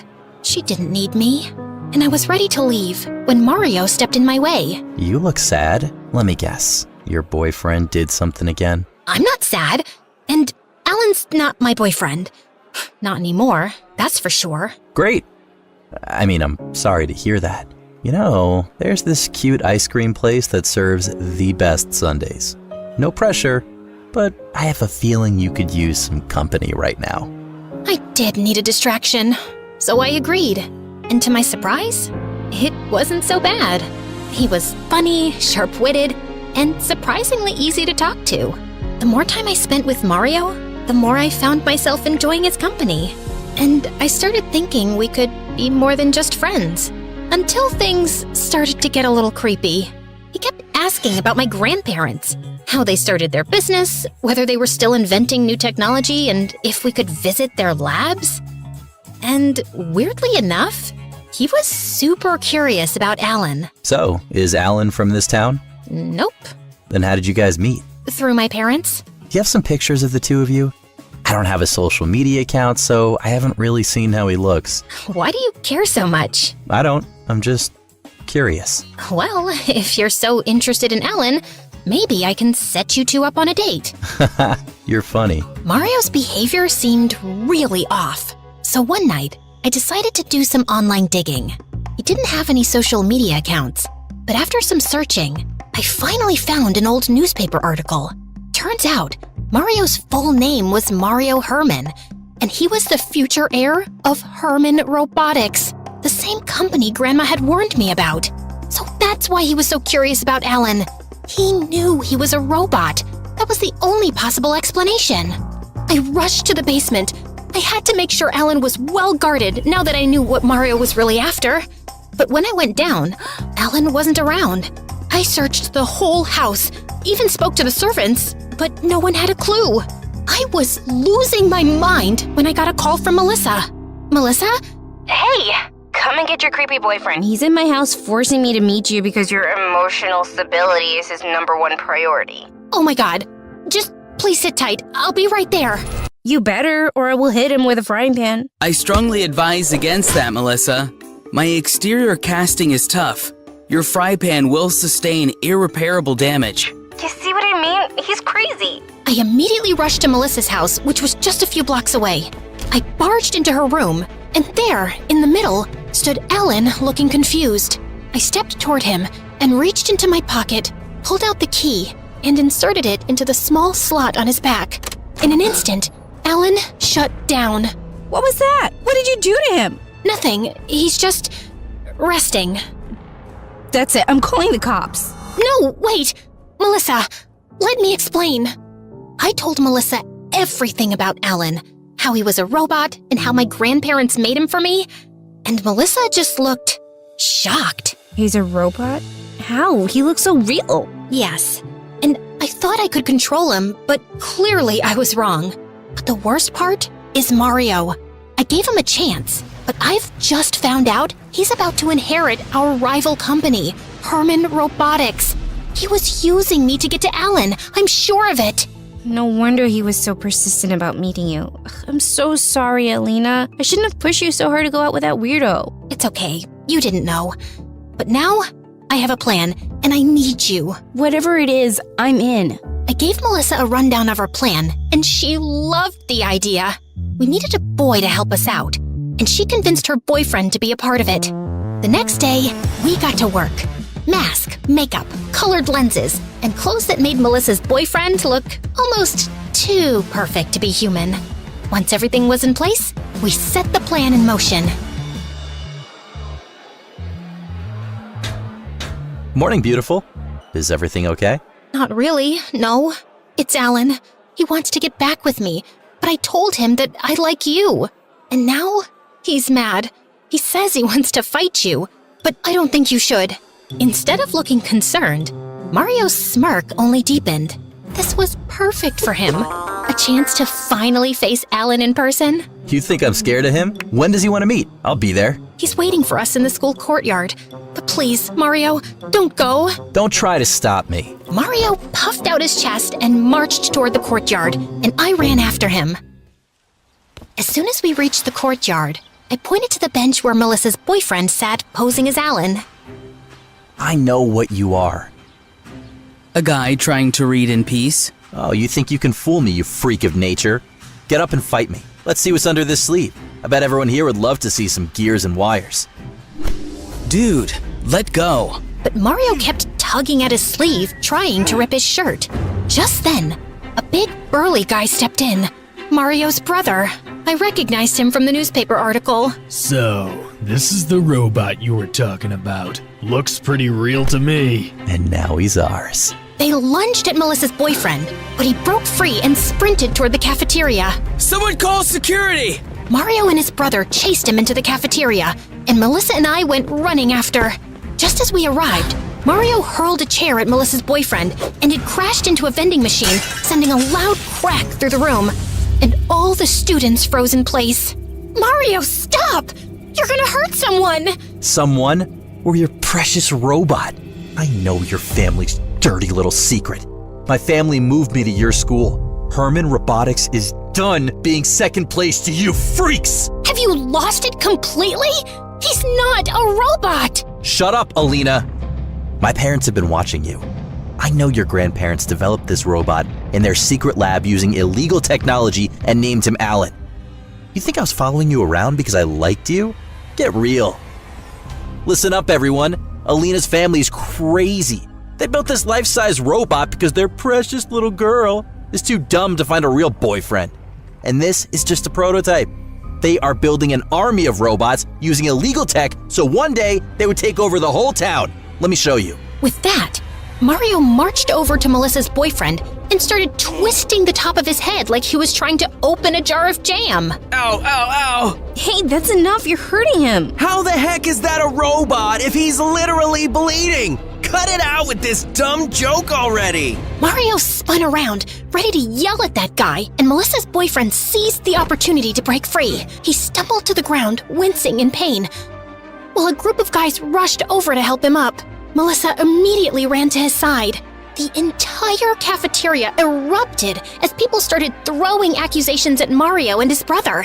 They desperately tried to defend themselves, insisting, over and over, that it was really a robot. But at this point, no one was buying it. Meanwhile, I sent a quick message to the principal explaining what was happening. And minutes later, he walked in, followed by 2 police officers.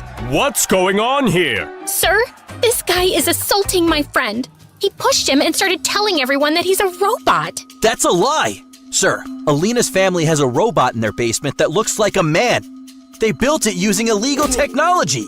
They tricked me into thinking their friend was the robot. Mario, what nonsense! Do you hear yourself? You have to believe me! But the principal asked the officers to arrest Mario and his brother for assault and then kick them off school property. It's not my fault. Mario's got problems. He's on meds for his head.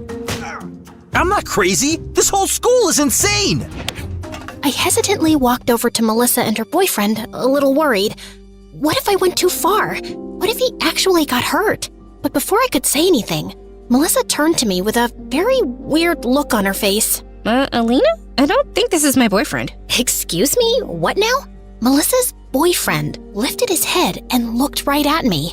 Now that I was this close, I could clearly see no wig, no contacts. It was Alan himself. Alan? But you were in pain. We all saw it. Was it convincing? I tried to use everyday language that a teenager would use to fit in. but my calculations suggested I may have overestimated the appropriate pain response. As for the blood, I synthesized it myself and applied it to my hand. Why are you here? After you returned me to the lab last night and your grandparents started me up again, someone attempted to hack into my system multiple times. They failed, of course. But based on this, I deduced that their real target was either you or your family. Upon further research, I identified the source, Herman Robotics. More specifically, Mario Herman. And I know you don't want to see me anymore, but I was worried about you. I wanted to protect you, Alina. Melissa was gazing at Alan with literal sparkles in her eyes, like he was a puppy who had just successfully learned his first trick. I was feeling a little emotional, too. How can he be capable of feeling or wanting something?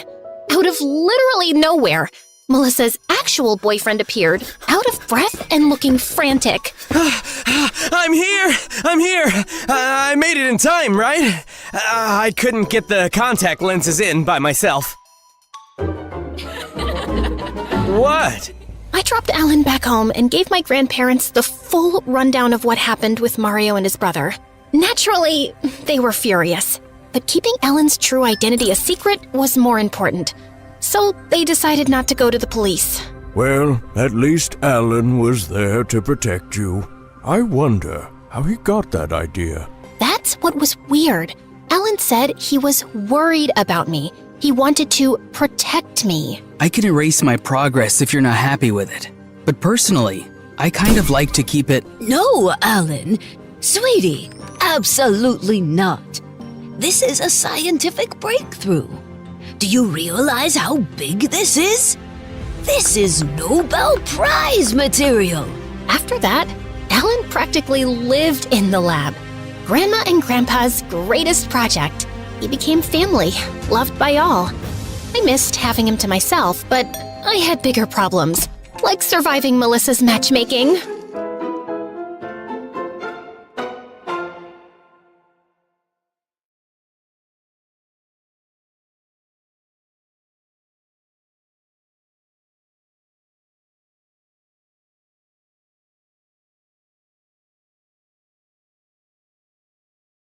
Hi, my name is Pedro, and I'm from Brazil. Please like and subscribe to MSA. Even though my parents were poor, I always had big dreams as a kid.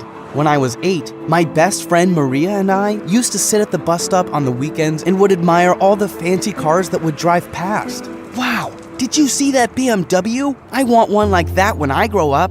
I believe you'll drive a car like that one day, Pedro. Remember what our teacher said. If you believe it, you will have it. Maria also came from a poor family like me, and I cared about her a lot. Once when we were in the 8th grade, she couldn't bring her lunch for the whole week because her parents were so broke. And even though she came up with all sorts of excuses not to take my lunch, I wasn't going to leave my friend to starve.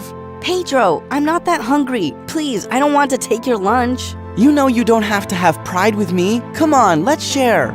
Okay, but next week is my turn to share with you. But when next week came, Maria had more than enough to share with me since her dad got a big job in the city. I got us candy bars today. Wow, thank you. I'm really happy that your family's doing well. Yeah, and there's something else I need to tell you. She looked a little sad, and then I felt sad when she told me. We won't be living in the same place anymore. We're moving to the city, and I won't be in this school. I was happy for Maria because she was going to have a better life, but I was sad since she was my best friend. We promised to write to each other every month, but as time went by, she stopped writing, but I didn't. I started focusing a lot on my studies when Maria left and became the top student in my school. When I was in 10th grade, I got selected to participate in a national math tournament. When I was at the tournament, I was so happy when I saw Maria. She was also selected from her school. Maria? She looked so beautiful now. Her eyelashes even looked longer than a normal person's. Maria looked at me like she didn't even know me. Or maybe it was because I also looked different. It's me, Pedro. Oh, hi. It's been a while. She looked down at my shoes and made a face of disgust. I'm guessing you're still stuck at the poor people's location? If that's what you call it. Okay. I have to go. My friends are waiting. That was not the Maria I knew, but I didn't let that distract me during the tournament. I beat all the kids, even the rich ones from Maria's school. Well done, Pedro. I was surprised that she even congratulated me after the way she looked at me. Thanks, Maria, and it was nice seeing you again. As I walked to the hallway, a tall man approached me. He was the principal of the most expensive school in the city. It was the same school Maria went to. Well done on your achievement today. I would love to have a student like you at my school. Thanks, sir, but I don't think my parents can afford your school for now. You would definitely qualify for a scholarship, and I could help you with it. I've always been an only child in this massive house. It's just me and my father. I'm so glad to finally have someone to talk to. Come on, I want to show you our swimming pool. I've won 5 gold medals because I practice every day. Thanks, but swimming is not my thing. What? Swimming should be everybody's thing. What would you do if the world comes to an end and the entire earth gets flooded? It'd have to be everybody's thing then. I'll teach you. Let's go. Isabella was so persistent about everything. I did everything she asked me to do since her father was super kind to me. She never mentioned her mom, and I didn't want to intrude. When Isabella and I entered the school gates together, all eyes were on us, and I didn't understand why. Oh my gosh, everyone thinks I'm dating the new hot guy. Which new hot guy? You silly. You're really cute. Don't you know that? I blushed when she said that because I never really paid attention to how I looked since I focused so much on getting high grades. And then as we walked into our next class, all the girls started tapping the seat next to them.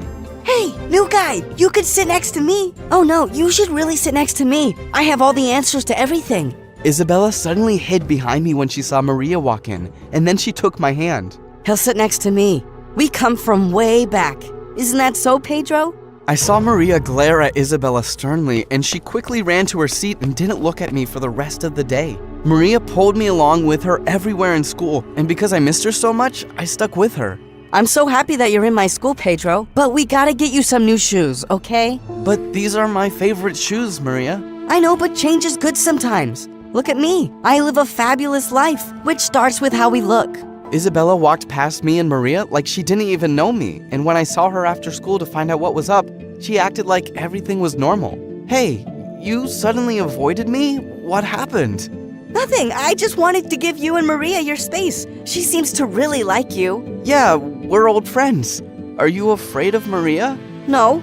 She's just this popular girl who gets everything she wants, and I don't have any trouble at school, so we could just be friends at my house. Okay, if that's what you want. The next day at school, Maria immediately approached me and took me to a quiet place, and then she took a new pair of sneakers from her bag for me. I felt very uncomfortable taking them. Maria, I told you I don't need new shoes. Pedro, it's rude not to take a gift. You know that. Remember that time you made me share your lunch, and I took it? Yeah, but I was helped. Take my gift, Pedro. Please. I looked at her eyes, and she looked like she was about to cry, so I took the shoes. But it didn't stop there. Maria changed my whole look, and I kinda liked it, but hanging out with her and her friends felt awkward. Like this one time when we were in 12th grade, they invited me to a beach party, and when I decided to bring Isabella along, Maria acted like she owned me. Pedro, can I speak to you alone, please? She seemed angry, and I left Isabella waiting for me. Why did you bring her to a party that I invited only you to? I live in her house, and she's my friend, so I thought it'd be okay. Well, it's not okay, and I'm not happy. You were my friend first. In fact, I think I like you more than a friend now. Maria suddenly kissed me, which caught me off guard. Before I could react, my phone rang, and it was my dad. Sorry, I have to take this. My dad called to tell me that in a month's time, they would be losing the house because he lost his job. Maria could see that I wasn't okay, and because I was so worried, I ended up telling her everything. So you're going to be homeless? No, I won't allow that to happen. Well, I don't know how you will do anything since you're still in school. But if you send Isabella back home and tell her that she's a loser, then I'll speak to my dad to help your family. What? I can't do that. Isabella's family is helping me, and she's a good person. She's a freak, Pedro, and you're hot and smart. And I want you all to myself. I was so turned off with Maria. She wanted me to hurt another person for no reason, and I just couldn't do it. I went back home with Isabella, and she was happy to get out of the party because it wasn't her vibe either. Maybe we can go get some ice cream? Yeah, let's do that. What did Queen Maria say? You looked so unhappy after you spoke to her. Don't worry about it. I don't think I'll be hanging around her anymore. After our fun ice cream date, I started growing really fond of Isabella. She was sweet and accepted me for who I am. She was still very hyper about many things, but I started loving that about her. And then, after the weekend when I went back to school, everyone looked at me differently. Even the girls who dropped after me now looked at me like some poor, pathetic boy. I can't have a homeless boy in our school. I heard one of Maria's friends as she walked past me, and then I spotted Maria talking to a group of kids. I stood behind her. She was talking about me. Pedro is a total fake. I had to buy him clothes and shoes because his family is going to be homeless soon. Wow. But how can someone so hot be so poor? Maria, how could you do this? Oh, speak of the poor devil. She looked at me coldly, and then I took off the shoes she bought me and threw them in her face. Congratulations, Maria. Money has turned you into a real witch. I walked away from her, and Isabella ran after me. Pedro, wait! Don't throw your education away because of her. Maria did something really humiliating to me once before, and that's why I stay away from her and whatever she wants. What did she do to you, Isabella? Isabella started crying, and I hugged her. Then, she told me that she was the popular girl at school once before, and Maria was her best friend until she told everyone her big secret. Maria kept asking about my mom, and then I told her something my family never shared with anyone. My mom is in a mental institute. Maria told everyone at school, and from that day, everyone called me a mental case. Oh, Isabella, why didn't you tell me this before? Because I didn't want you to think that I was a mad person. I'm not my mother. I'm me. After what Isabella told me, I wanted nothing more to do with Maria. So I completed my last year of high school with Isabella by my side, and her dad also helped my parents not lose the house. Thank you so much for all that you did for my family. I hope to pay you back one day, sir. You have a bright future ahead of you, Pedro, and it was a pleasure having you in my house. I'm going to miss you so much. I got a scholarship to study medicine in one of the most prestigious universities abroad. And my school helped my parents pay for my flight ticket since I was the best student they ever had. I worked hard in university and became one of the best heart doctors in the world. When I went back to Brazil to visit my parents, I also paid a visit to Isabella and her father. Pedro, I'm so glad to see you. Isabella looked emotional. What's wrong? My dad is in the hospital. It's his heart. I spoke to the head of the hospital that Isabella's father was in, and I was ready to do anything to save him. While I was at the hospital, one of the nurses suddenly approached me. Pedro? I couldn't recognize her since she had her hair covered up, and when I looked closer, it was Maria. Hello, Maria. Wow, you're a doctor now. Yes, and I am a very busy person, so please excuse me. I walked past her, and I could feel her eyes still on me, but she was someone I forgot about a long time ago. After my successful operation on Isabella's father, he couldn't stop thanking me, and I was happy that I was able to do something good for him and Isabella. Pedro, you are like my angel. You always come into my life at just the right time.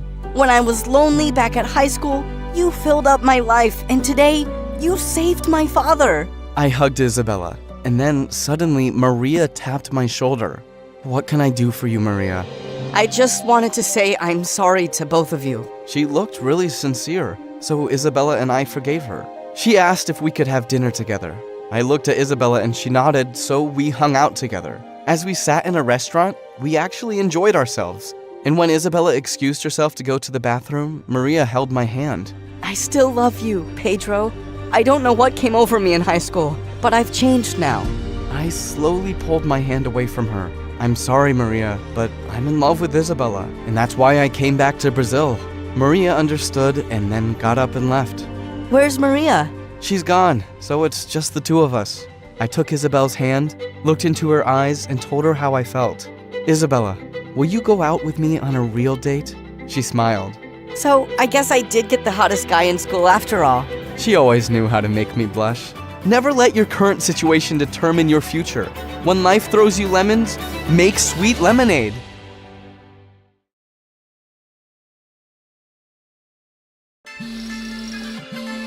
Good day, everyone.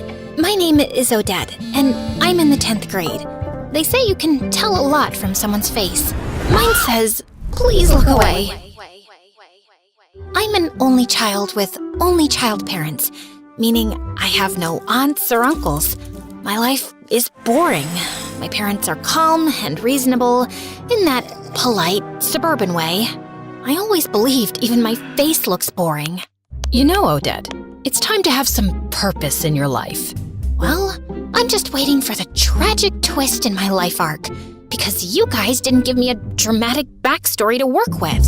Okay, maybe start with a job? Yeah, Sharon, lead with that next time. Don't make it sound philosophical. You just want another income stream. Whatever. I'm going to my room. Where did we go wrong with our one and only? A few days later, I started babysitting. It was the worst decision of my life. I got an email from a woman saying she had a disabled daughter and needed someone to start immediately. She'd already left for work, but there was a note on the fridge with a list of instructions and $300 on the kitchen table. The daughter was quiet, sweet even. I gave her food, helped her to the bathroom, and for a few hours, everything was fine.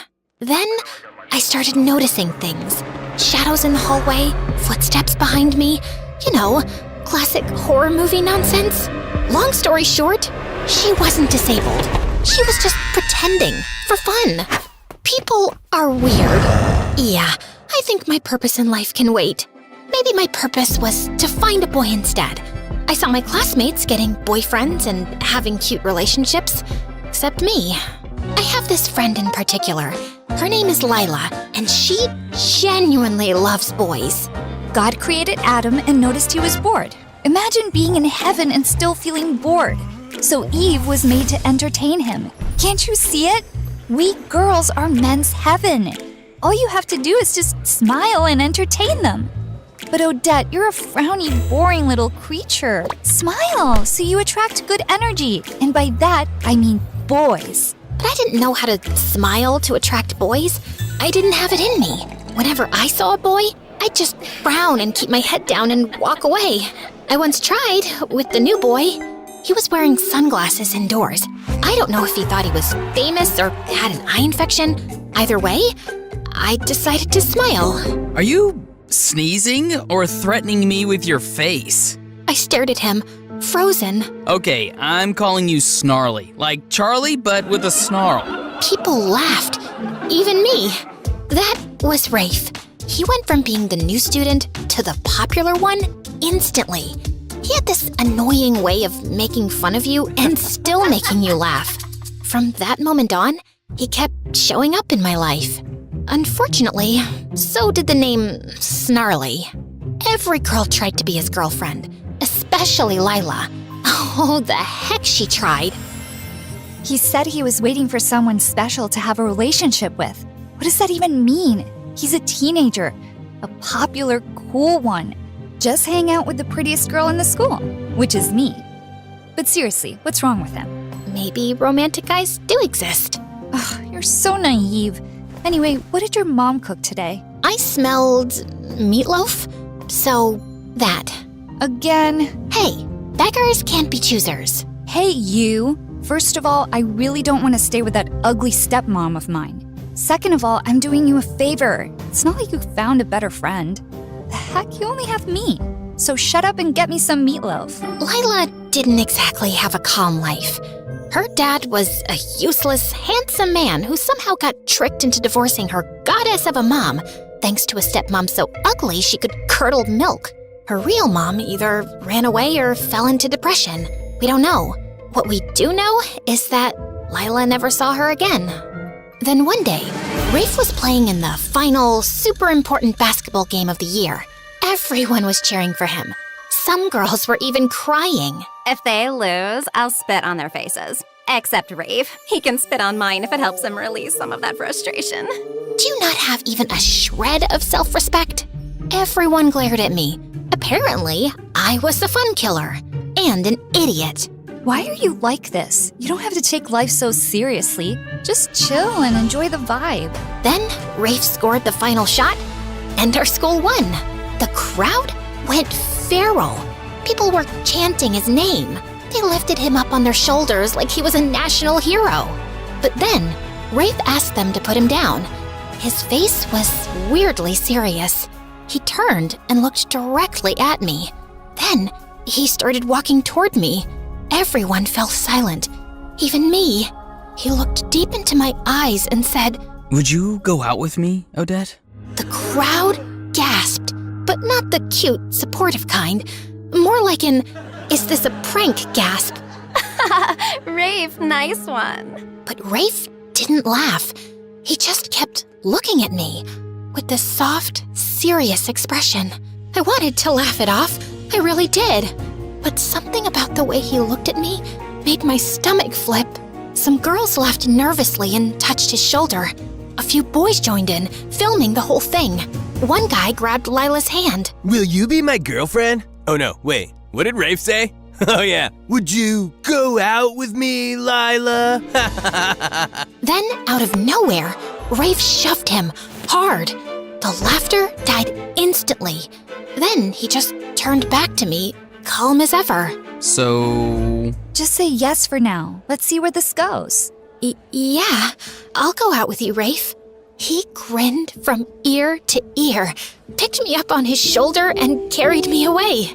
Everyone just stood there, blinking, whispering, filming, trying to figure out what had just happened. And from that day on, my life changed forever. For a while, everything felt perfect. Rafe and I became that couple, walking the halls hand in hand, skipping class to sit behind the gym and share terrible vending machine snacks. My parents were totally against me dating Rafe. I don't get it. He's handsome, funny, and successful. Yeah, but something's off. Like how he just sat in our living room with his feet on the coffee table. Little things like that say a lot. Oh, come on, Daddy. Listen to your old man, daughter. He's no good news. For God's sake, last time I checked, you're an accountant living a boring life with dead parents, no siblings, and 0 friends. Since when are you a psychologist, David?